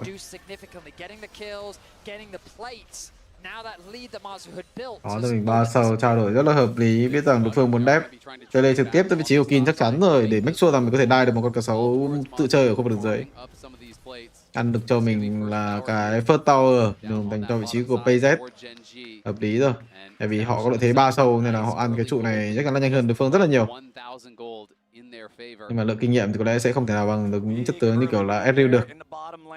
For the LCK squad, 1,000 gold lead in total just for Keen over Bwipo on this Renekton. We already saw Keen get the 1v2 outplay in the bottom lane with his experience on Cassante, with his mastery over this Băng lính hợp lý. Chứ không nghĩ con Dorina nó vừa với kiểu này, nó băng lính rồi, chả đai cái gì. Chi chiếu. Ra đây. BW cái. And FlyQuest, I think, are going to do what FlyQuest sometimes does best. Slow down the pace of the game, play towards their win conditions, look towards some of the really powerful scaling that they do have. You have these really difficult to kill carries in the late game. You've got great engage, you've got good frontline. I think they can feel comfortable to slow it down, to play it a little bit more reserved, and try to avoid some of this early game power that Keen and Canyon are going to have. Thế tốc biến tốt rồi, Maokai đã bung ra bên phía của FlyQuest gặp khó khăn rồi. Có Maokai đứng ở phía trên tờ nhưng mà không để ý luôn ạ. Đẩy được nhưng mà sẽ thế mất cho mình sách trụ. Easily win the fight. They're going to use that tempo to put more damage into the tier 1 turret over here in mid. Keen overstepping his bounds a little bit here, has to try to step back away. Busio still hanging around too with about 300 HP. TP coming in from FlyQuest to reinforce the turret after losing 2 plates. And look at the map pressure that FlyQuest nhìn đánh cũng hay á, kiểu cái thế giữ lính rất là tốt đó. Tụi họ gần như là không có cách nào đánh thắng teamfight ở nói chung là kiểu sâu hay là rồng nữa rồi. Đây là cái canh giữ lính á. Should have really resulted in a kill. I think it was a bit of a misclick from Keen. I think he wanted to hit quad, but he ended up hitting Busio. Ultimately, though, they get what they wanted. Now, Chovy and Canyon together up here, hanging around this top side. Masu on the Ezreal is very evasive, but man, if they ever catch him, he'll just pop instantly. Looking at the items coming online here, you can see first items completed for a couple of different players. Leandri's there for Canyon. Yes, Inspired has his first item fully completed as well. It is the Locket. This is an advantage of playing a tank jungler versus a carry. You just get a cheaper price point. But when you also look at the mid lane, Quad is 3/4 of the way to a fully stacked Seraph's Embrace. That'll be a big power spike once he can get those last 80 or so stacks. Certainly will be. We turn our attention now to the Rift Herald, though, as Genji's already setting up for it. You can see the vision control they have around the top side river. Chovy keeping the push in the top wave. Cassante on the bot lane. His TP is about to be available, and so he has another wave that he can catch and push out. The problem for FlyQuest is there's not really any big points of pressure that they have access to right now. It's difficult to send Orianna off to a side lane. They're keeping Masu over there, whereas Genji have already brought Pays over. And the threat of that arrow onto Quad is something that he always has to be cautious of. Now they moved him up towards the top side. They do have that top tower available to him, but the risk of a collapse from Genji is something you have to respect.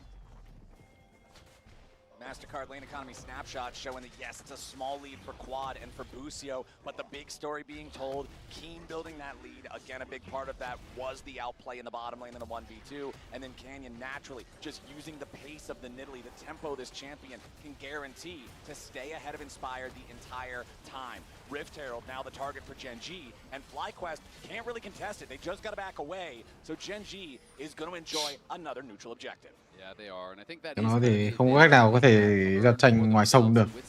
Cố gắng cầu kéo với cái đội hình hai pháp sư của họ. Etil kết hợp với Rakan với Oriana.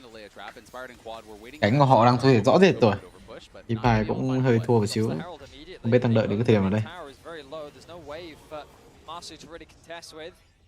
And there should be another objective secured for Gen G. Herald should just knock it over by itself. Kaboom! All right, needs one more auto attack to do it. Oh, wow! Oh. Okay, Masu saves the day. The turret has literally 20 HP out of 5. Masu vẫn đang một thể hiện rất là tốt. It's a shockwave top lane. Quad in trouble though. Inspired shows up to try to block it for him. Chovy flashing over, making the outplay to guarantee they get their man. But now Inspired and Busio are still looking to lock up the Gen G mid. Masu's there for a Cố gắng không cho mọi người cho vị trí của Masu. Nhưng mà Etil lên 11 rồi. Nên dần đã bị tóm lại. Trophy 02 này hơi khó thì gì mọi người. Ra họ đánh vẫn được ấy, nhưng mà họ cần con Sina để có thể gánh cái giai đoạn cánh của họ. Cánh thì kiểu Sina xanh thì dễ thành hơn á. Chứ đánh theo cánh cây Sente thì nó hơi khó. They play the map so incredibly well. So meanwhile, they're pushing in bot, they're pushing in mid, they're shoving these waves, and they're constantly taxing your resources elsewhere. Quad gets spotted on a ward. He's thinking about heading back to top lane. Bit of indecision as the collapse comes through from Gen G. A nice shockwave to buy himself some time. The flash comes in from Inspired to help keep his Ui, rồi lúc vị trí Chovy có dây thủy ngân nhưng mà vẫn chạy được. Nhưng mà Etil tới thì khó. It's unfortunate for Masu that he can't get the kill here. Chovy gonna throw out the ulti to create space between him and Masu. Means that Inspired's Bây giờ mấy cái này lạ nhỉ? Đồng đội đánh nhau mà cũng không đứng ở vị trí sông để áp lực được.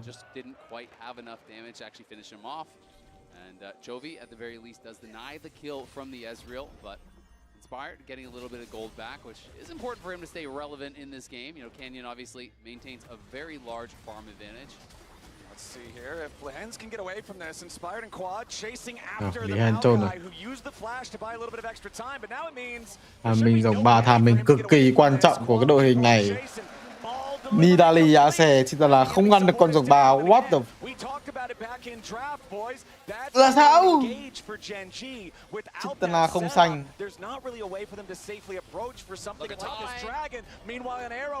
Ase dữ rồi. Nhưng mà đây là con cá sấu mà đâu phải dễ chết đâu. Đây. Trúng quy luôn, thôn này. Đây, đồng hồ cắt mà bro. Cái macro ác nhưng mà xử lý mấy pha không lên được tiếp. Cái trụ này cả gì mất nên là bỏ thôi. Mình cố gắng câu giờ để cho có lẽ điều mình lấy cái trụ mịt thôi. Cái này hơi khó lấy trụ mít để lính rồi back về Etil 2 đồ rồi. 2 đồ chưa? Hay là với 1 đồ rưỡi? We're not done yet. Inspired having to get away now. Dashing out of the river, throwing back the glacial prison. Looking to lock up Paze, who uses the cleanse to try to escape. Masu still firing back. FlyQuest is down 3,000 gold. They've got to be very careful about these fights that they take because Gen G are at a point of comfort. Gen G continue to demonstrate their mastery over macro as they lose Lehens and immediately, without hesitation, turn their attention to the top side of the map. Bwipo thinking that he can just catch this wave, does a good job of surviving the initial dive, but 3 members wasn't enough. Gen G had committed 4 to the top side of the map with Canyon coming in on the flank, and as Azael said, that spear was crucial. You look at the minimap, Canyon already making his way up, the Asher, the TP commitment, just this level of awareness of where Gen G can play on the map to at the very least get something back for the Dragon was masterful. Yeah, I mean, it was really, really big, but Bwipo played well to clear out the wave. If he didn't get attacked by that spear, I think you can just walk out the back and Quad can come in and actually TP in and save the wave, and Bwipo knows that one hurts because not only does he go down, it's the flash, it's the TP, it's the ulti from Quad, it's them losing the tower either way. Yeah. That was a critical moment in the game, and Bwipo knows it didn't go their way. So Grubs are even. FlyQuest might be up a single Drake, but it's 3 turrets to nothing for Gen G. That is a huge part of this 3,000 gold lead they've built so far for themselves. Now Keen, yeah, he's far forward in the enemy jungle, but more importantly, game chia không thành đúng khó đánh luôn he đấy. has to commit the flash to get out, but he Kiểu still cánh của con stays Chitana không quá mạnh. meaningful amount of health. Gen G, you just turn your attention Và hiện tại họ chỉ có cho mình một con rồng duy nhất thôi. Cái ngưỡng sức mạnh của Ezreal, cái ngưỡng sức mạnh của Orianna sắp tới rồi. Cái trận thì vẫn nghiêng về họ, nhưng mà nhìn nó hơi ghê. Chỉ cần một pha lỗi lầm thôi, đội hình này rất là dễ mắc lỗi. Toàn những cái giày thủy ngân. Đội hình đối phương có Rakan, có Sejuani. Mà bắn đại bằng tiền ác thế. And Canyon's taking the payday. It pays from downtown, back-to-back arrows, nailing Bwipo. FlyQuest trying to look for some sort of a counterplay on top side, but they just can't find it. And Gen G are punishing Bwipo time and time again. Beautifully done from Gen G. FlyQuest, let's see if they can find anything here. Inspired's gonna wrap around a little bit. Interrupts Keen, but he can go all out, just immediately using that as the escape lever. Inspired, continuing to try to lock up the Gen G top laner. Masu behind him here for the chase. Glacial Prison finds the mark, but it finds the mark in the middle of the minion wave, which makes it that much harder to find your maximum. Bắt đầu đến giờ buồn ngủ rồi. Just colliding with this trash instead of finding the target you want in the Cassante. You can see that FlyQuest Cánh của cá sấu 030 này, cánh này hơi lỏ. They see if they can try and punish Keen, but don't quite have the damage to convert it into much. And the game, similar to game 2, is very quickly snowballing out of control. Chovy thì cũng sắp hoàn thành Navari rồi, nhưng mà cảm thấy cái này cái Chovy hơi khó để có thể chơi game. Bản là nghèo quá.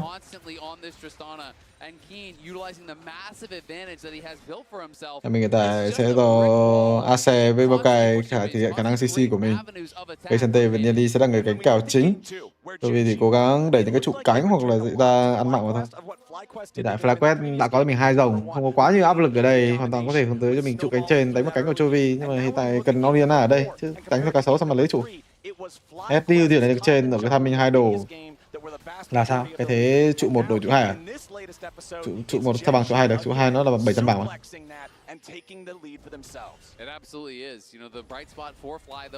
Tỷ lệ bắt vào một con cây Sante đồ như thế này ríu ríu lý ríu lý ríu lý. Đối phương có tới lên làm sao Kiên bảo ha ha ha. Đây Chovy nhảy lên mất tập. Sao bắt vào con cái Sante nhìn nó thật sự là thế đồng vậy, đánh theo Ezreal sao? Ezreal đang 2 đồ mà. Bro. Cái nhìn ác kìa. Trying to get away. He's got 200 HP remaining, and then Nidalee says no. It's nothing but a black and white screen for the FlyQuest solo laners, and Gen G wanna take us to a game point. Là sao cá sấu cái bác Orianna không có mặt nạ bắt con cái Sante nó còn kiểu hả? Nó bắt tao này. Ok cả đấy. FlyQuest fall, another dragon to Gen G. And gentlemen, I feel like we're going to Silver Scrapes. I think so too. Gen G are just playing this game out so incredibly well. FlyQuest are going to keep looking for opportunities, but the opportunities are going to get fewer and further between. Đánh hồi mất hết thế luôn rồi. Tưởng đang đánh theo Ezreal các kiểu các thứ bắt đầu chơi game. Nhưng mà vẫn chưa, mất hết trụ rồi. Đội hình pháp sư hết trụ để đánh khó quá. Gen G's ready to respond. An Ash Arrow from across the map. A teleport to show up and protect somebody. A 4th dude when 3 dudes can't get the dive done. Gen G is prepared here in this 4th game. I mean, they just can't kill Keen, right? You know, he's stacking so much armor, so Masu's not going to do it. Bwipo's not going to do it. You're relying on Quad, but at this point in the game, there's just no way. And Orianna can't get it done. Maybe at 4, 5, 6 items, can he threaten Keen, but it just takes no damage at this point. Massive difference in power between these top laners. Keen now finally getting a little bit of MR here too. You can see the Negatron cloak with the additional cloth armor and inventory. This should be the Jack show. And honestly, that's all he's going to need with what you're talking about with the Orianna being this only AP threat. He's so far. Cái gì lạ, họ không đánh Gna. And I mean, FlyQuest's only hope in this Cái sát game Gna rất mạnh is luôn á. really long, right? You know, they need to get to this point in the game where Quad has Magic Pen, where he has a Death Gap, where he has all these items and the AP behind that Magic Pen, and where Masu and him can actually threaten the front line. Yearly level 15. Có thằng nào thôi cái này đặt level 15 cho mọi người. I don't think Genji's going to give you that time. This is the clinical precision that we're used to seeing from Genji. Little room for FlyQuest to come back, and crucially, we think back to FlyQuest's team 16 rồi. 15 rưỡi. 15 lại còn 15 rưỡi. And Genji have denied them any sort of option to get those in this game. It's not been about the 5v5, it's the skirmishes, the 3v3s, the 2v2s, the fights that happen before the objectives even spawn. Perhaps a Baron could be FlyQuest's way back in. Whippo looking for the flank on Pays. Dominus pop with the arrow to immediately try to stop the FlyQuest top laner. Sterix Gage to keep him alive. Keen's ready to keep on pushing forward here with the Pathmaker going in, looking for a little bit more damage onto Quad. Whippo's going to be dropped first. Quad's going to go right with them. Whippo and Quad, the solo laners down. A double kill for Chovy as Genji do not stop here. They keep chasing the remaining FlyQuest players with Keen leading the charge. FlyQuest disengaged successfully, but Genji run this rift. FlyQuest look for an avenue of attack, but at this point the wallet difference is just too big. The idea from Whippo there, providing a gate for Busio to get onto the back line. The shockwave combo connects, but it just doesn't do enough damage. Another Baron begun by Genji. FlyQuest knows they can't afford to give this one away, but what else is even gonna happen? Chovy and Genji chasing after FlyQuest, killing Masu, burying Busio, and just making Inspired head home alone. And Genji just landed the knockout punch in this game number 4 with the Baron. That has to be it.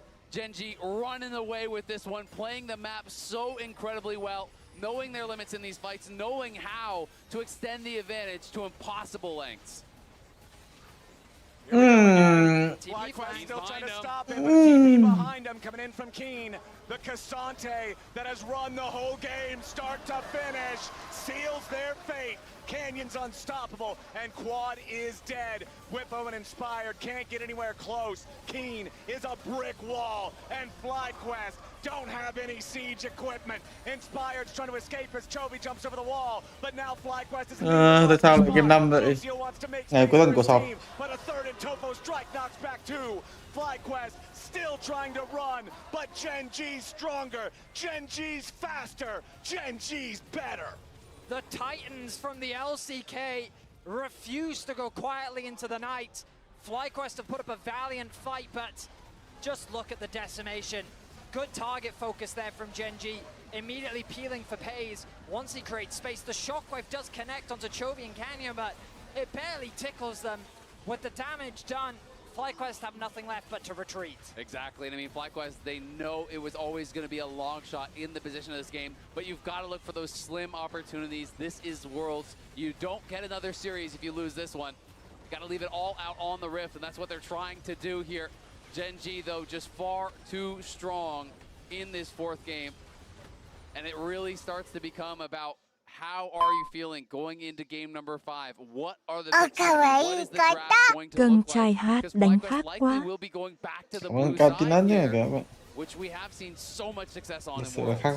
The Hens using the blast cone to get away as FlyQuest just trying to get any sort of a pick they can, just trying to slow this down any way they can. It's only 26 minutes on the clock, but it is a 12,000 gold lead for Genji's side as they continue pushing up here in the top lane. Chovy, between his own rapid fire and the buff from Canyon's Nidalee, is an absolute machine gun on this Tristana. The DPS is out of control. He's got the quick blades, he's got the armor penetration on the Mortal Reminder, and he's got the rest of Genji beside him. FlyQuest going in for their final Hail Mary. True shot barrage over the wall. Lehan's tanking up as Chovy gets back away. Inspired down to 300 HP, and Whippo does nothing. Shockwave on 2 won't matter. Inspired's about to bleed out. Chovy's dominating, and Keen won't stop. Double kill. Back over to Chovy. FlyQuest are gonna have to be ready for game 5, because Genji are ready to clean this up. Masu and Inspired trying with everything they've got to defend the last 2 Nexus turrets, but Genji is far too powerful. Lahins and Keen making the space. FlyQuest trying to hold on, but it's not gonna work. Ladies and gentlemen, it's time for Silver Scrapes! We are going to Game 5. Everything on the line for these two teams. It's all gonna come down to one last game. You all know the drill. Y'all know the tune. Y'all know the song. We'll be right back for Silver Scrapes and Game 5.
Ngày cuối tuần kẹt với cái này.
Nó lên mình thải thành cái gì luôn rồi.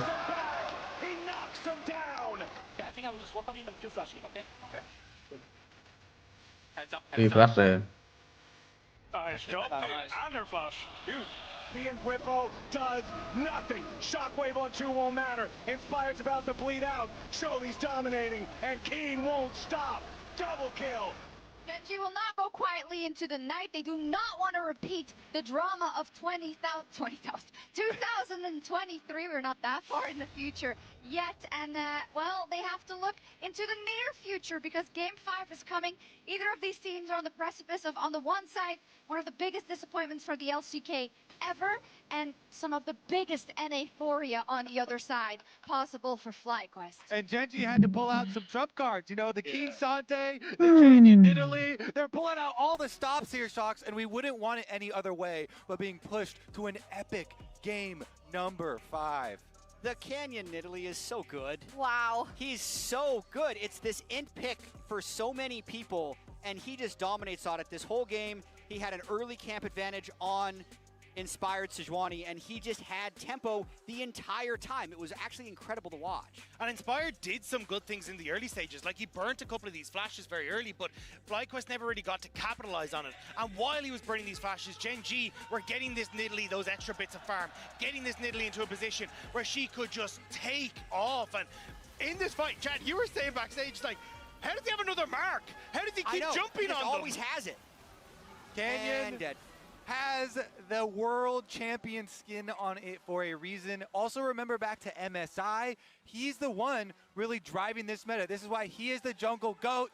He can pull it out and just control the map. It's so nice how they set it up for Genji's game plan as well. It's not, you know, just individual play, but then they keep on using that plus the Ashe arrows to get these picks on side lanes, constantly pushing FlyQuest around and making openings for themselves. I wish we were synced because How about then we this energy though? Yeah, and I think it's so interesting because right before I asked, we've been so many times at a Game 5 where we couldn't help but dance and shake, but it was when our team pushed it to 5. It's just, the momentum is so different. And it's the weird thing about emotions versus logic, because emotionally it feels worse to lose Game 4 going into Game 5, which is why I'm having a hard time getting super hyped, but logically, it is better for FlyQuest. It is much better for FlyQuest to have lost that game. They've won their blue side game already. They're going to be able to get it back again, and it does give them an upper hand at the start of this final draft. And that's the thing, if you look at it, apart from that one red side game, every game that has been a victory this series has been on this blue side.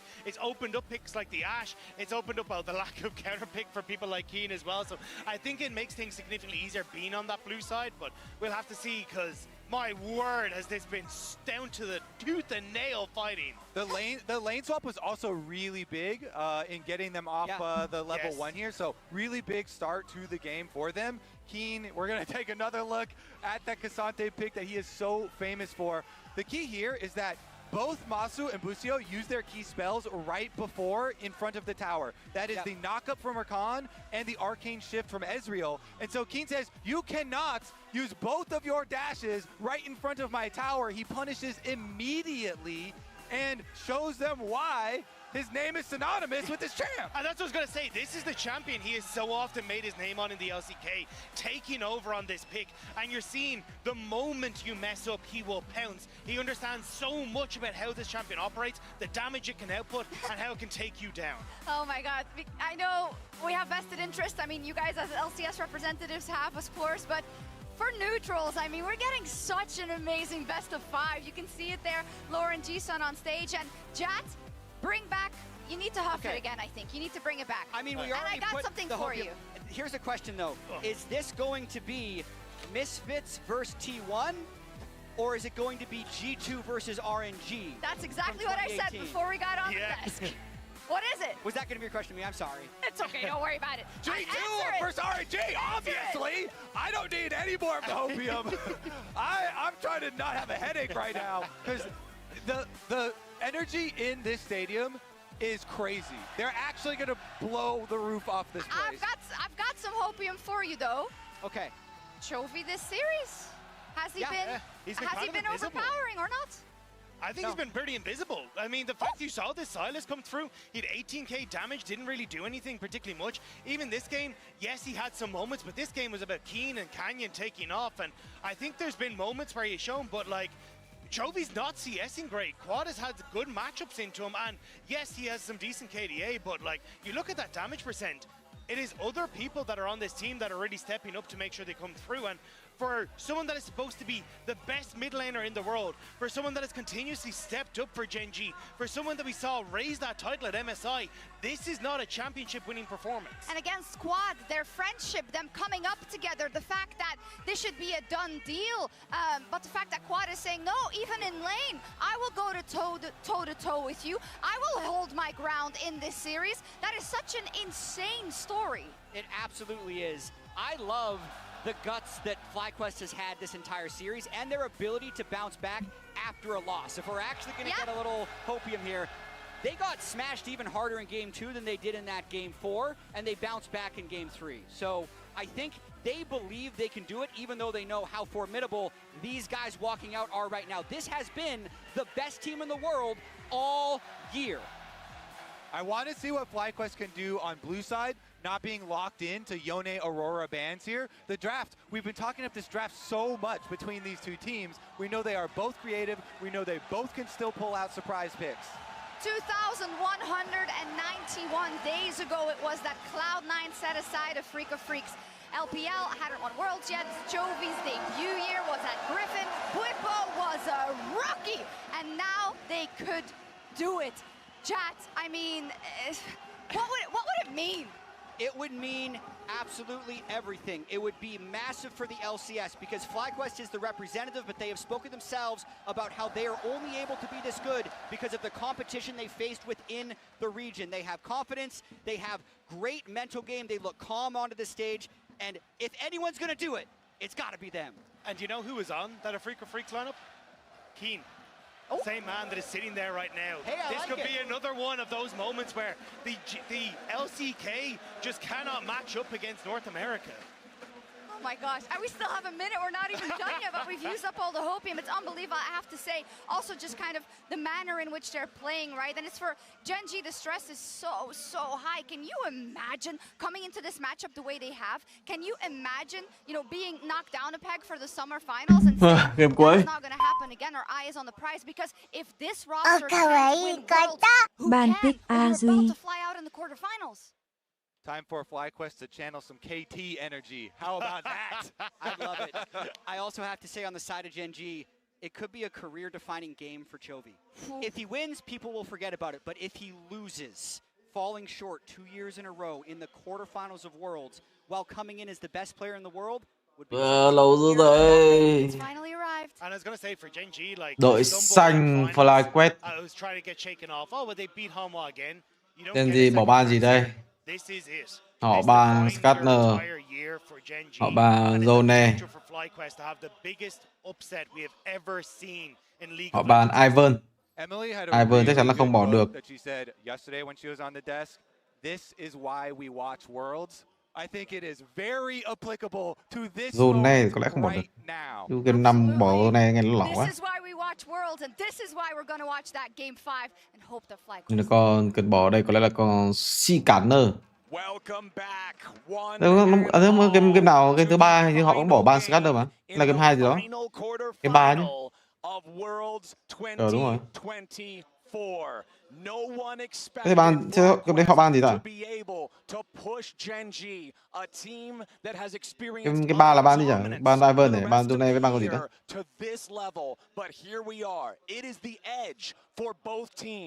One goes to semifinals and one has a long flight home.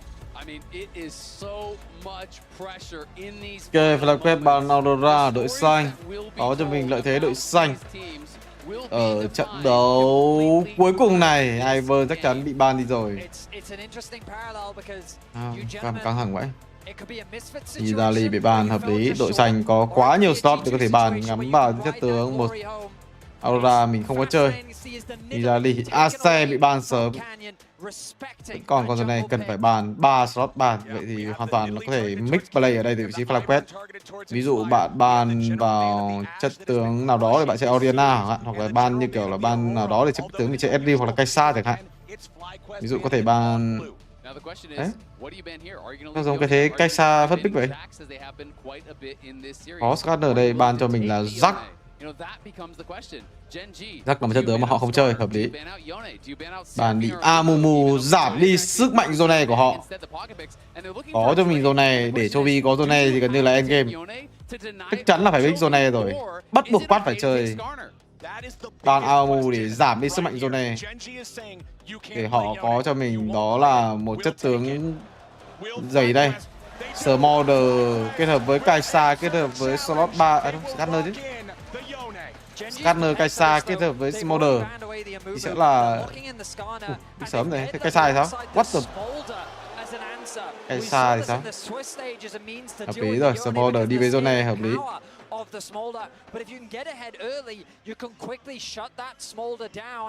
Có Kaisa. Câu trả lời là dừng, các bạn chơi cái gì?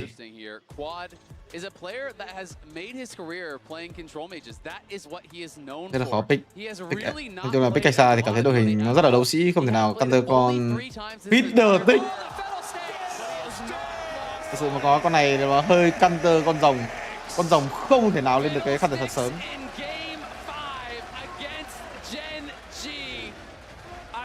Vậy thì sẽ là Critic SU không? Critic SU nữa biết chơi. Critic Kalista, quá có mạnh đấy. Đủ. Ê. Ê. Khó thì nhìn nó hơi đau đầu rồi. Phải làm cái thế.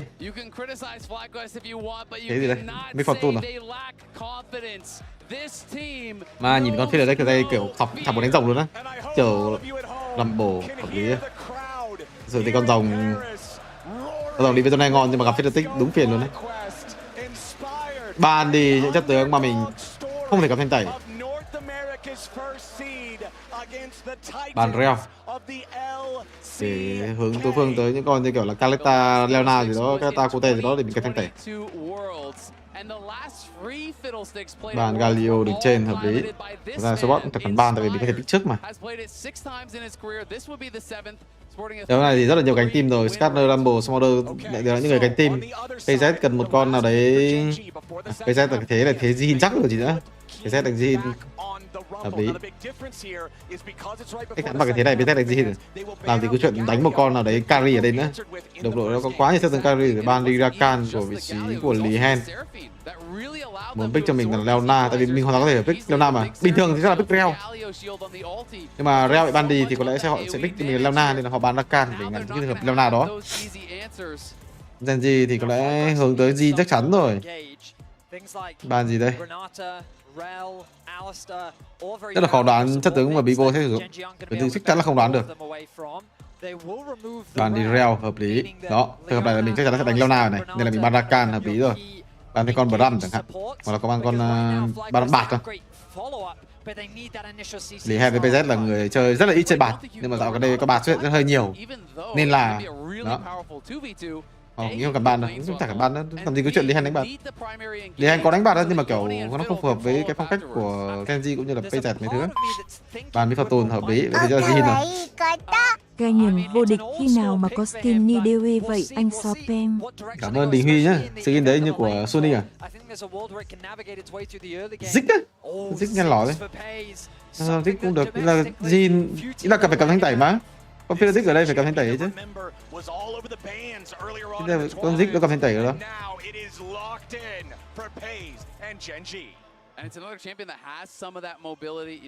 Dích này ta nó mới cầm tên lê rồi.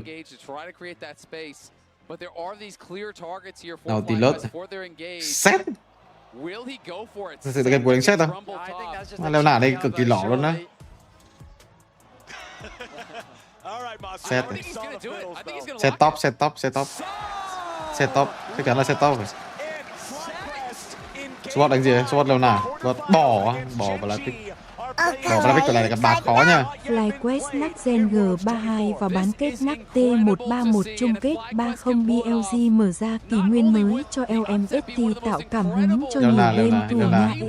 Leona free game. Cảm ơn các khổng binh nhé các bạn. Leona thắng rồi. Leona.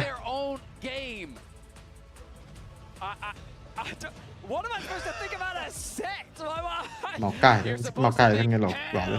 Bây giờ con màu cài với con Dích nó đâu liên quan gì đến nhau đó? going towards the bot side of the map. So much utility on the side of Kiểu Genji. rất là tham ấy, Big Maokai ở đây, kiểu con Lola là con an toàn hơn rất là nhiều. Maokai kiểu cái Zik nó đi đường nó hơi lỏ, nó không bằng con Lola Zik thì nó mạnh hơn nhiều. Kiểu cũng được á. Thật ra thì Zik Maokai, con Zik sẽ có trường hợp WAD về để cho Maokai có thể ôi. Wow, for so many years, we were even talking about this between the games earlier. Game đấu phố đội hình cực kỳ đẹp cho con Feed the Tick. Mà câu hỏi đặt ra đó là con Feed the Tick này làm được việc hay không? Con Feed the Tick, cái thế Feed the Tick đúng mạnh luôn á. Không thanh tẩy, không giày thủy ngân từ vị trí của bên phía của Genji.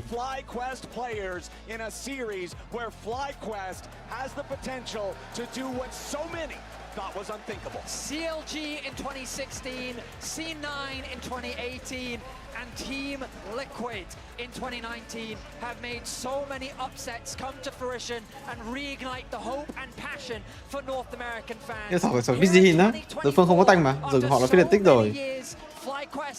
Đánh hồi lên 11 chiều cuối con G lên 11 là kiểu đúng endgame luôn á, Rumble R không người Supporter R kết hợp với G R sao mà team họ chơi được.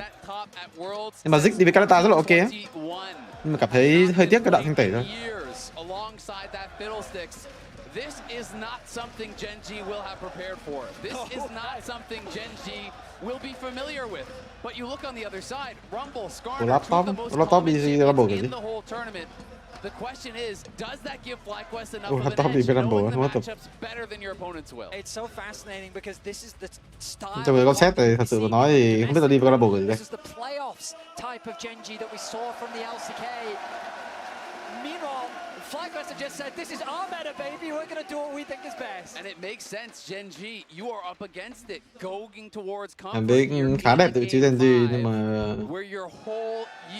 họ phải sát đau con Aleta này ở những giai đoạn mục tiêu đầu game. Cái gì đấy? Đổi spell Feed the Tick á. Nó Feed bình thường người ta thấy đó là Feed the Tick sốc điện hoặc là Feed the Tick đòn phủ đầu.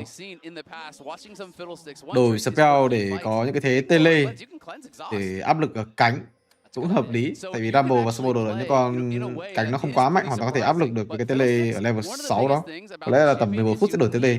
Bạn đầu tiên thì có lẽ vẫn cần những cái như kiểu là hồi máu nhiều hơn. Ở kìa đang không lộ tiên thành nhận E lộ rồi. If you are, on vision, if you are on wards, so controlling space, controlling fog is massively important, and we'll see if they can do that against Genji, who is known as one of, if not the best macro teams in the world, is an expert at stopping that sort of play. Well, here we go. We're getting into it. The laning phase. Nice knockback. Exhaust already expended. Gì đấy? Yeah. Trồn dữ. Means FlyQuest will just accept that as a win. No lane swap, importantly, in this fifth and final game. All right, Azael, I'm going to rely on your expertise here. Do you know much about the Set Rumble matchup top lane? I mean, Set is just really difficult for a lot of melee matchups because you can walk forward. The E and the passive autos do so much damage. It is very difficult to deal with him, in these early levels. I do think Rumble will struggle if you get in these committed trades. For Rumble, it's going to be about keeping distance, using the Electro Harpoon to slow him down when he pops the Q to walk forward, and just looking to scale, looking to not get caught into a full-on team fight. That wave is a bit of a horrible spot for quads. Kèo này hơi khó nha. 4 chỉ số lính mà thôi mà tôi trả rất là nhiều máu. Kéo lên trên thì cũng là khó cho vị trí của set đầu game để được đường. Nhưng mà khi Rumble level 3 thì gần như là endgame. It will be possible for Quad to win out on the 1v1 trade. Feed the Tick của Inspire như farm rừng hơi chậm. Đúng không? Tầm này như là farm rừng hơi chậm đúng không? Farm rừng nhìn chậm dữ ấy. Như là không biết chiếc lỏ ăn golem bùa đỏ cùng nhau cái gì đó sao?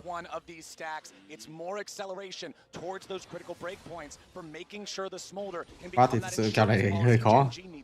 Anchovy is just making this a nightmare for Quad. He is playing past the minions as far as he can up, without getting hit by the tower. Every single time you're going for a minion, you're getting autoed and then you're getting queued. When you back off and you're limited in where you can go, you're going to get hit by the W. It is very difficult for Quad in this position because he needs to get as much farm as he possibly can. He's falling extremely behind.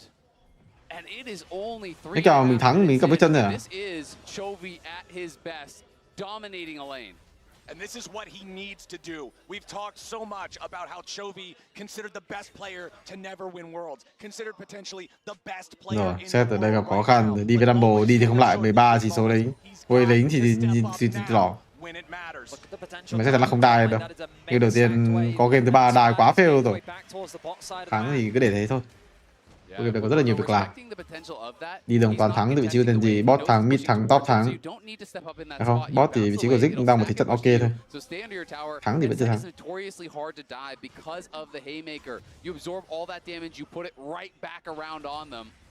And so they can't look for it. They only really could have gone for that play if Whippo overextended, and he didn't. Mấy điểm gì đây? Whippo happy to just fall back here as Keen gets the wave shoved in. Whippo is also down in farm about the same amount as Quad. Of course, he will have more to collect up here as the wave crashes into the turret.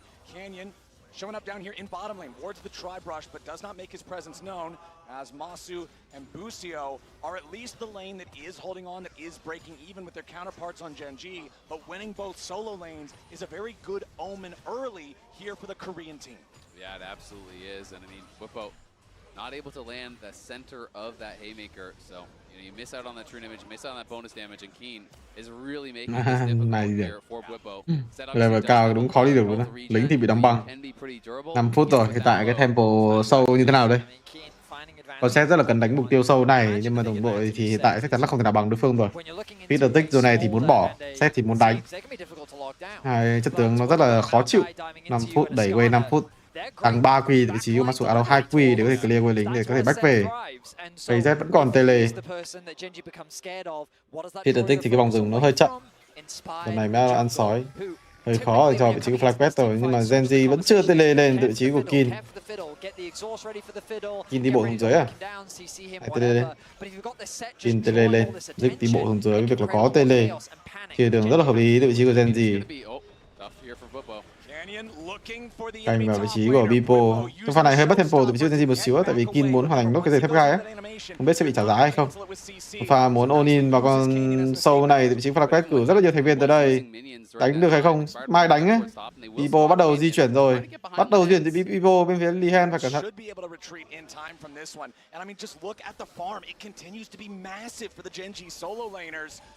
Đó là Flagpet rồi, có lẽ sẽ ăn được sâu, nhưng mà đối phương collab tới rất là khó để có thể xử lý.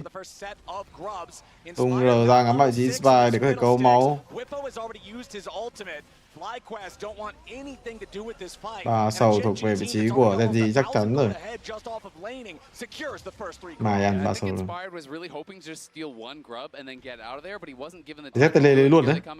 Whippo has no ulti this time. He does have flash, he does have the haymaker. Boom, there's a big punch. Whippo stays fine. And looks like he was able to actually interrupt Canyon's E with his own, snapping him out of that charge, keeping himself safe. So well played there by Whippo, but lên bắt về.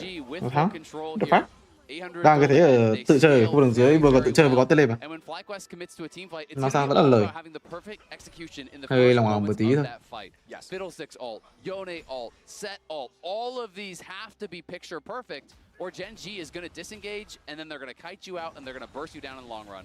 All right, here we go again. Lehens and Pays versus Whippo, using the haymaker early to try to nullify a lot of the upfront damage. Whippo exhausted now, flashing to try to get away. Whippo gặp khó khăn, chắc chắn là dính tường rồi.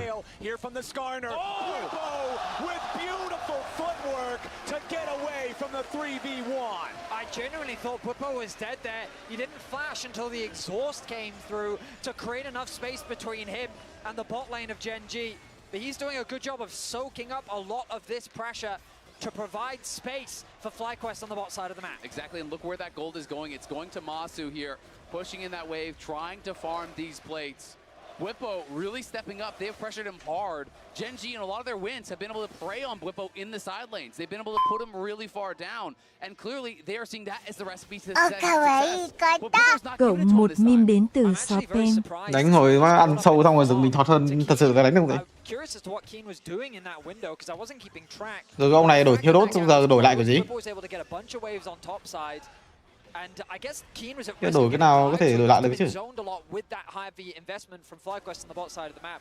Because I was getting worried for FlyQuest. The thing about their comp is it's exciting, it's cool to look at. The idea Ý là bọn đang xin phép cái kiểu cái đang xin phép ta đừng đổ thiếu đốt á. in the early game, they don't have a lot of Trước khi đang tools. đi đường thì ok bạn dùng thiếu đốt luôn đấy. Chứ giờ sai cái gì? Quick to find these advantages. So finding that punish on the cross map to deny Keen that farm and experience is crucial. It absolutely is. I mean, it's so important to be able to stay relevant, to stay close in gold, and they've done just that. They're only down 300 gold at this point. You can see Inspired has actually spellbooked over to Ignite, so he does not have Smite right now. So he is trying to look for some sort of a fight. We'll see if he can find it during this window. Canyon up top again, this time finding his way towards Busio and Masu, who have swapped up to this part of the map, but it's not going to work. Busio is level 6 now, Unbreakable Will available on the Alistar. We're talking about wombo combos a lot for FlyQuest in this composition. Part of that includes Fate's Call from Masu, throw Busio in there, the Bowling Ball of Destruction, the original Callista buddy in the Alistar to try to, again, have that massive AoE CC. But back on Genji's side, they've still got a pretty even state in terms of gold. They're still stacking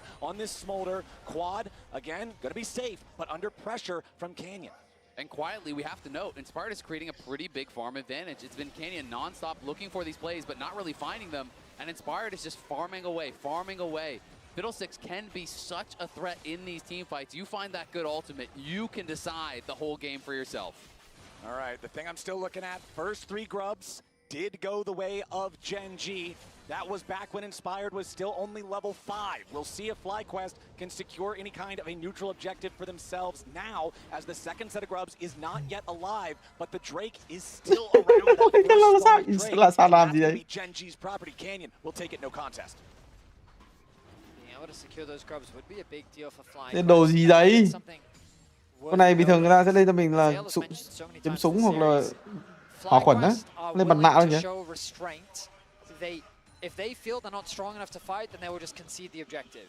And to their credit, in the games that they've won, they've been more than happy to do that. They've fallen behind before, and they've leveraged their strong team fighting to claw their way back into games. So the fact that they find themselves at these deficits, sure, is a little bit concerning. It's understandable, but at the end of the day, they're playing for the fights. They're playing for the 5v5. Exactly, I agree completely, Vetty. And I think it's so interesting when you consider that it wasn't that long ago that there was this narrative about North American teams at Worlds that would do nothing and then just lose the game. You'd get outplayed in the one fight where you have a shot and then the game would be over. FlyQuest is changing that narrative. FlyQuest is showing that, no, you can go toe-to-toe with these teams in a 5v5. Rồi, cái thấu kính của vị trí Chovy phát hiện ra tầm nhìn của con phiên tích rồi. On a high enough level, you can take on Genji head-to-head and beat them. And right now, that head-to-head is still very close. A few hundred gold, favoring Genji overall. Still about a 10 CS lead here for Keen over Whippo. Still about plus 25 for Chovy in the mid lane. 125 CS here on this Smolder. Just a little bit over 11 minutes into the game. Stacking up a storm. We'll see hopefully so soon whenever we can get an update on what that checkpoint is. I assume he's got to be getting close to 125 now. Here comes the fiddle. Okay. Inspired on the approach, but he is going to walk over a ward. The Sapling's going to see him there as well. So stack update, Chovy at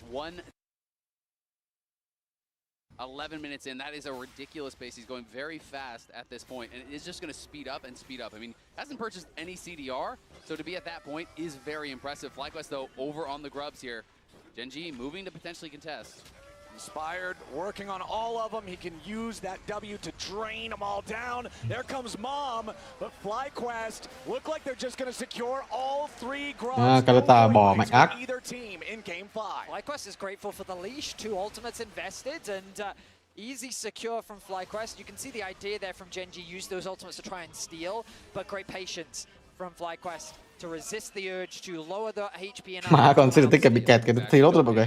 Quad, yes, he is behind, but the disadvantage has stabilized, and he got a call, and it's about to cash out, and that's going to eliminate actually a lot of this goal disparity in the mid lane. So, you know, Quad hanging on, you're laning against Chovy, it's range versus melee. Of course, Chovy is going to be very far ahead, and now with that call cashing out, he is dead even. He is down less than 20 gold behind Chovy, so the mid lane lead is nothing. Which is crazy, considering he's, what, 30 to 25 CS down. Call's not bad. Yeah.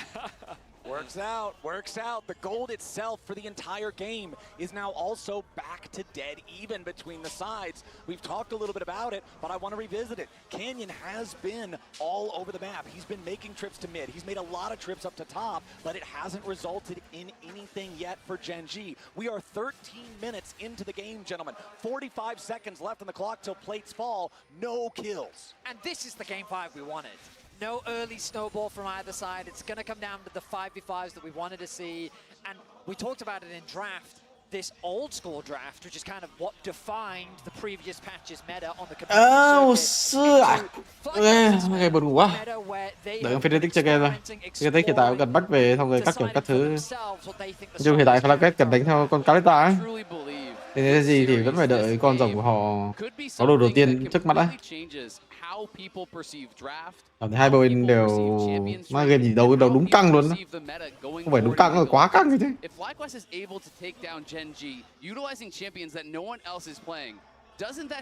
Xét tên chuyển phản kích à?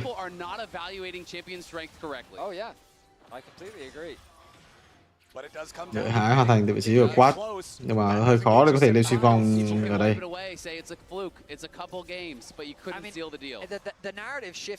Bắt về lên gông suy vong luôn, dữ. Aleta cũng có gông suy vong nhưng mà tempo đang hơi lỏ.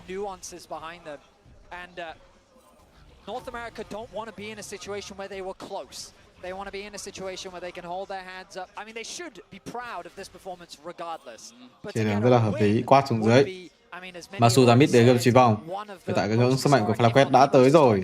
Hoàn toàn có thể cân kèo ở đây, nhưng mà trước mắt họ cần một con Fnatic có cho mình trừng phạt đã. Không có trừng phạt thì ăn sứ giả đối phương sẽ trừng phạt hơi căng. The last time that a North American or European, a Western team at all, took a single game off of a Korean team in a best of 5, it was all the way back in 2018. Wonder là cái bảng ngọc gì ra? Không gắn bắt được. Game căng vãi. Nhưng mà Tham hiện tại đánh thế là nó khác gì tự sát. Không ai có thể chịu được cái combo Kalista, Fnatic cũng hay là cái zone này. Có quá nhiều chiêu để có thể phải xử lý.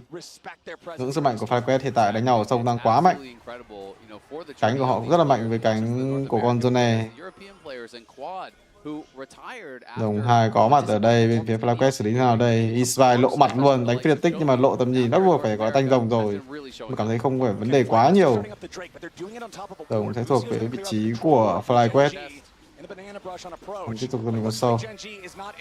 Di chuyển lên khu vực phía trên đây chăng? Bò cần back về. Đợi có bảo back về, lấy được tầm nhìn xong rồi lên trên là hợp lý rồi. Nhưng mà đang bị Lihen phá tempo rất là khó chịu. Tầm này thì hơi khó để có thể đánh cho mình là con sâu này. Back về. Back về đấy chứ. Back về chặn giấy chứ, bro. Cái này nói nhiều nữa. Back về thua với mấy đứa LPL với LCK tận 20 giây luôn. Là cứ phải đợi hết quay thì phải đánh về.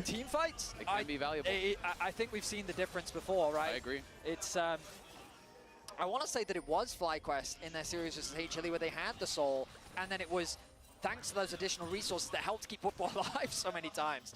But point is that 1-1 in Dragons right now. Yeah. No first, but we have to be approaching. No one's pinged me in my ear. Nhìn đúng chuyên nghiệp nhưng mà mít xe. Đấu quá. I remember in an earlier game of being about 13 minutes in when we were called for the longest first blood at Worlds. Ôi nhìn với chiêu quát con bò quá xa rồi vào vị trí kênh chắc chắn là không trúng được rồi. Nhưng mà Rumble ở đây đang bị tóm lại. Rumble có cho mình tốc biến out vây được vị trí Yukin. Lại quét vỡ trận rồi. Có bỏ back về đúng muộn luôn đây. Không ai backup cho cái cánh này cả. Đấy là bò. Nhưng hiện tại thì chỉ có mỗi Kalista với Fnatic, mấy thứ nói chung là kiểu cái phía Fantasy Power đánh hay, đánh vào cánh của con rồng rất là hợp lý. Quad executed so well, utilizing the E to create space, a really quick ultimate onto Chovy. I thought that he was able to outplay, but Keen's Rumble ultimate swung the fight in Genji's favor. I mean, that was incredible. Thế trận đã mở ra rồi vì Genji rồi, rồng đang quá xanh, quá mạnh ở cánh 202 số. Bình thường cái thế đấy là cái thế Caleta với Philatic với Set, cái thằng nào được trên ăn cho mình là con sâu. Ăn rồi bò với Zone ở cánh dưới đép chứ. Nhưng mà mọi người thấy đó là pha vừa rồi con Set chưa có đồ đầu tiên đấy. Là có rồi. Cảm thấy con Set pha vừa rồi không bằng một các con Rumble xuống R thâm tốc biến outplay này nữa. Hiện tại khó rồi, chịu một tỏ bản đồ sẽ do Chovy lấy đi mà thôi. Bỏ cho mình tiếp tục là mục tiêu tiếp theo, không muốn đánh với Caleta. Caleta đang rất là mạnh. Cố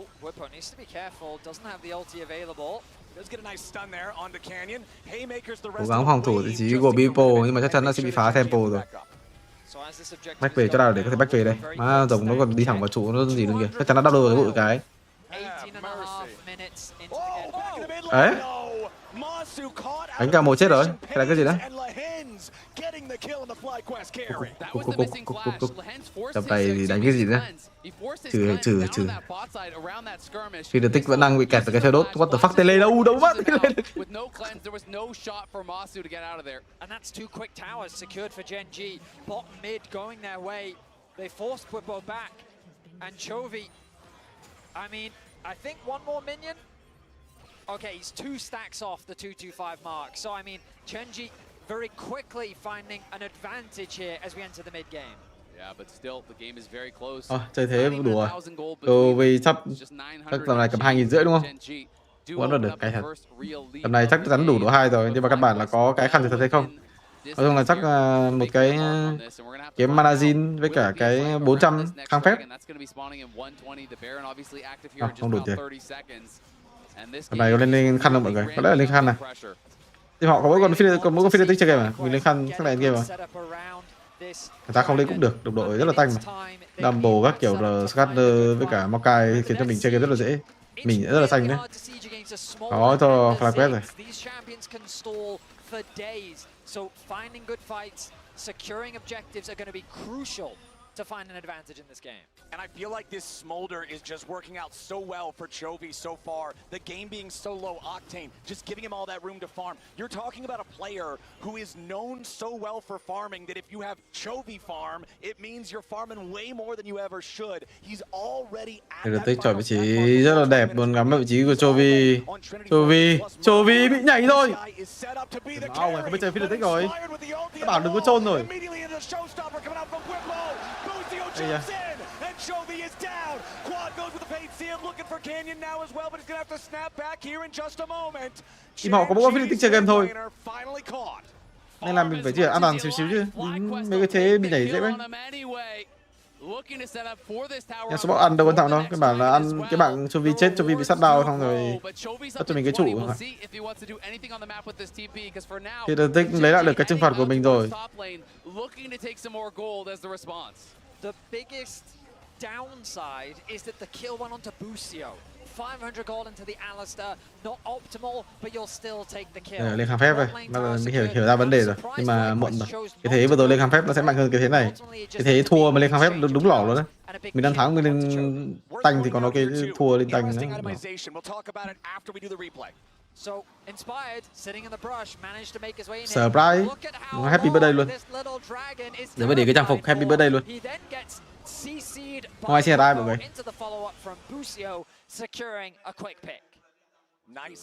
Nicely done there from FlyQuest. The thing I wanted to point out, the 500 gold that you're talking about the Busio got did allow him to complete his first item. He has the Abyssal Mask on the Alistar because you're up against both a Rumble and a Ziggs, and this is going to amplify the damage. Đối phương không ăn rồng rồi, vẫn để rồng ở đây để mình ra đây thành.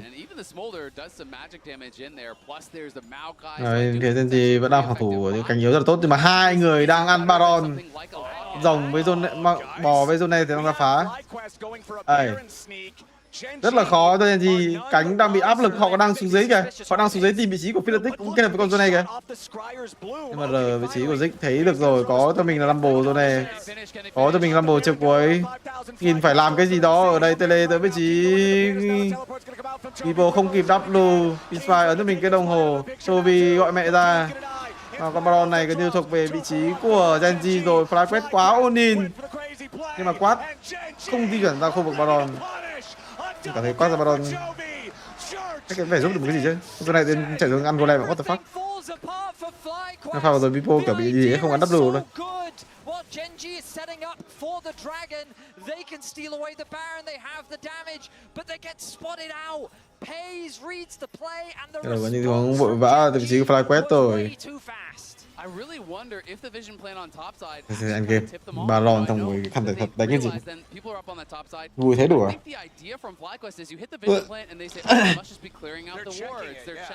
Game phòng nghỉ nhá mọi người. I do feel like immediately once that went off on the minimap, Genji started moving up towards the top side, and I think that might be the deciding play here of this fifth game. They get put so low by this Zigzal, they're tanking the Baron. King gets the equalizer, and he just goes straight in on him with the blast cone. That control ward as well to allow for the TP. So much damage done by Keen alone. He forces the stopwatch out from Inspired, and then he ends up dropping. And then remember the stacks. Oh, the blast cone gets hit as well, knocking Masu back in, allowing Chovy to get a double. That blast cone was Con Phoenix sang khăn thành như nào á? Tức là tùy thế mà mình sẽ khăn xong tốc biến luôn.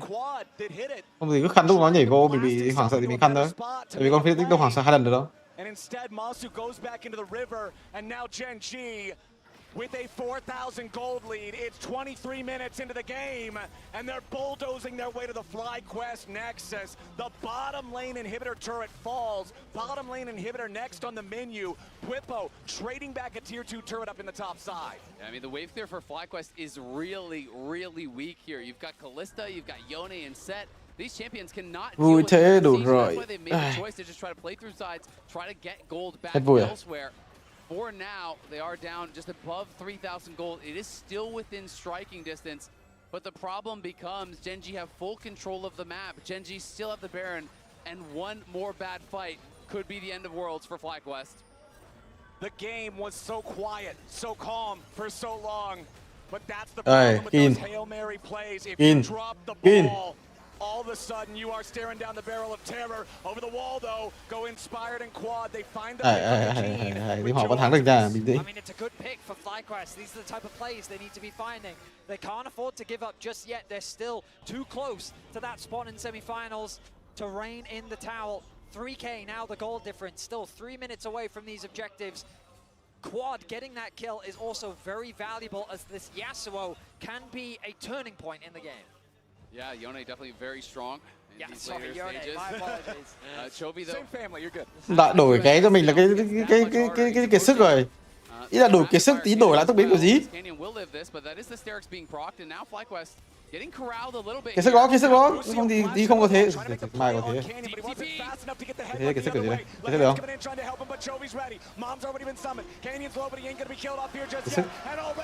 Cái sức. Trời vì chết rồi. Rồi cái thế không bao giờ đổi thành tốc biến rồi. Canyon E và người mình, Canyon đừng nghe thì sao? Đừng nghe là thằng kia nó bị kẹt luôn đấy. Không có rời phi lập tích, vẫn muốn giao tranh để vị trí của FlyQuest chắc chắn là trồn rồi. Bởi vì đang quá mạnh, 3 đồ. Mai thắng. The flank from Bwipo looked good, but the play just didn't come to fruition, and Genji back in the driver's seat. They just didn't have the damage to make it happen. There's no ult in Inspired, and Masu wasn't even there, so they can't finish off these kills, and now Masu gonna get caught out. He's gonna go down as well. Surely there is no way out here for a Kalista. They'll give the kill over to Keen this time, and Genji, over the course of 5 minutes, have taken a dead even game and shoved it straight through the heart of FlyQuest. A crushing situation for FlyQuest to find themselves in. Chovy's gonna TP in, Busio. Chovy just not afraid of this Alistar whatsoever.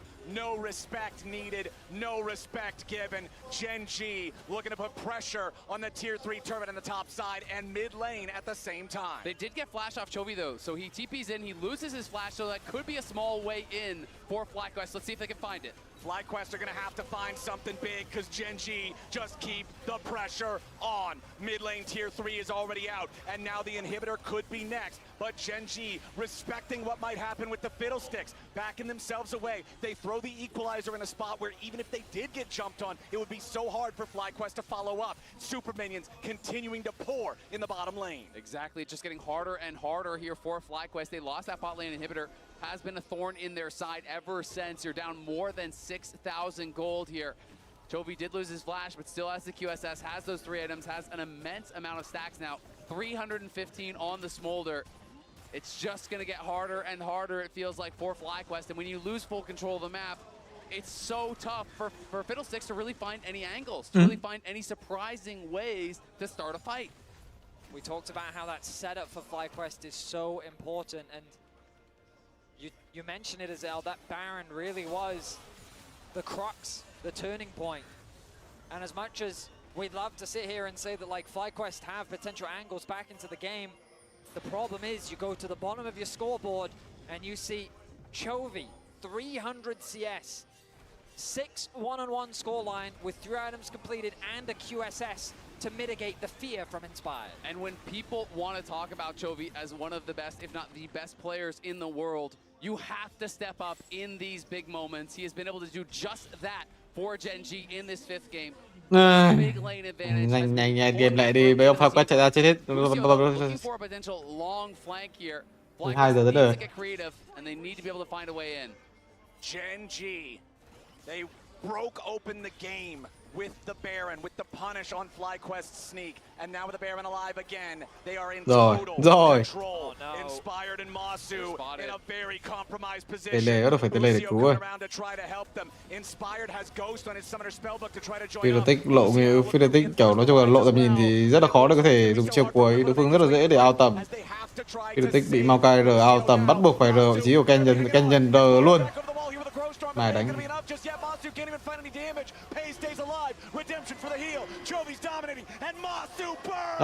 Nghỉ mọi người. Tuần sau mấy thứ quay lại.